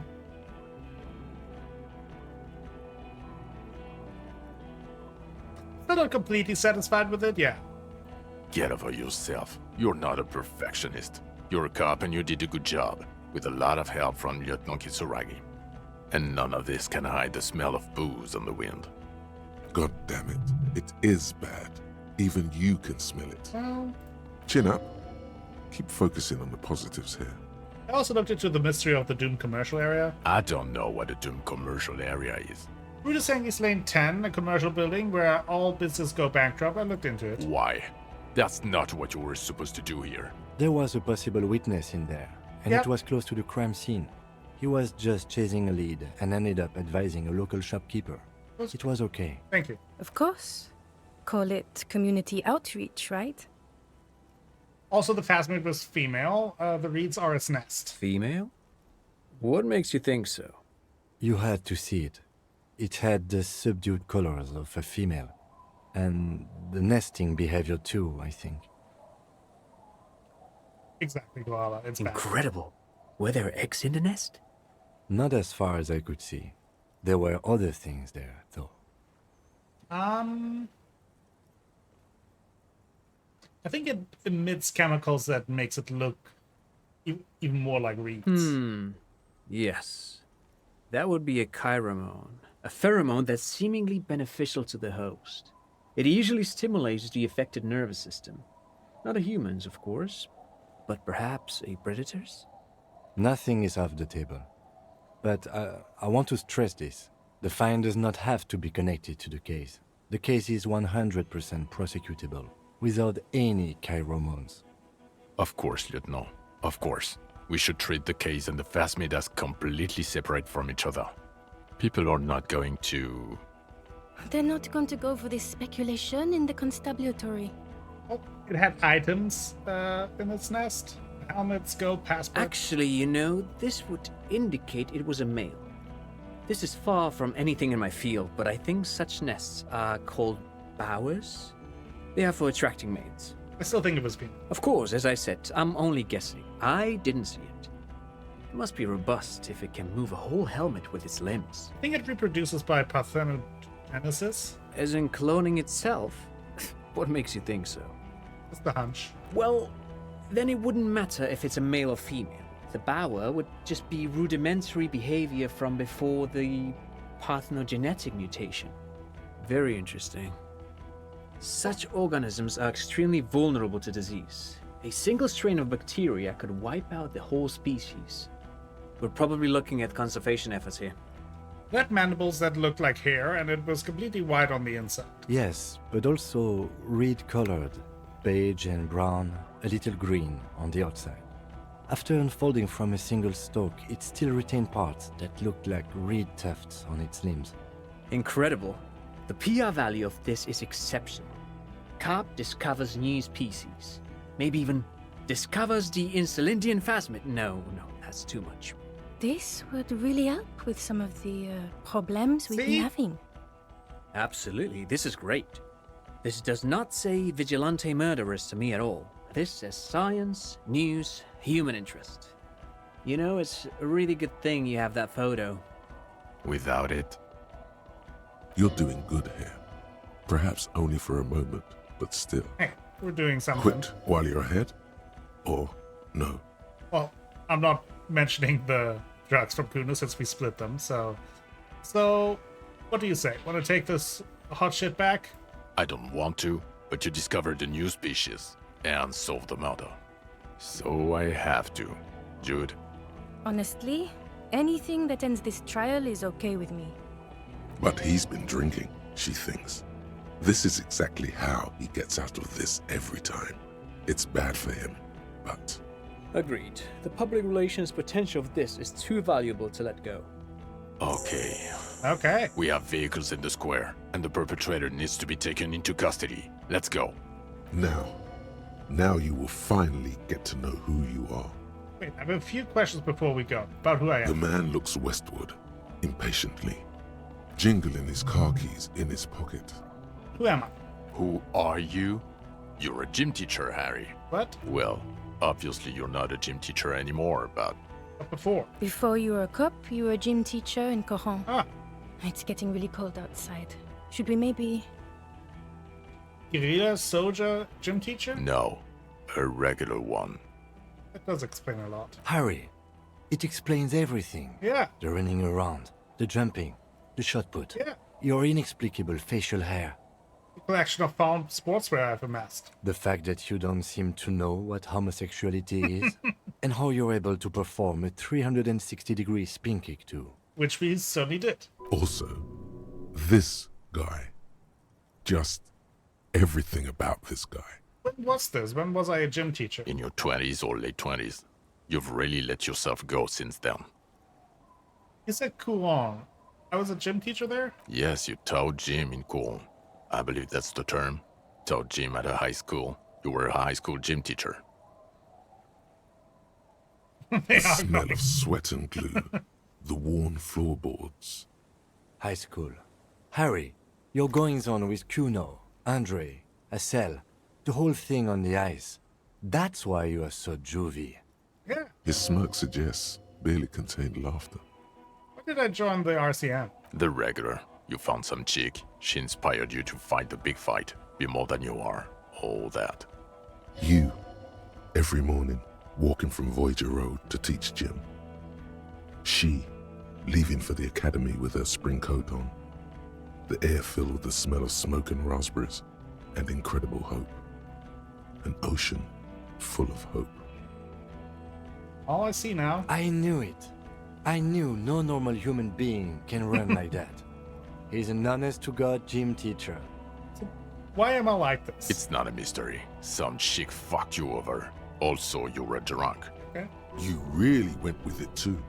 Really maximized the damage. What's her name, Dora? Yeah. Dora Engelund, I think. Not Dora Dubois. Wait, Dora Engelund? Something like that. Half Vazan. So we weren't even married. No one is married anymore. This is Revachol. When was this? God, I don't know. 6 years ago? She was way before my time. Okay. 6 years and you haven't gotten over it. What the hell is wrong with you? 6 years? Yeah. Or 7. You're not doing too good there. It's an old man thing. 2 old years equals 1 normal year. That and Dora Engelund really tore you a new one. A big one. Who was she? Incredibly bangable. Huh? She was extremely fuckable, Harry. Gorgeous. A gorgeous bourgeois woman. Wayfish. Like a Welkin, basically. Heartbreak, Welkin. Pain, Welkin.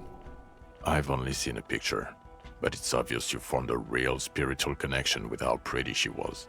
One you never recuperated from. Look, the sun is going down. It's time to go home. I think she taught in the Académie des Arts, east of the river. Way east. Hard to say which came first, the middle-class chick or the drink. Egg and the chicken kind of thing. My point is, you need to see a psychiatrist about this shit. Not a psychologist. Several degrees harder. Is there something harder than a psychiatrist? A forensic psychiatrist? Go talk to that. Precinct 41, what kind of station is it? Us? We're the bloody murder station, haven't you heard? We're the bad guys. No one likes us. That's not true. Jamrock is too big for one precinct. You are just understaffed. And everyone respects the 41st. You have Captain Price. Thank you, Lieutenant. You're being kind. It is an understaffed station and the district is too big, which is why we need to... Get back to it. We left Torson and McLean to run the Sea Wing. It's not good. Torson and McLean? Mac the Torso Torson and Chester McLean. They're not fit to run a wing. Believe me. Things are shaky as it is. The Sea Wing is? God. There are 4 wings, Harry. A, B, C, and D. We're in C. It's made of losers and clock punchers. You and I reconceptualized it as a task force. It was a mistake. Okay. There's also a lot of outside help involved, not only me. Other losers too. He's anything but a loser. Although he would like to be seen as one. It's cooler that way. And Price is? Ptolemy Price? He's the son of the old Price, one of the founders of the RCM. He's one of the most highly regarded men in the force. You're lucky.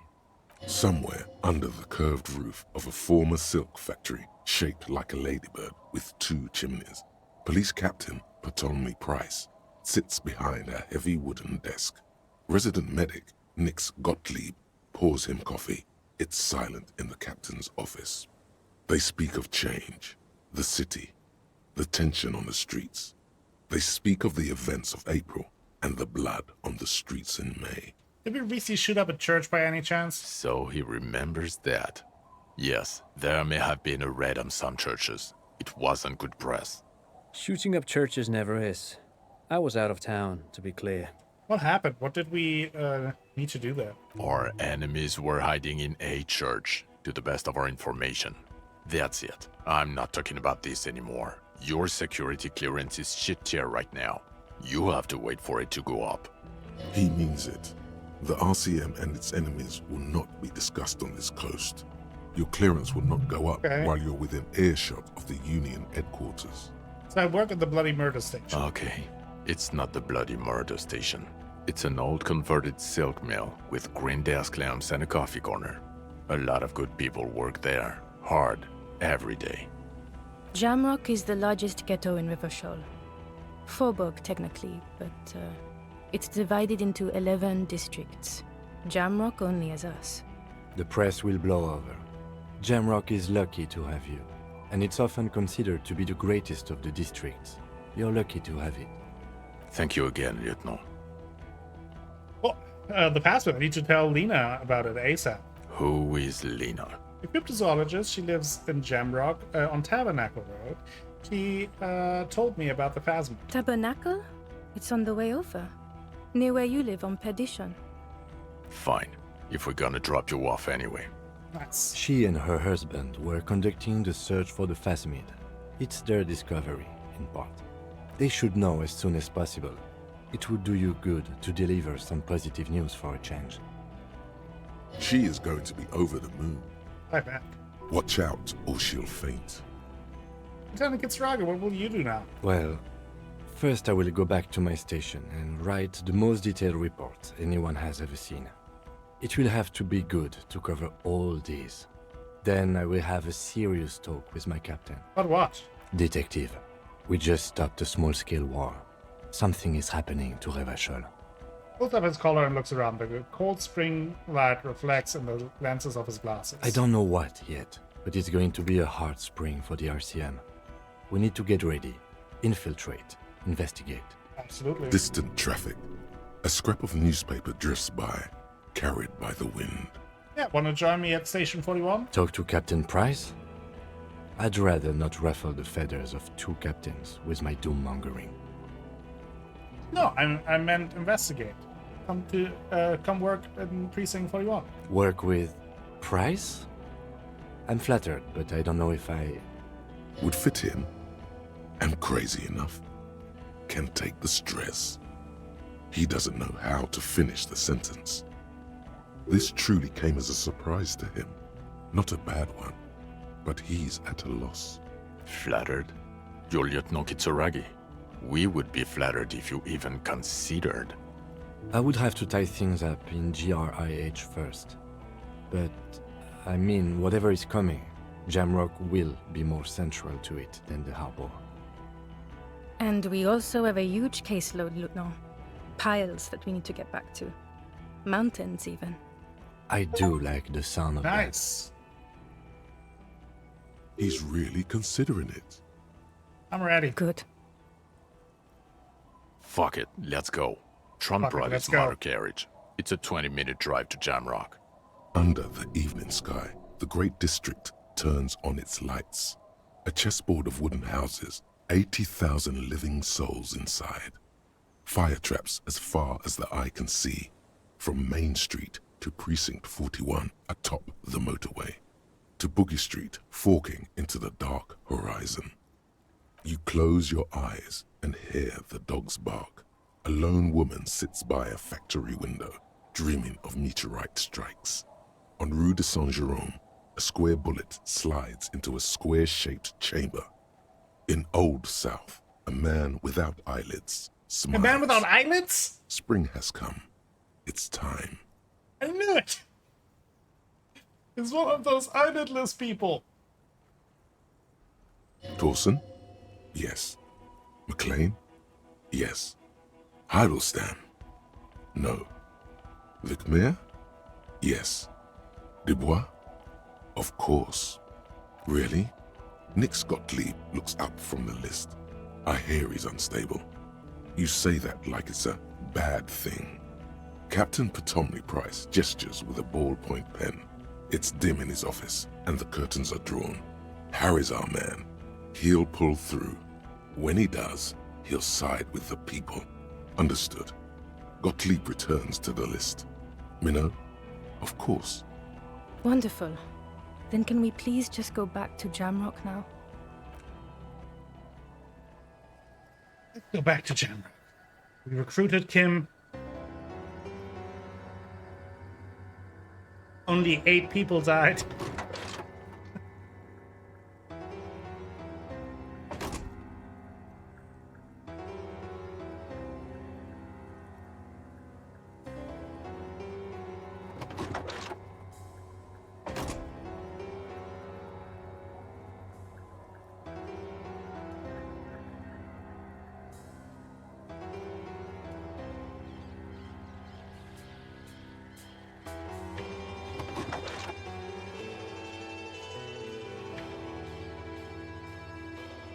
True.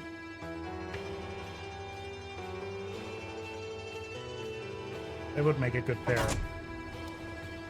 I finished the game! Finished Disco Elysium. It only took me 6 years. But I also think this will end the stream here. I don't know if there's a post-credit scene, so we'll see if there's something going on. But man, this game is so good.